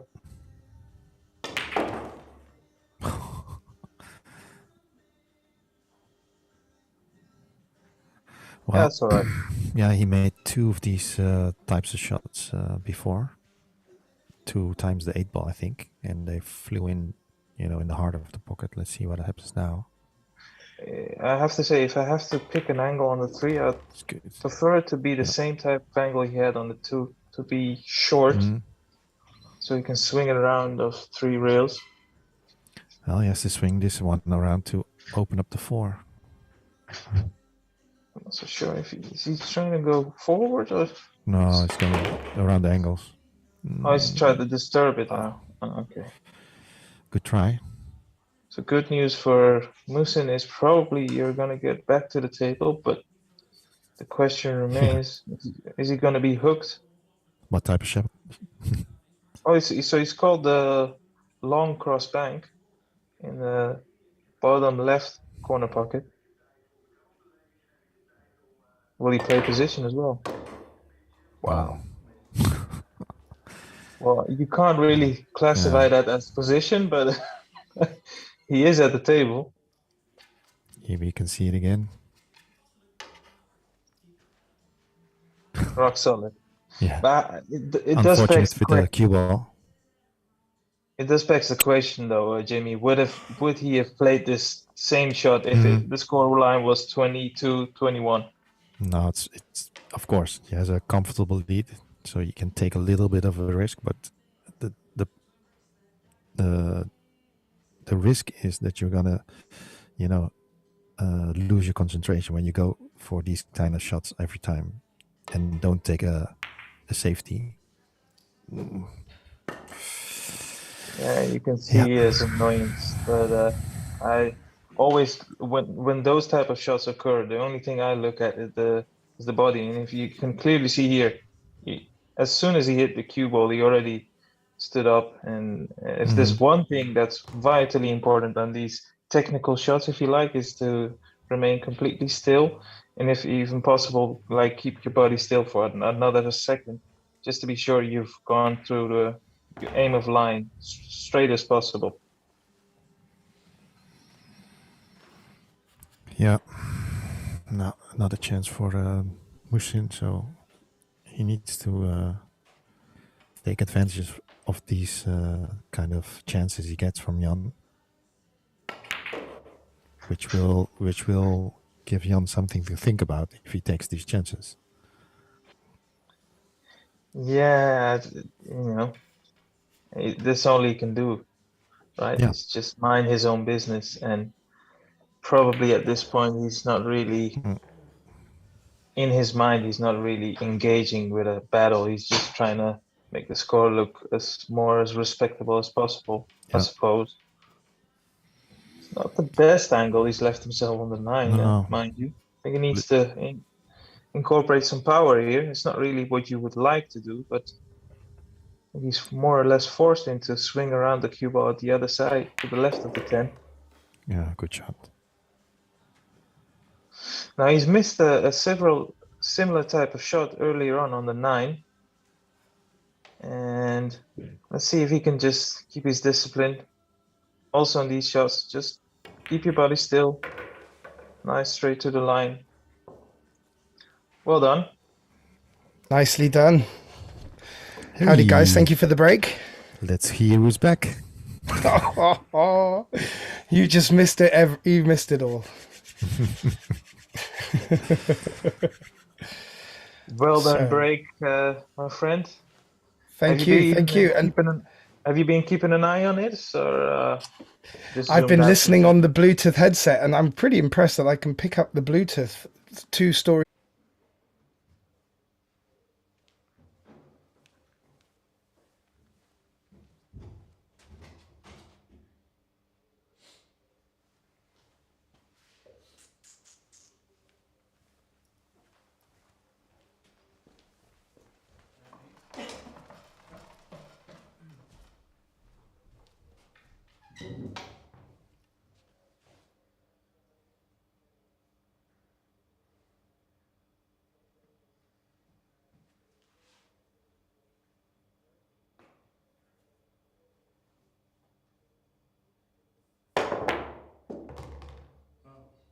dice numbers on it around it, and he just kept it in a bag for the one day that his friend came back to visit, and he would give him his cue back, and it was so reminiscent of the love of pool, you know.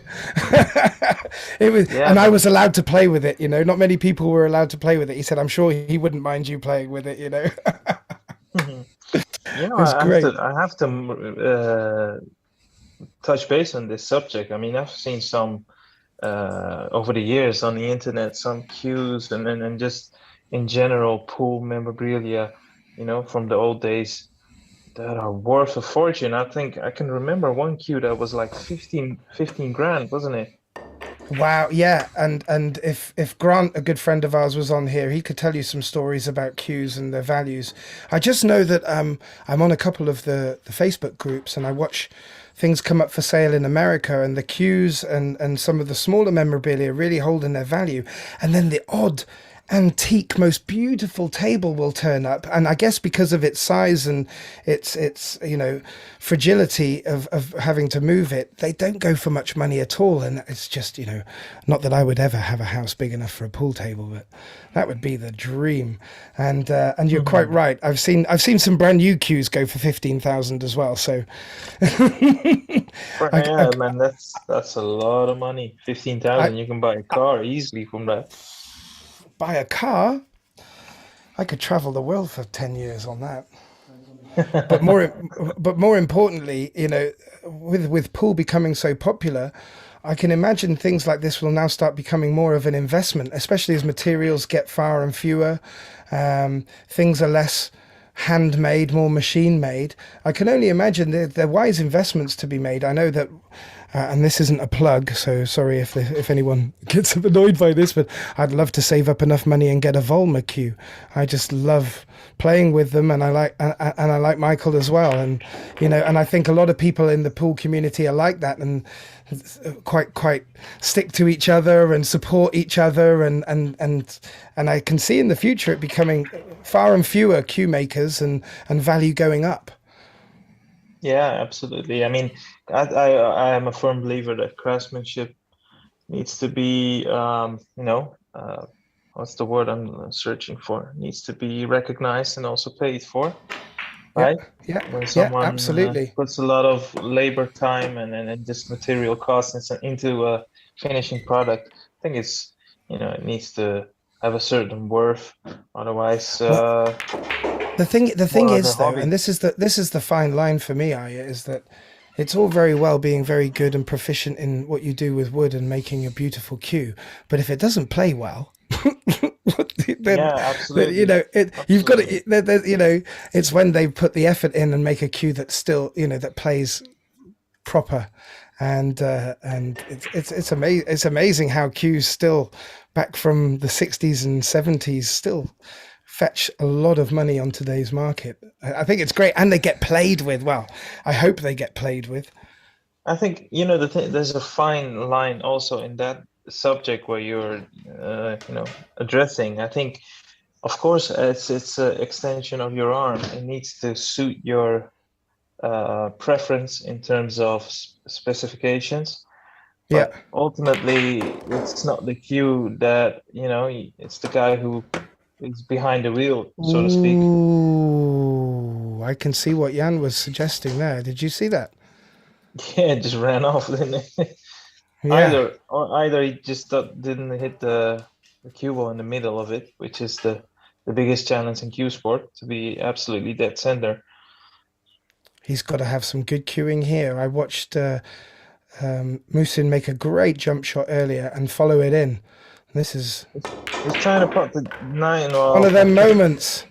Well, he put it in the Commentator's exact curse. different position. Now I was trying to say he's trying to put the nine in the left side of the pocket, and he done exactly Yeah. the opposite. Yeah. I didn't It know if looked there like was a he had merit a in playing small that angle. dead weight. If you played that dead weight and leave the cue ball up, at least you have a chance. That is always a risky shot. But playing it with pace, with not being able to see much Yeah. of the cue ball. I wanted just to take you back while it's still in my mind about the cues. Do you think the difference is in the shaft? I mean, we might have Goran listening in here. He might be able to add to this, because I'm sure he's done all the experiments with this.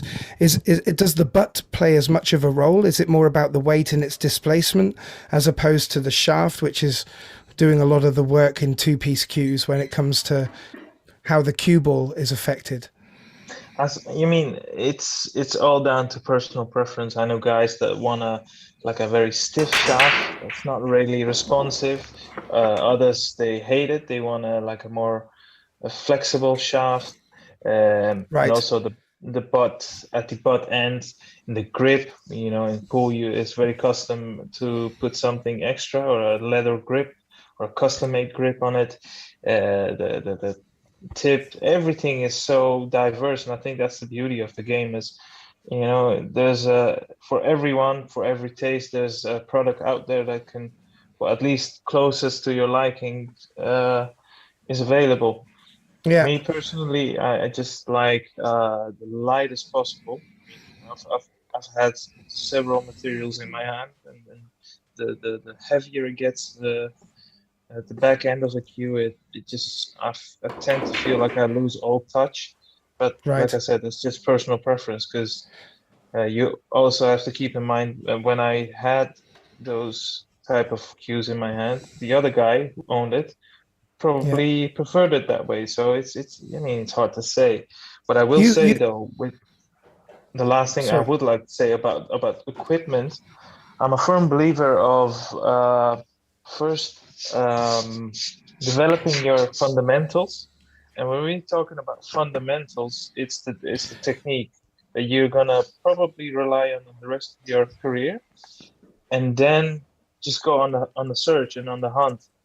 So if you have a different narrative, say if you were like a boxer, the first thing you need to work on is your fundamentals, your footwork, your boxing technique, and then you can go on a search to add to your arsenal. And one has a powerful hook, another one has a powerful jab. It's you need to I'm work on sh- your I'm sure fundamentals. there are viewers at home writing this down eagerly in their notepad. But meanwhile, Musin just missed what relatively simple two and knocked it safe and has got the ball back. I just wanted to bring it back quickly, just in case the viewers were missing out on the action there. But you're absolutely right, and everything that you say is correct. The reason why I Well, ask you as I opposed think to it anyone works for else, me. Arya, is is that you play snooker, and I've played with a single piece cue versus a 3/4 versus a half, and I really like Yeah. the single piece cues. And Yeah, there's a lot more feel in that. yeah, There's a but lot when more you feel break in your that. tip, you have to swap the whole thing quickly in a match. Whereas in a pool match, you can just change your shaft and you can be straight back in it. You know. Yeah, I'm always surprised. Although pool, I'm not as familiar in, but in snooker, I'm so surprised that so many professionals that actually do this.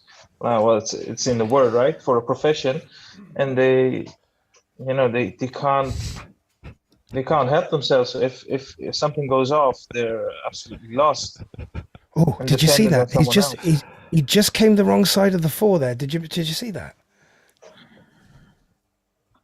I did. I think he's going to have to really give it some welly to. Wow, that's a lot. I've seen you play shots like that, are you? Nah, man. It's been ages.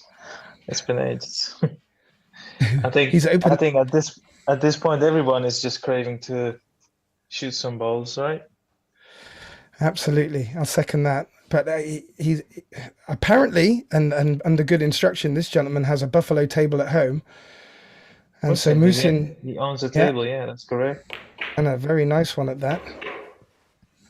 Buffalo, uh, Buffalo NL Data Van Leeuwen. I hope I've said that right now. I'm sure Jimmy's laughing at that. But Data up in Amsterdam, a great provider of tables and services to the local area and everything else. I've been to his shop. It's gyms, the whole lot.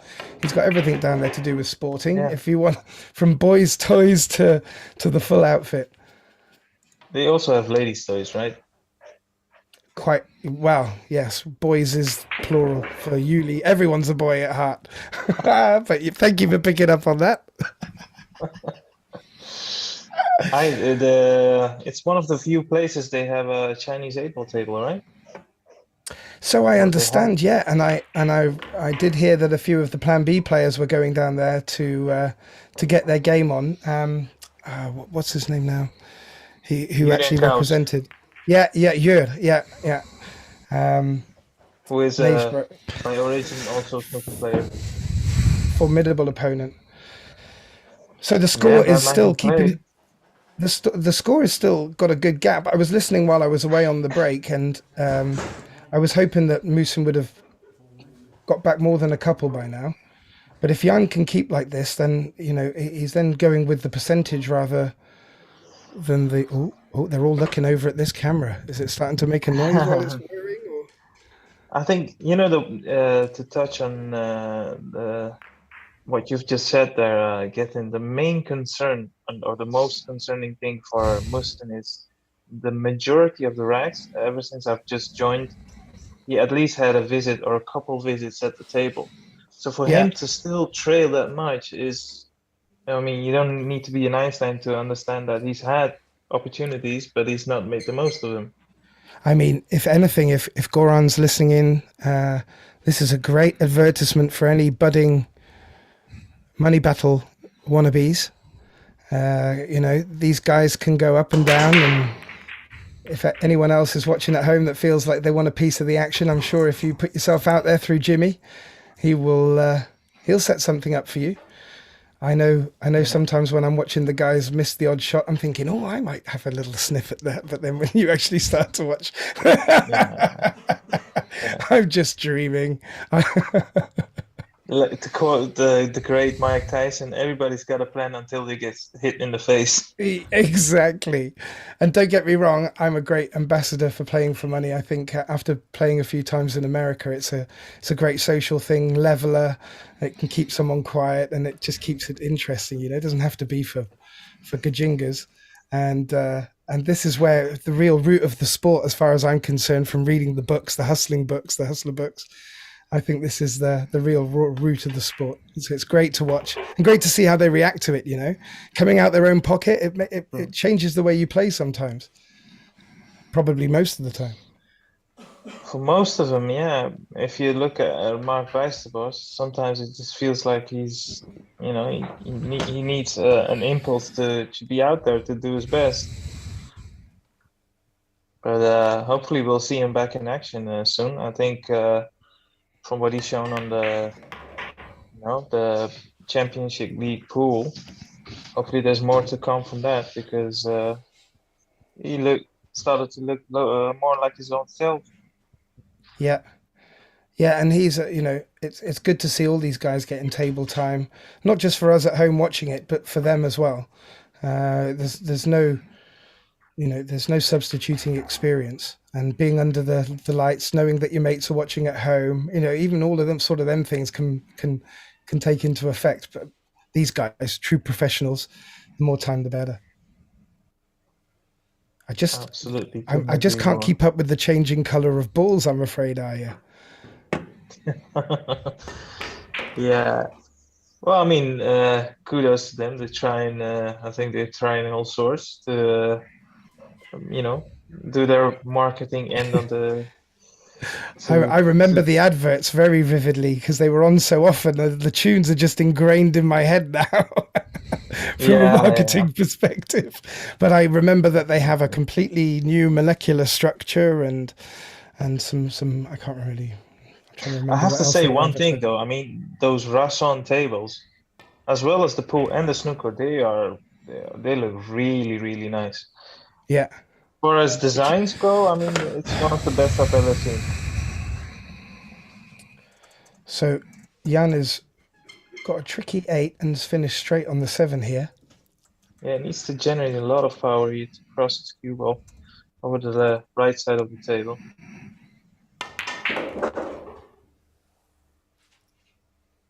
Oh, that'll do. Or will it? He might have to screw back to put the 9 over in the top right, because I think he's too straight to try and force it out off the cushion.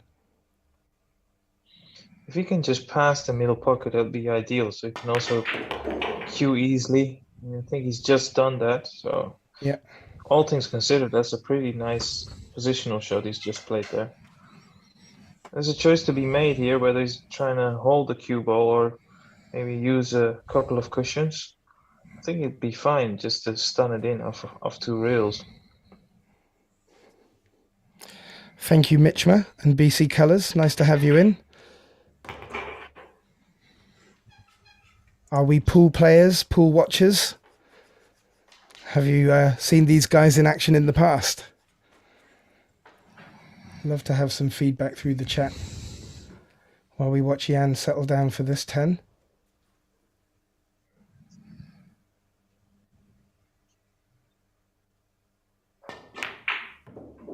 Oh, we were all silent and wriggled it in, huh? wiped his feet. Yes, Just absolutely. wriggled in. Doesn't matter how they're going, yeah, as long as they go in. No. Hopefully you all had the whoosh at home. This is about as much about pace as it is about knowledge of the table. But as Jimmy was saying, the table's getting a bit dirtier. The pockets tend to tighten up a little bit, and the more pace you force towards them corners, the more chance it has of spitting it out. So, ooh. Did you feel the tension in that sound effect? Well, I think your best thing was there was this guy on the chat, and you tried to pronounce his name. I don't know. That's a long time ago. It doesn't matter. It's not really relevant. But that really cracked me up. We were having some fun in the Evo Nick match. There were a couple of names that were coming in, and I wasn't too sure if it was just people donating some money and putting in spurious names just to see how we handled them in the commentating booth. But there were some great ones, and it keeps you on your toes. I still don't know many people in Holland that can say my name properly. So most people call me G or a mixture of names. Anyone knows the pocket size of this table? Xavier Caures is Good question, and yes, we do. Goran did put it in the last time I was there, and I want to say 4 3/4, but then I might be. It might be slightly less. So Just a quick shout out to Peter de Swart. Thanks for your donation. He's done so through the super chat. Big shout out to all of you home watching this and following. It's massively appreciated because as you can see for yourself, this stream is provided completely free with the best quality and multiple angles. So if you do enjoy and appreciate these live actions, you can support us in several ways and donating through PayPal, as you can see in the banner, or if you through the super chat is one of many ways. So major shout out to you guys. thank you, Goran. 4.5. I think it was 4.75 at Goos. So thank you for that, Goran. And I remember them being quite tight, watching them from afar. And yeah, you're absolutely right. The support is fantastic. The donations not only go towards, keeping the stream up and running, but Jimmy's always developing this. We get better camera angles. We've got sliding cameras, and when we get the opportunity to, as we found out in the Nick Evo match, we can even have Jimmy on a live camera zooming in and out. It's there. It's up there with the Matchroom of this world, if not better. So, well, I say this, and I don't say here. this because he's a friend of mine, a mate of mine. He truly is the benchmark when it comes to live coverage, live streaming, and he keeps on pushing forward. He keeps on investing in his equipment. So it's a testament to Jimmy and all the hard work he does. As you guys can see, the donations aren't just for him to pick up some burgers. He's actually, investing in some proper equipment. So yeah, big shout out to not only the followers of Orange Forks, but also the man behind Orange Forks, because he really is. He has a big heart it for what works he in does. so many ways. It works in so many ways, Arya. And the same in the UK. Now that coverage is getting better, and not just from quantity but quality, the popularity of the sport grows. More people get into it. More people are aware of what's going on, and it's just a win-win for everyone. And Jimmy's been at the heart of it since I've moved over here, really, and he capped it off with his win in the European Championships. That was just the icing on the cake, really, for him. I'm sure there's more to come, by the way. I don't mean that's his his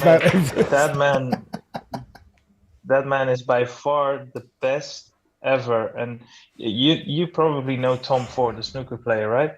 So I've played against him. I know he has a reputation for not practicing as hard as he should have, or definitely in his youngest years. But Jimmy is top of the mountain there. I mean, this guy does not practice and he just picks up the European Championships. That's quite astonishing. He only went down there to pick up the camera gig. Next thing and you he know, goes and wins it. He's out there in Qatar competing in the World Championships. So Jan missed that cut there.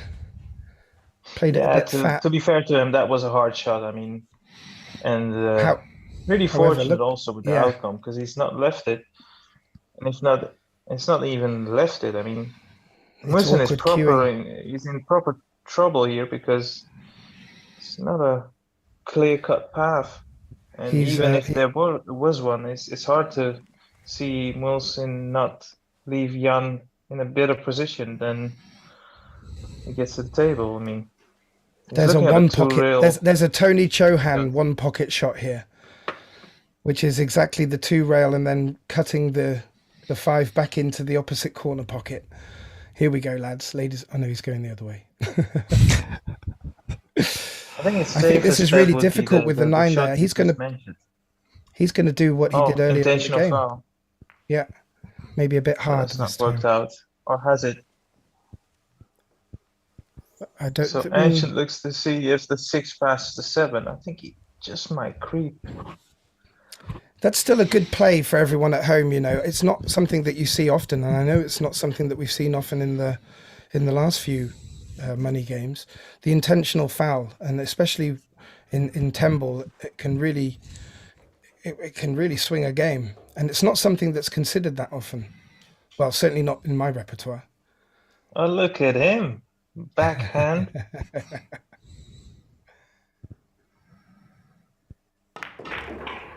Well, this should tell us that the 6 has a chance of passing. It's either that or he's gonna just sneak up behind the 7, but where does he leave the 6?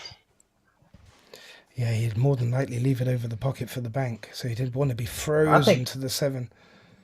I think this will go. I mean, if he can just play it soft enough to give the 6 the chance to drop, I think he will go. Yeah. Oh, it went yeah. easily. It's the old proverbial double-decker bus. My mum will be proud of you there. Also, a quick shout out to Daantje Rempe. 20 Wow. euros donated. Thank you so much. Thank you. Shout out to you. Another relation of King James, I hope. No, I think this is actually a relation to Jan Rempe. Oh wow. Yeah, Okay. frustration is showing, and it's very annoying as well if you're Jan. I mean, he's done all the hard work, and then all he had to do is make the 9 really, and it'd be automatically on the 10. And now, well, it's not left him Muhsin the easiest of shots, but I mean, if I suppose if you were Muhsin, you'd be more than happy just to be back at the table from that position. So he didn't move on the shot. He missed that. That's something Muhsin needs to pounce on right now. Nope. Oh, it is. Oh, wow. He is. Yeah, good. He didn't sit on the cushion. That would have been unfortunate if he'd have done that. So, But help, can you remind me, did Muhsin ever during the course of this match take a proper timeout, did he? Because I can't No. remember one. Jimmy will know. He's live on scene right now at the action. No, none of the players have taken a longer timeout just to have just like toilet breaks. That's it. It's only us commentators that have been sweating it.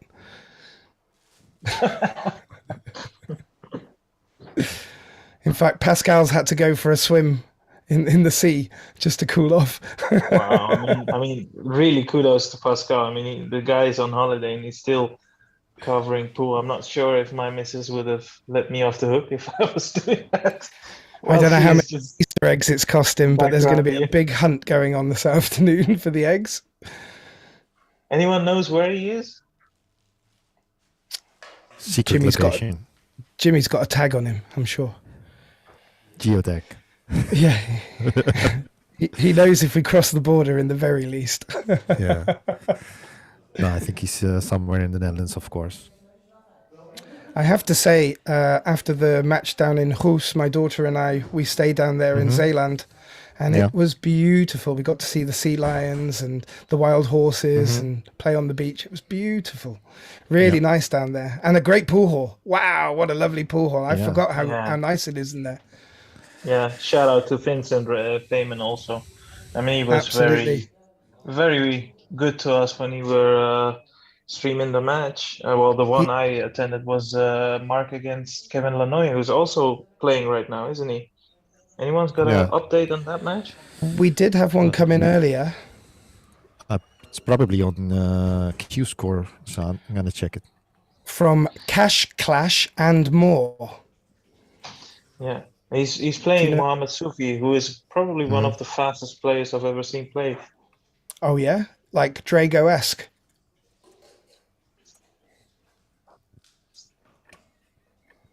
Okay, so the guys are taking a good break. Way over. Which brings me to another point. I'm going to take maybe a quick break myself. Yeah. Okay. Fantastic. Well, talk to you later.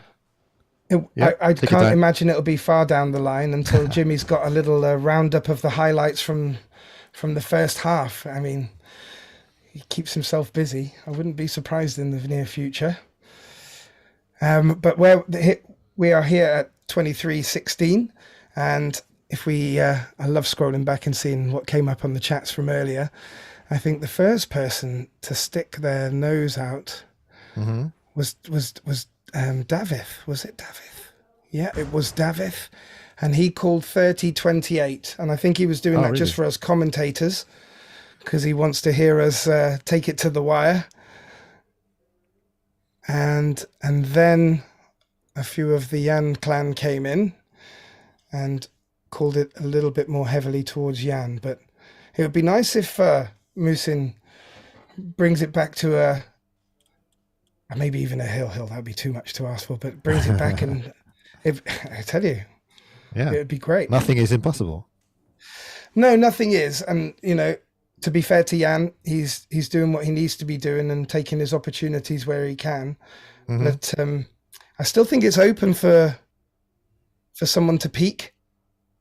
It'd be interesting. Yeah. What are you Yeah. getting a sense of? Are they? They're not talking to each other at all. There's no chatter. It's very formal. You mean Jan? Yeah, well, in the hall now. Oh, in yeah, row. yeah. Well, there are talks, but yeah, they just have to find the right opponent. And so far, I mean, Jan has played a few and won a lot of them. I think he only lost one, the one to Nick, and that makes it for other people. They're a bit He scared to scared take the everyone away. challenge. It's a good and a bad thing. Yeah. Yeah. No, I mean, we all know Jan is really a fierce competitor. So I did hear that a certain Joshua Filler was looking for a game around. I tell you, I'd fancy Jan on his day giving him taking the money from him. Mm-hmm. Yeah. We're not going to get anything out of these guys, I tell you. There are a couple of things cooking, but nothing, due to the COVID regulations, especially the travel regulations. It's hard to get people here, but there's a lot of interest to play here or at the other location in Goes, for instance. So there's players enough. We just have to, see if the regulations will give them, the possibility to travel again. And is matching. I need to go downstairs for a little. Oh. I'll be back in a while. Yeah. Was it something I said? No. You're fine. Uno momento.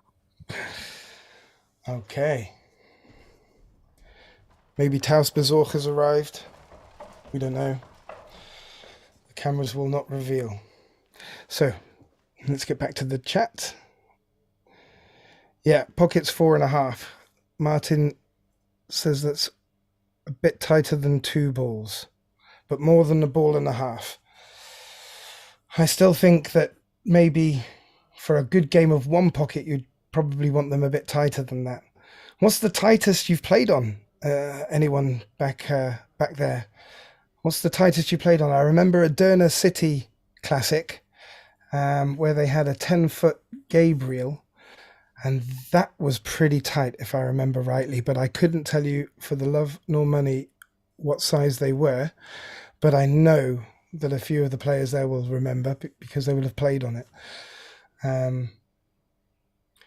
But yeah, I think it's also good for learning, having tight pockets. Keeps your shots straight. And I'm yet to play on a Chinese pool table. It was mentioned that Data down at Buffalo has one in his shop. But I tell you, I can see them becoming a bit more popular in the future as well. And I remember playing snooker as a child and then playing pool afterwards. And the pockets seemed like buckets. So I know what the difference is from playing on a tight pocket table to then playing in the league. So Martin, if you're listening, what's the tightest pockets you've played on? Do they ever get tighter than 4? No. That'd be ridiculous. Maybe they're that on the Chinese pool table. I have too many chats up to be able to search for that.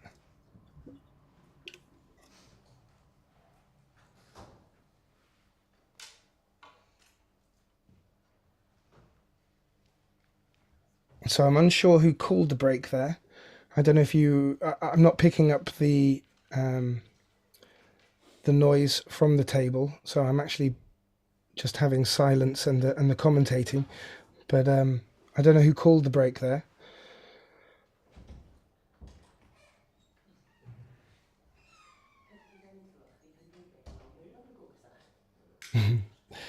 Exactly, David.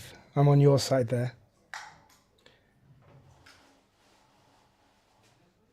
Just from the nature of geographically where I live, I have to be on Jan's side. However, I'm always impartial when it comes to commentating, and I do love it when it gets to the wire. The match between Jan and Nick was an absolute clanger, and could have gone either way, and I wanted it to go either way. Yeah, it's probably one of the only matches that I've commentated on that I've watched back was the Jan Nick one. It was great. So we've got the guys back. Jimmy has the sponsorship going, so I'm sure he'll dash up back in time.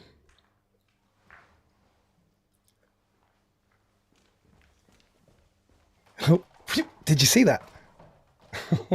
Blink and you'll miss him. It's Jimmy Warren.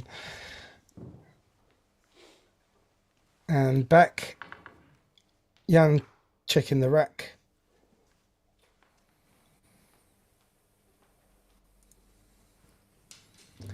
And off we go. 23-16. Both players had a bit of a break. Let's see how we get going. And my computer has just lit up with fireworks as I saw Arya break in on it, which is promising for everyone. Oh, a strong break, good break. Aside of the one ball seems to be unavailable. Hooked on the 3. A little shake of the head of Jan. Has the option to push.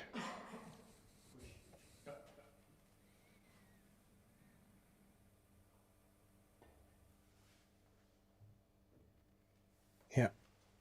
Yeah, he just showed a little bit of disappointment. I think he wanted to have the one glued to the cushion. Yeah. So making the safety a little bit more possible.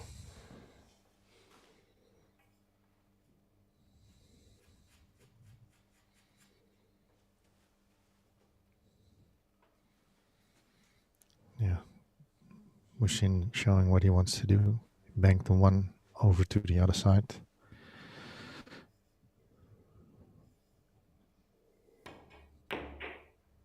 Was that just a mutual break or? Yeah. Yeah. Yeah. They've been playing for quite a while. Yeah, exactly. I think they've been playing for 5 hours. So it's fine to have a bit of a longer break. Yeah, absolutely. Gave me a chance to have a little monologue with the ladies and gentlemen at home. I'm sure they hit the mute. At least I didn't tell any jokes, sing happy birthday, or try and pronounce any Eastern Bloc names. Mm-hmm. You know, jumping over. Oh, great shot. However, he might need to keep that stick in his hand. Oh, no, maybe. Whoosh. Great jump shot. The cue ball didn't stick, seemed to keep its weight moving forward, and yet he's... Is he playing cushion first? Yeah. He is. I think that takes the pot out of the equation. Yeah, I think so. No, it's not possible to make it. But this is a good shot. Yeah. Couldn't have asked for much more. Maybe a lucky hook, but... Wasn't easy. So he did well to just focus on hitting the toe ball and not leaving an easy shot.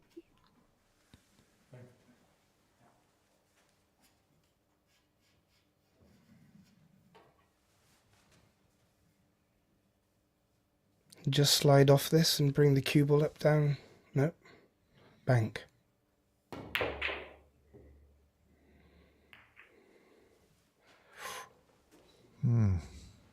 Not a bad result. No, that But might I'm be guessing, jump worthy. Jan will be taking the short stick. Yeah. I guess it wasn't a difficult bank, but I did see a value in sliding off and bringing the cue ball behind the 4-7. This has still not turned out too bad.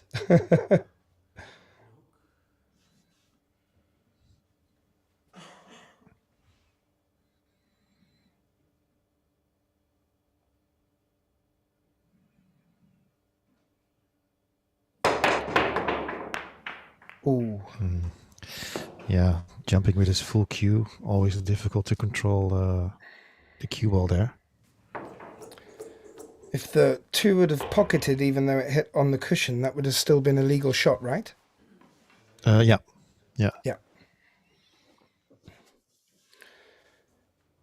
But in this case, good chance for Muhsin to get another rack on the board.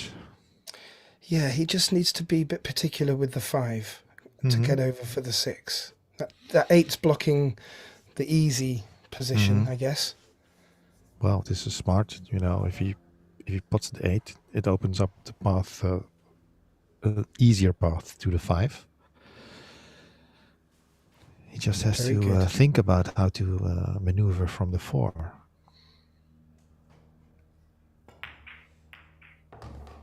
Yeah, good Yeah. shot.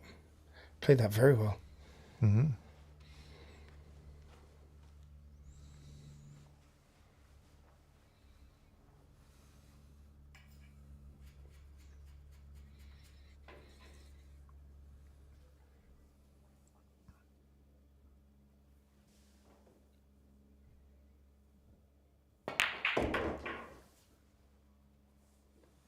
Yep.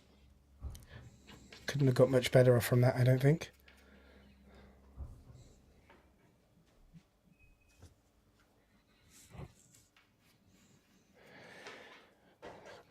Probably going to dig into this, otherwise there's a... Oh, unlucky. Very. I think good that shot. didn't turn out too bad, actually, but No. I was very surprised at how much check side he got off that. It was very impressive. Good timing with the shot. Maybe it's Muhsin that's taken the advantage from this break.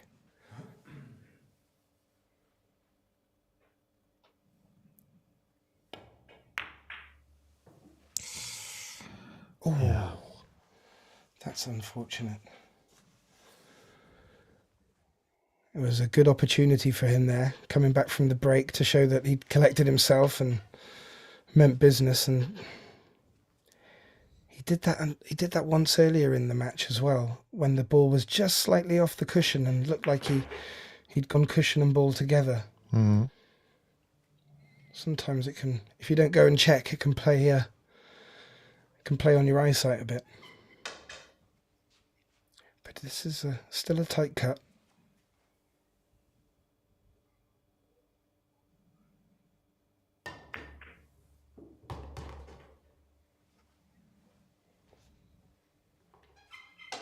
Yeah, couldn't really do much more from such a tight cut.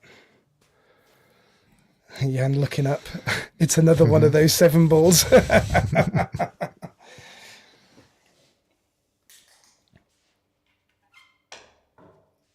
It can feel like that sometimes, but when you're the professional, this needs to be your bread and butter. Oh, I can't. You could probably see it rattle a little bit more from where you're sat, Jimmy.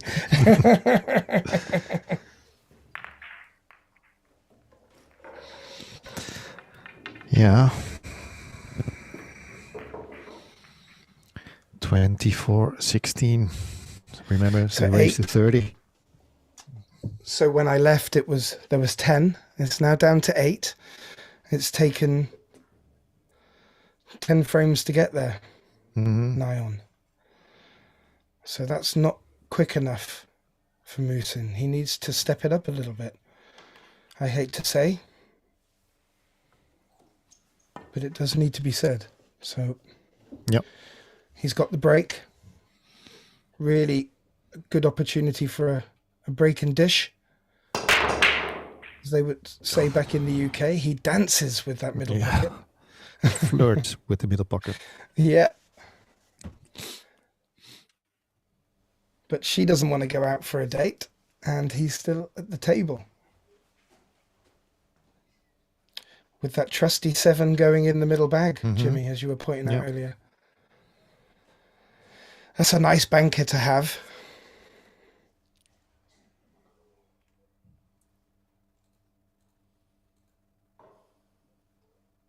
This,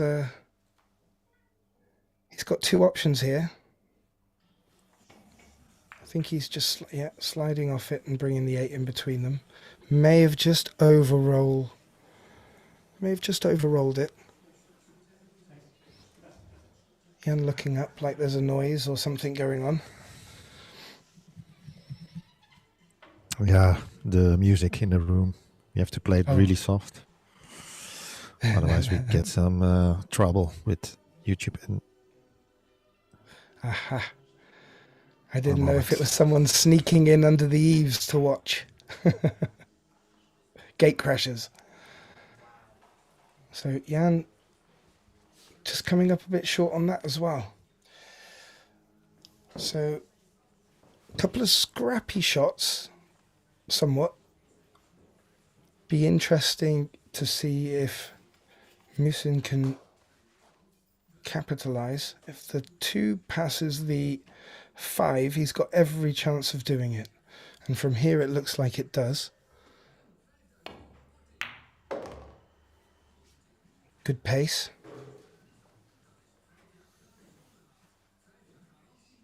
It's a good one just to get the arm in.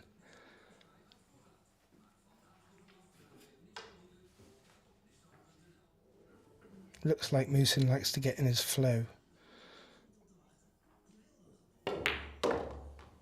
Yep.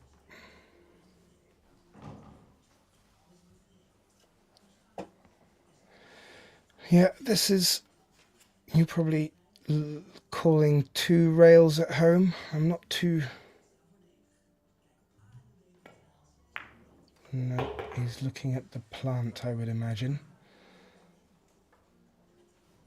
This is no easy shot that he's left himself, but probably felt with the stretch he wasn't going to get good shape on bringing it round the angles for the 4 into the same corner pocket as the 3, so this is a tester. oh, yeah, it was a difficult shot indeed.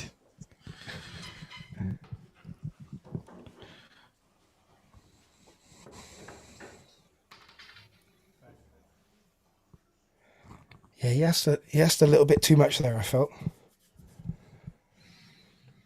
But I don't think he had much choice where the cue ball was. And he's given Jan an opportunity here. Yeah.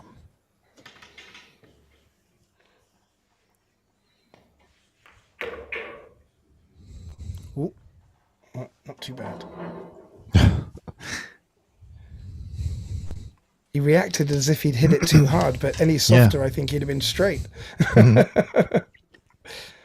No, this is perfect. There's a good angle.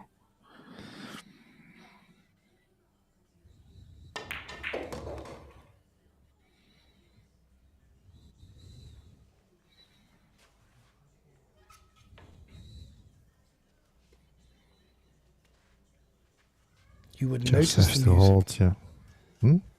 You wouldn't notice the music. I can't hear it coming through on your comms. No, I can hear it here. Ah.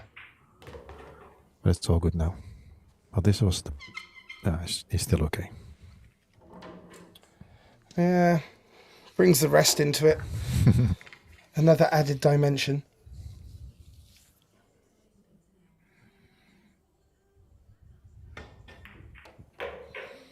Good pace.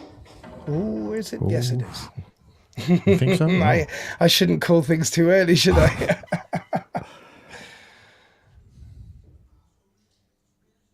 That one certainly seemed to run a bit quicker than normal. Maybe the table's warming up a bit. Can you feel that up where you are? Oh, the match is warming up nicely. Look at this.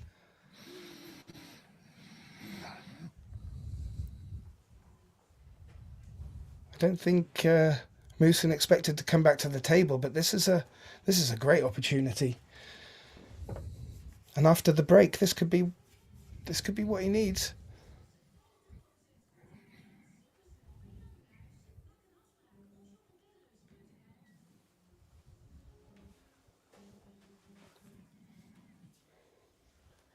Yep, deep breath.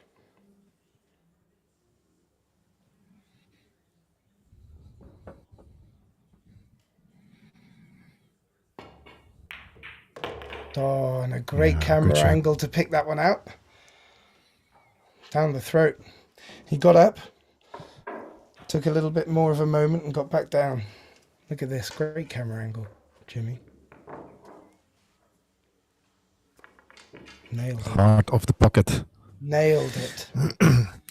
So let me say thank you to Konrad Sraczonowski from Poland for his donation. Thank you, my friend. Konrad is also a live streamer. He streams a lot of Polish tournaments. Excellent. Some great players there. I bet he gets some good action. Yeah. It is. And thank you for sending a few of them over to the Stella Artois. They absolutely stormed it that one year. Wojciech and who was there was three of them. They were really playing well, the three of them. It was Wojciech. I'm probably crucifying their names right now. Oh, and the young guy. Oh. What's his name again? I'm going to have a look at that now. Oh, yeah. No, they turn up at Stella Artois every year.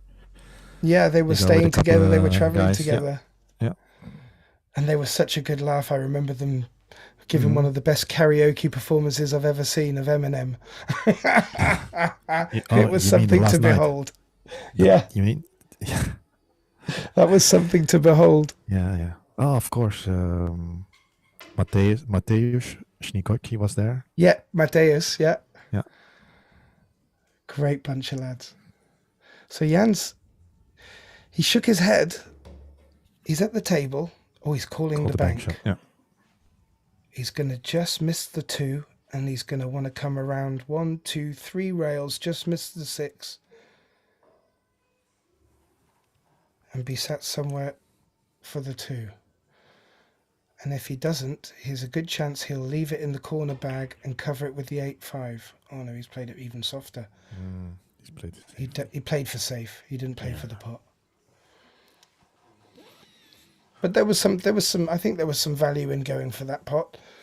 But if you want to keep the pressure on, that was the shot to play.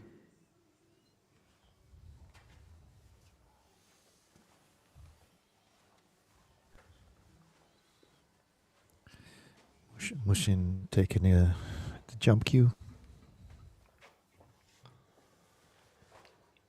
Is he calling it? I'm not sure what he's called.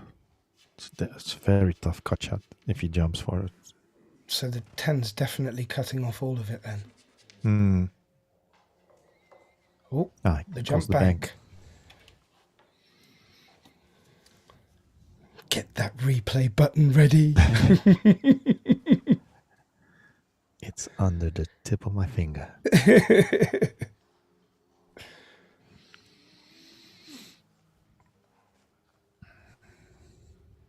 Here we go. Oh, if there's a big bounce to come, he's got second prize. No, it's slowing down. Oh, I think he has a cramp. Oh.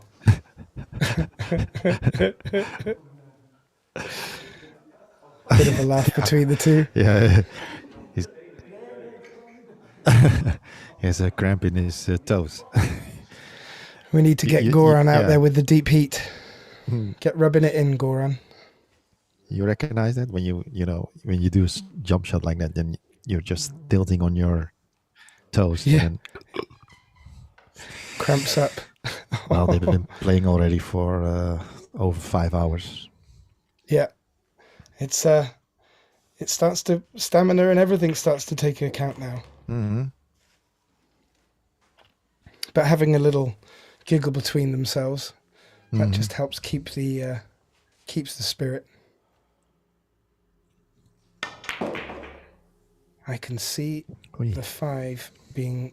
Oh wow, he can bank and screw into it Mhm. with a bit of right. I think if he does that, then he has to shorten up the bank. Otherwise, it will go wide. Ooh, that's a great angle though. You can see. I think he might just have enough. He might have to take a bit of the cushion first. Good shot. He's going for a 8-ball, I think. Yeah, that's a good call as well, Jimmy. Because it definitely does. It doesn't look like it squeezes past the 8. No. So he'll be pushing the 4 towards the other corner. So this will be The about 5, trying to play yeah. this with finesse. Yeah.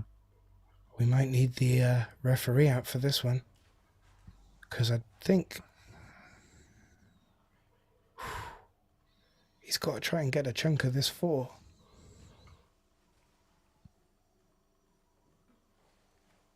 Do you think it's on from your experience? Looks like he's got to hit it hard, quite full with topspin to get into it. Yeah. Otherwise he's... Exactly. Otherwise, you will hit it too thin. Yeah. Saw Muhsin play a similar shot earlier where he pushed through to pot the 7. Looked really nice shot. Mm. Ooh. Mhm. Ooh. Well, I don't think Muhsin will give it back. He's still nursing his toe by the looks of it, Yeah. poor fella. Yeah, that was a tough shot.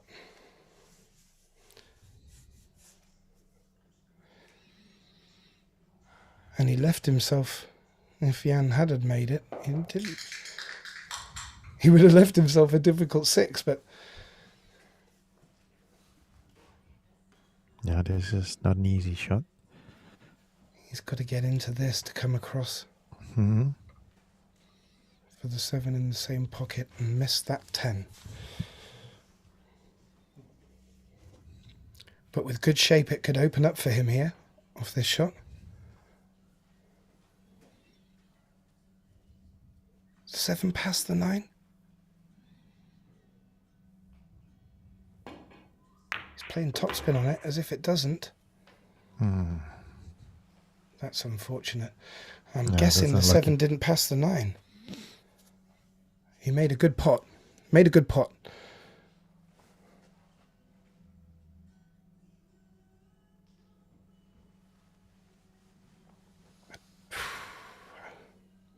I'm struggling to see safe area with the 8 where it is. If he pushes Yeah, that me too. 7 over at all, he leaves the 7 onto the 8.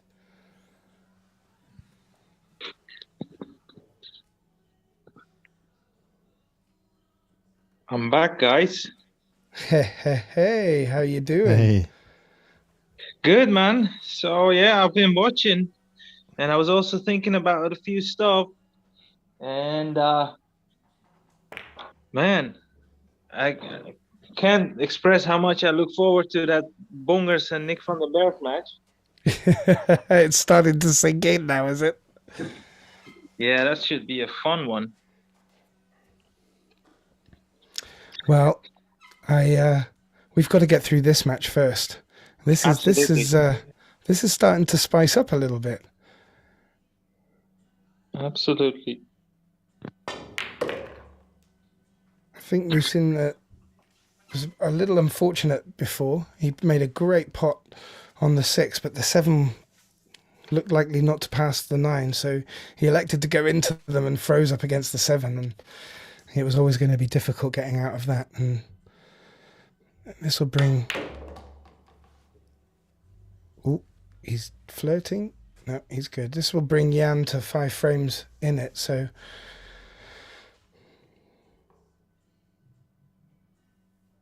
more pressure is put on Muhsin. Whether he realizes that or not remains to be seen. He might just take it on the chin and fire back with everything he has, which would be lovely. But 25-17, first to 30. I can understand where the safe money would go, but it still needs to be done. So what are your thoughts on the Nick Tobias match? Do you think one might win one and the other, or are you going to be brave enough to make any calls, are you? Or are you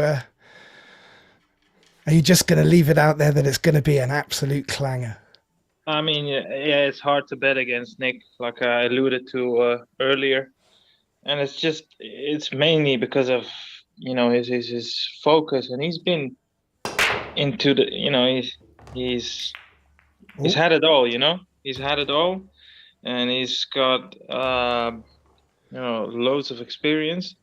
But I think maybe if there's anything that could come into play, it's probably the stamina. Although Nick keeps himself fit as well, he's not the the laziest guys, if you like. So I don't know. If I had to make an educated guess, I'd lean towards Nick, especially the straight pool, because it's not many people out there that can boss Nick around in a match of straight pool. Look at this? Muhsin off the break, just put the 1, 2, 3 in, played just smashed the 4 in. If that 7 is not too... Watch this. Have a bit of that.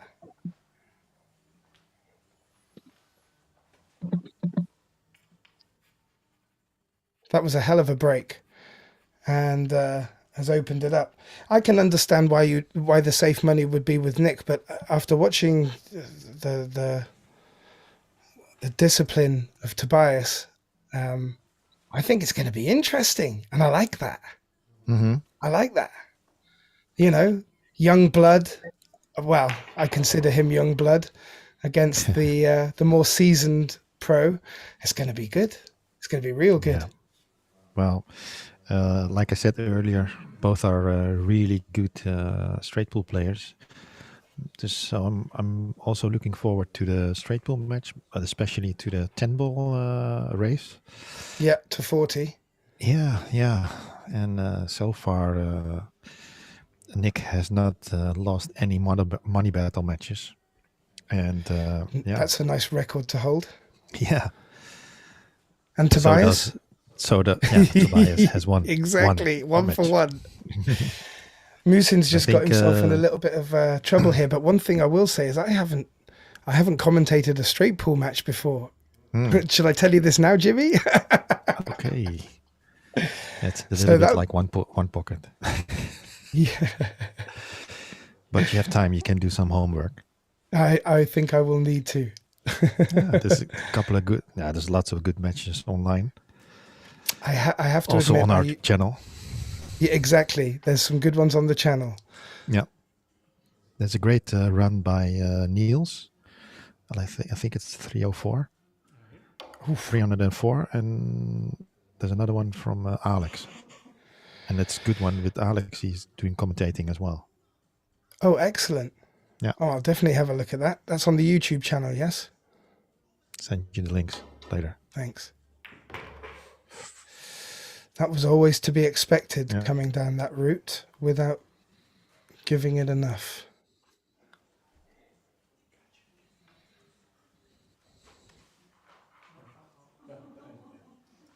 Yeah.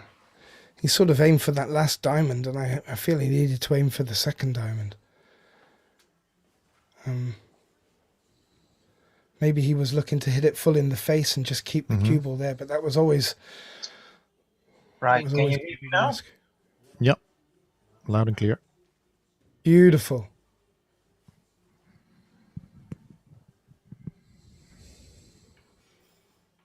got a... Oh, I'm not too sure what's being said in the arena, but he's got the ball in hand here, Arya, and the 7 may very well pass the 10.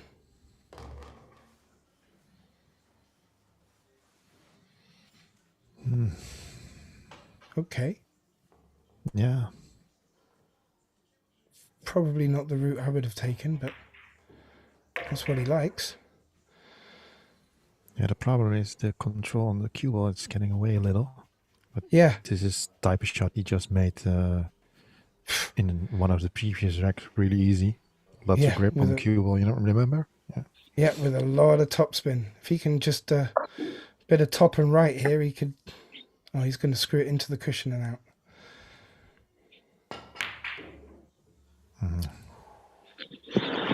Unfortunate, but he's been stroking well. I can understand why he wouldn't turn that down. Yeah, like I said, a couple of racks earlier, he made this similar type of shot and made it look really easy. It's not too difficult a shot for Jan, but he's got to be careful with the 9. Can you hear me? Hello. Hello. So yeah, he's left himself an angle. Okay.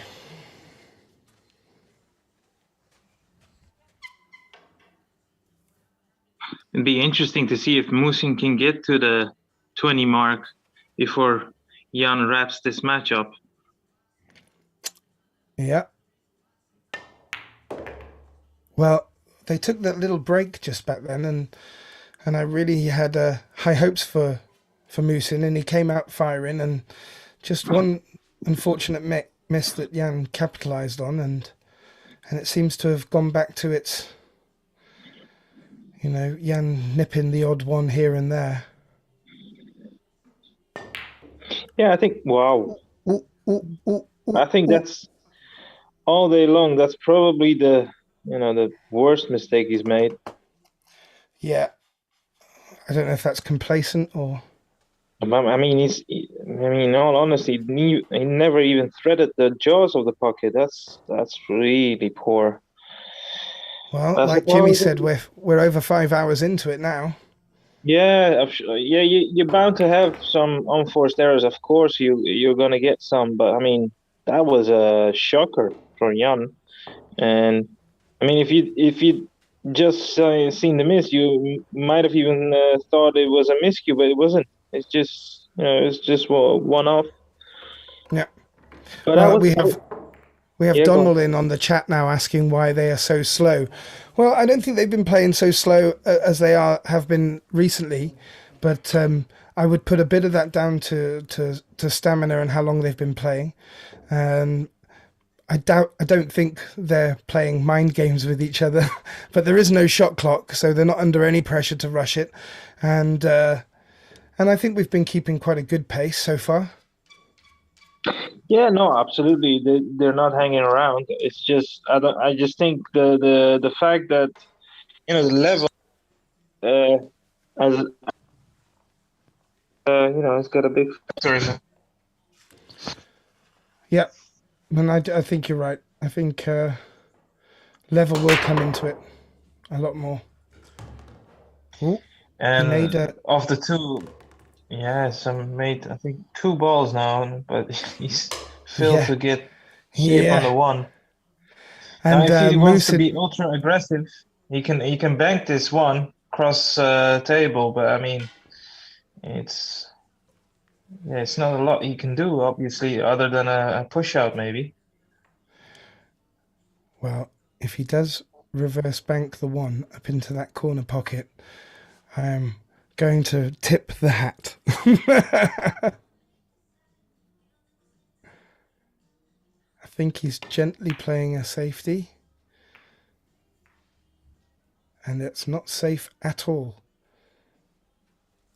And this is where Muhsin needs to be capitalizing now. This is the moment. He doesn't really need to do too much with this. He could just freeze the cue ball off this now and open the game right up. So the 6 does pass the 10, I suspect, right? Yeah, Into well, it the certainly looks like bottom it left. here.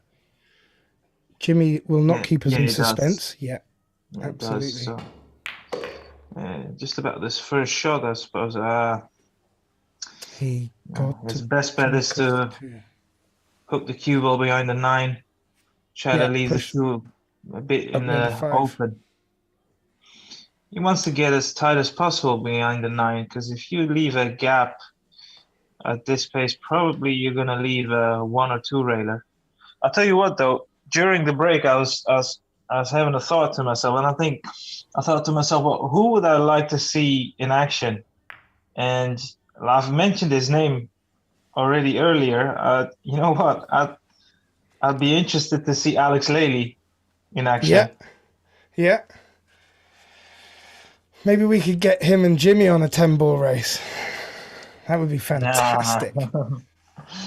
But as we all know, I mean, Alex is no shy for big action games. So I don't know as Mosconi captain if he wants to keep a lower profile than that. We'll wait to see. But I would really like to see that. And it would really throw it over across the pond. But I have to admit, though, I'd much rather see him like a 10 ball instead of like a 1 pocket, because he's a true master in that. But I genuinely would like to see him in a 10 ball, hustle it out with one of those guys, because well, unless you've lived under a rock, Alex Lely is as tough as they come. Yeah, I remember him coming to Cardiff and playing some dynamite pool. And he was young then. I was even younger, I believe. I hope. We have Melvin Rees in the house. Leroy Jenkins. Sounds Welsh to me, right? So does Rees in the Melvin. Nice to have you in, one of the Orange Fork and one of the faithful. I remember seeing Melvin and you lot getting it on regularly.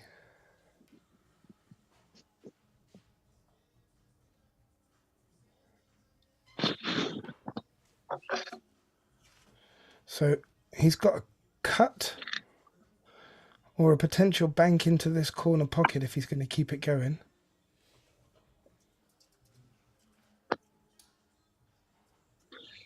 I think we're having some sort of a technicality fault, because I can time out on the screen.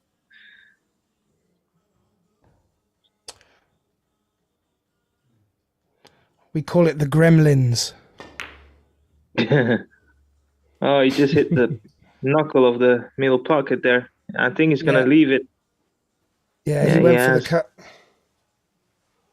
A tough shot. And probably wasn't expecting to leave such a position. But if that 2 passes, this is yet again another good opportunity for Muhsin. So we hope he takes it. I think he can just wriggle around the 3 here. No. Well, couldn't. A little bit of frustration. A little sense of frustration on the face there. I almost let Michael Holt out of him, but But Jan needs to stay composed, and he needs to keep his energy focused, because I think both of the players now are just starting to feel it a little bit. They don't seem to be as nimble around the table as they were earlier. Yeah, I think Jan is very much so in the driving seat. There's no point of concern here for Jan, as far as I'm concerned. And I think, especially with the format and also the way this match has been going and the level of both players, I don't think there's any doubt or pressure on him to close out this match. But obviously, as it would apply to anyone, sooner rather than later, he wants to finish this up. It's got to be done. It's got to come around the houses here. I think you can just check it, right? Oh, no, 1, 2, and needs a little bit of a roll. Okay, played that well. no, ideally, I'd like to just be under the middle pocket. Well, he didn't even go towards the rail. Nice in middle. You can cue it easily.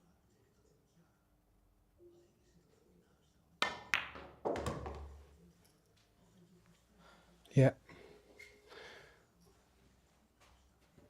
Draw his cue ball towards the third diamond, and it should be a 8-rack 26. deficit.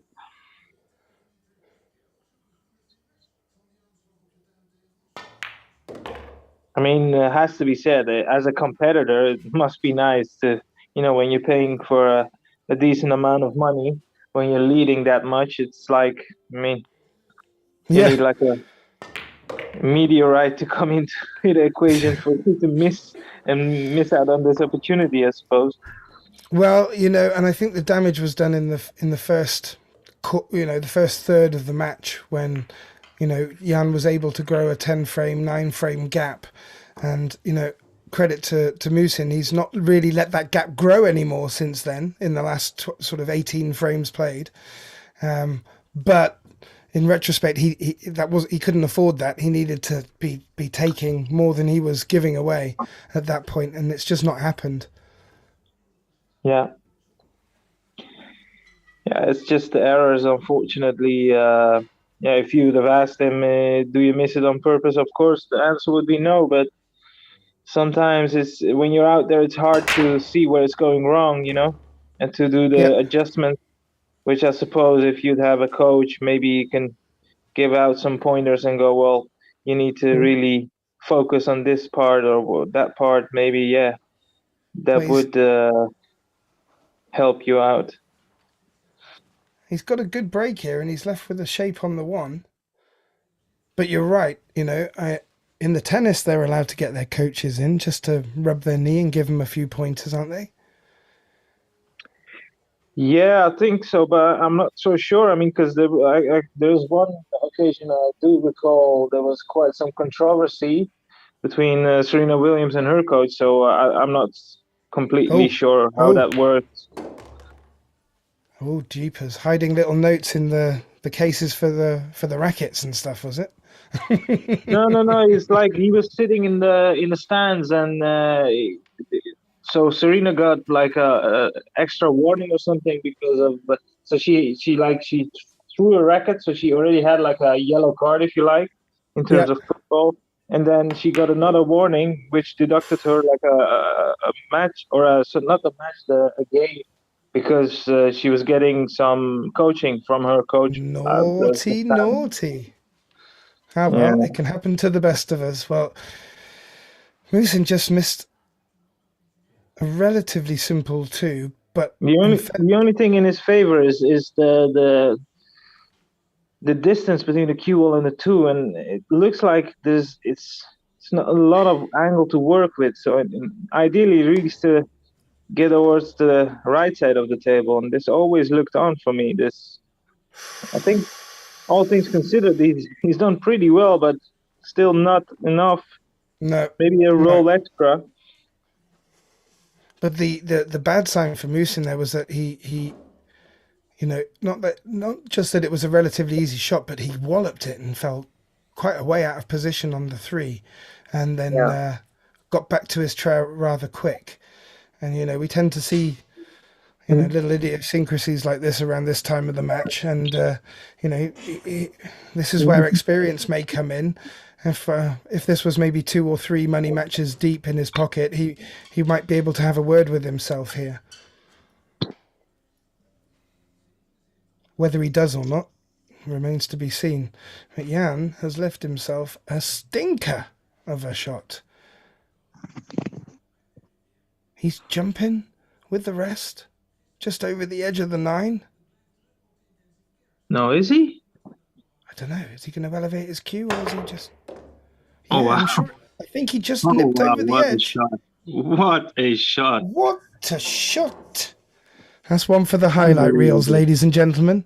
Check. Yeah, I'll tell you what though, it deserves everything it gets from that shot. I mean, to take that jump on and actually to get some shape sort of off the shape on 10. the 4, I mean, kudos to you. What a shot! Oof. How'd you like that in the chat rooms?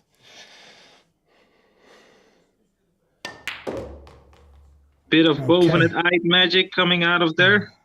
Ooh, a bit of Chaka Khan. Chaka very, very can. Yeah. Yeah, indeed, David. That was a great ball. I hope he does Twice that across shot here. proud. Sorry? Twice across here. 1, 2, 2. just like that. Very nice. Enough. Yeah, so this is mainly what I've been missing from Muhsin. I mean, the control, the pace, it was just lacking, and then it just catches up with you, especially on a long race format. It gets to a point where you just cannot keep putting yourself out of uncomfortable positions. At some point, it's just too draining and too hard. And after 2, there's only been one player that has shown some sort of control. Ooh. Not in all the racks, but well, certainly more than the other. Keep talking, Arya. He's just run on about the 6 cue balls too far there. Yeah, he's made it a bit harder for himself now.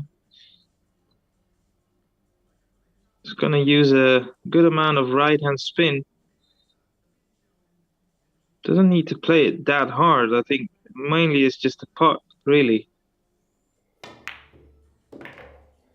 1, 2. Opted to go twice across. He looks to the heavens, but I think he got away with that somewhat. I'm not sure.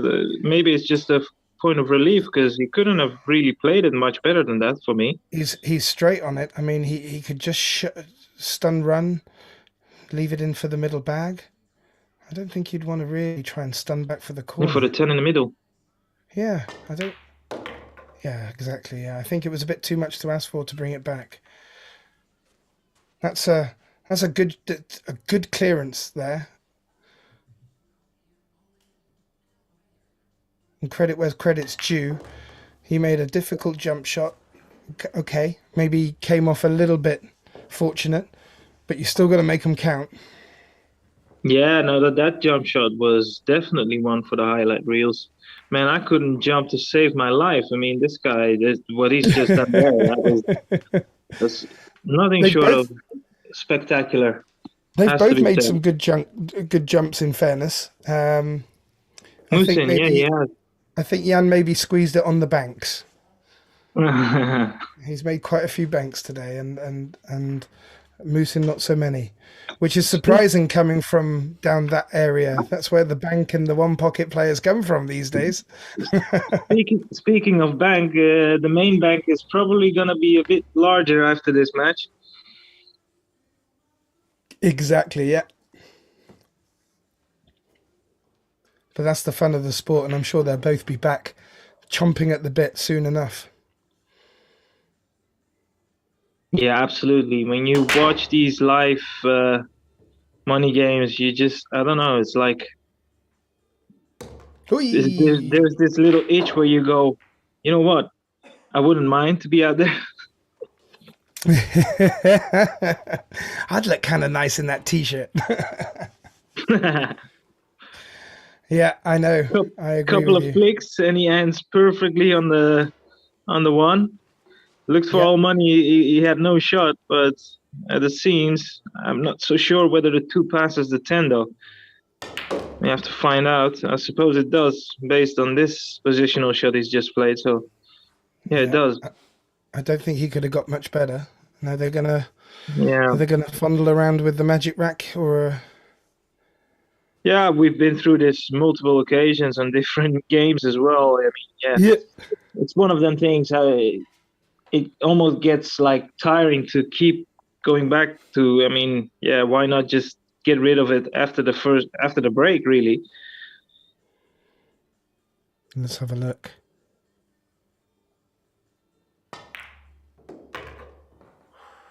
He's done well. He flicked a bit of side on, and now he's perfect on the 3.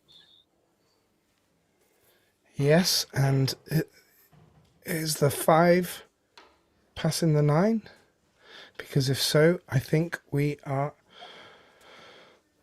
looking like a quick couple of frames here for Jan, as if he's just shifted it up a gear. Yeah, it has to be said, his end game so far has looked as sharp as he's looked in the entire match. So credit to Jan. Yeah.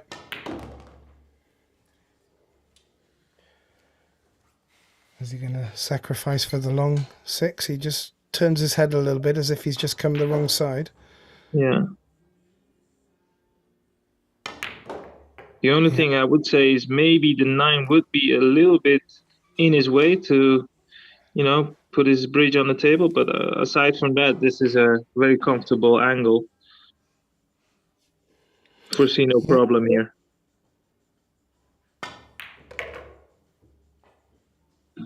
Dancing not too far to the corner pocket. Yeah, it's looking very ominous now. I mean, this match is over, I'm afraid.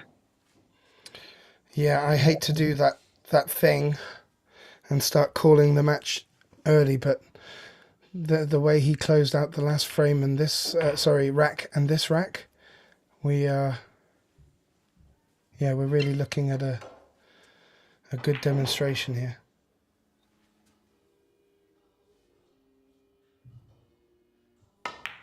So if we look at ahead, who you reckon would be Jan Rempe's next opponent? Is there someone out there where you go, I think this would be a very interesting matchup? God, would I be biased in answering that question? Well played, Jan, in that closing that out. And I'm not trying to distract from the question. Who? Yeah, good question. I would like to think that putting Jan in the ring with someone like Mark Bijsterbosch just to see what happens. Why not?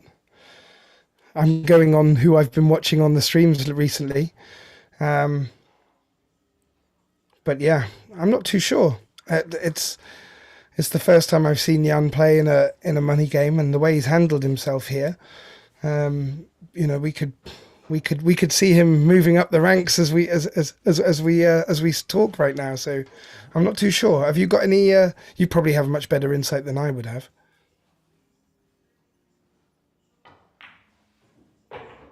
And if we watch Muhsin break with the 8 going in and the 1 hanging around the same corner bag, that 6 has behaved. Let's have a check on the replay.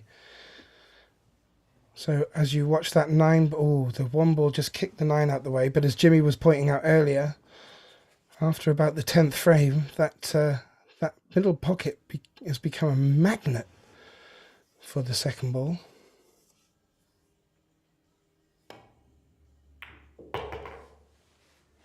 Well, as I has done a runner for a moment, anyone in the chat room have any answers? Anyone like to see matchups? Maybe Muhsin versus someone or Jan versus someone? I'm sure. Are there any of you eager beavers out there looking to take up the challenge?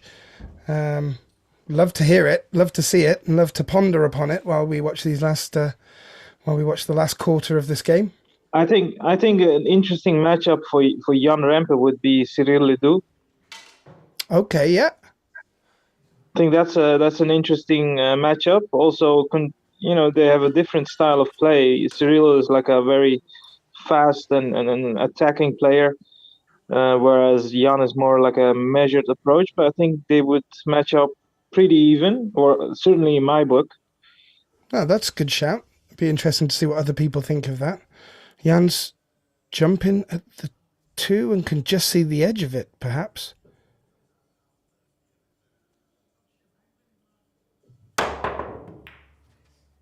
Ooh. Caught it on the way back rather than hitting it full. Worst nightmare is also opened up the 3 and the 10. But has the 10 now occupied the 7, or it got close, didn't it? It certainly got close. I think it squeezed past enough. So, good opportunity for Muhsin here.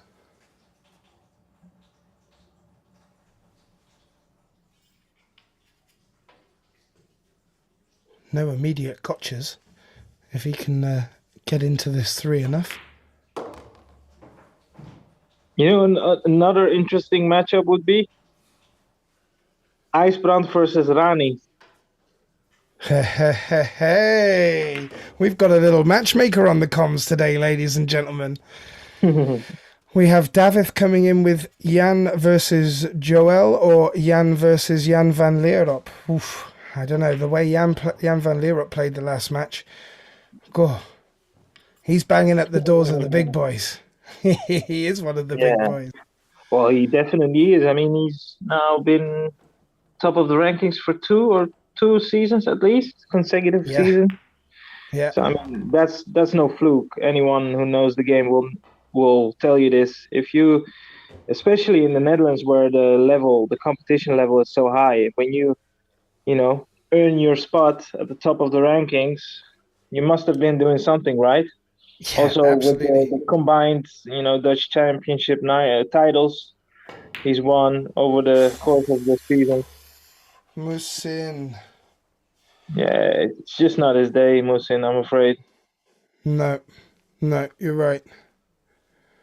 In- One more to be thing I will say fair, about Jan van Leerop is that he loves the game. I mean, I remember going to a one pocket tournament in Hague 5 and he was there chomping at the bit like it was a 9-ball, European Championship. And I was like, I like that.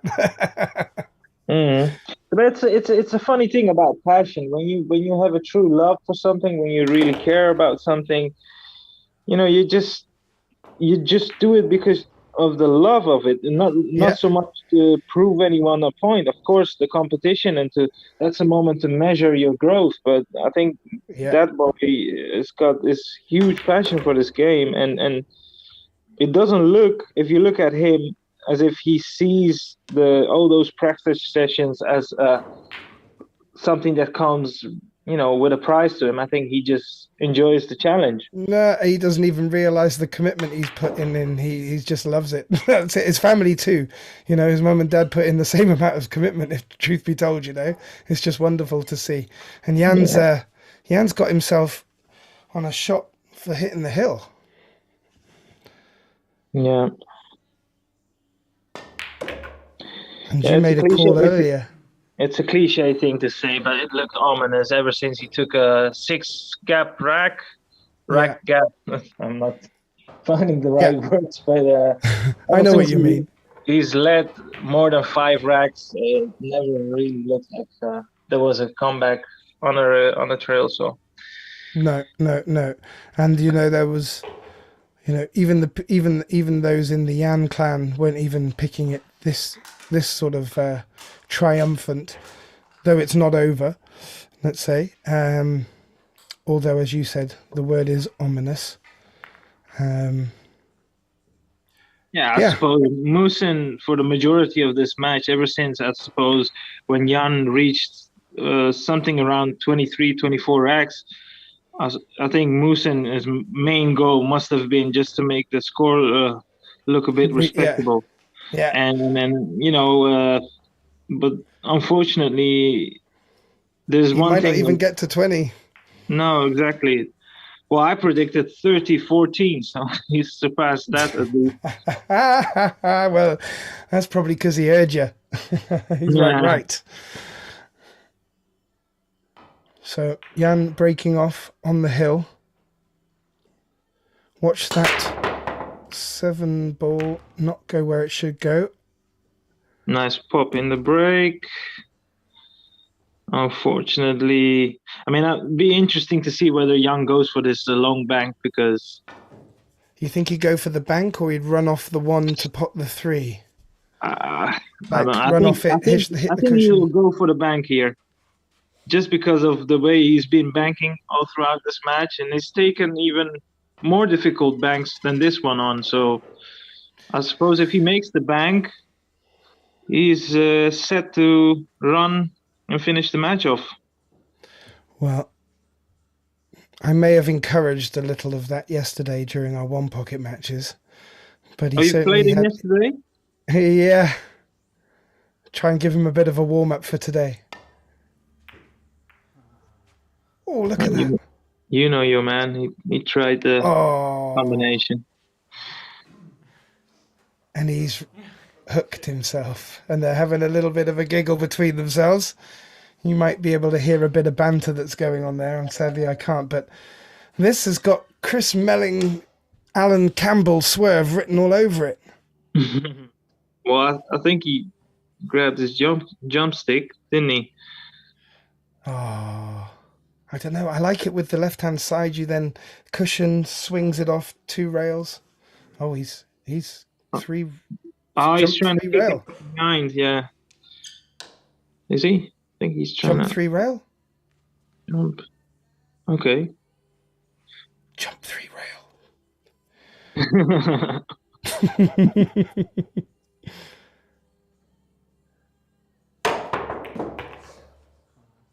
Well, I think the word is ambitious. exactly. I think Dylan Thomas once said, the famous Welsh poet, that it is critical. Ambition is critical.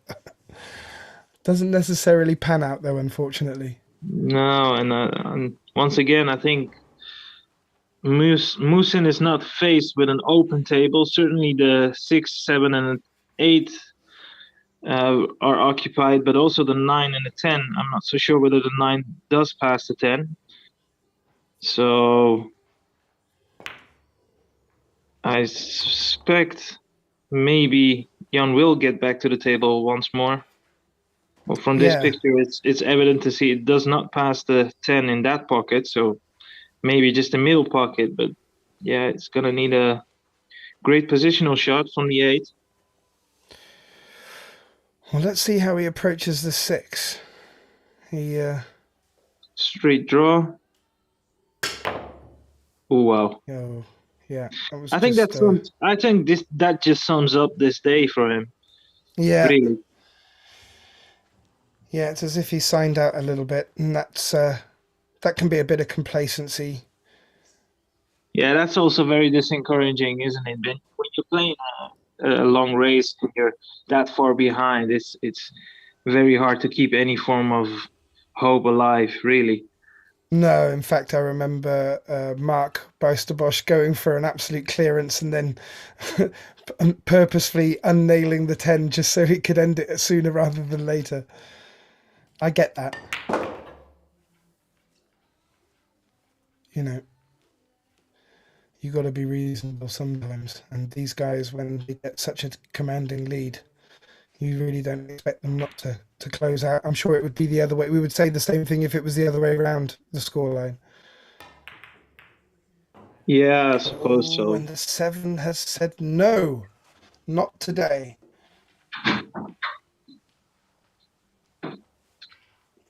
And a shake of the head of Jan. So now, if I was Muhsin, I'd try to send the 2 towards the left side of the pocket so they can stick there, and also cue ball would come off the rail instead of directly. So yes, that's exactly what he's done. That way you could have always controlled the 6. Still has the problem with the 9 that only from what this picture looks at, it only goes in the middle pocket. So I would say the angle he leaves on the 8 is going to be crucial here. Yeah, I think he's looking at a bank, depending on which side of the 9 he lands. One in either middle or either corner. Just between your words, did you notice how fast he played that draw shot? Yeah. It always happens when you have a major miscue. You're a bit tentative to take on a draw shot afterwards. Ooh. Nah, that's no good. Yeah, he's had a couple of them just run away from him. And probably more than Jan in the scheme of things. Which, again, in a long race, you'd expect them to have got a bit more used to the table by now. Yeah, to his credit, I wouldn't really consider this specific shot as a huge error because it was always going to be tough. But yeah, the biggest problem is not only he's gonna free up the 9 and the 10. He's gonna Oh, well, oh, this is oh, over. oh, oh. Match is over. I think that'll be a shake of the hands. Yep. That's an unfortunate way to go. There you have it. I'm looking from Jimmy's actions that they've called it. Oh, Yeah, just outside of the cameras pictures, they shook hands. I mean, Muhsin knows, ball in hand, two balls on the table. He knew it was over. yeah, yeah. So congratulations to Jan Rempe, and thank you to Orange Forks, Go Customs, Goran, and Arya, Pascal, Jimmy. The camera work has been fantastic. Thank you, Jimmy. Gethin Davis, ladies and gentlemen. Gethin And more, Davis. I guess Thin Davis, and more importantly, everyone in the chat. That's what Yeah. keeps it really interesting for everyone. And your contributions, donations, much appreciated. I hope we get you back for the next one. It's going to be a corker. Set your watches. Yeah. Sorry, Jimmy, I didn't mean to cut in on you there. No. Thank you everybody for watching, and you guys for doing the commentary. Pascal as well, but he's enjoying his free time with his family now. I see you have a McDonald's coming up. Okay, guys, thank you very much for everyone watching. Next match that is certainly booked is the match between Nick Vandenberg and Tobias Bongers, 8th and 9th of May. So tune in if you want to see that action. It's going to be a tough match, I think, really interesting. And there's other possibilities, but nothing confirmed yet. But keep an eye on our Facebook page, and we will update you. Okay, thank you, everybody. See you next time. Thanks, everyone. Bye-bye. Bye-bye. Hey Jimmy, kun je een Ctrl-Alt-Delete doen van het... of Shift-Alt-Delete? Ja,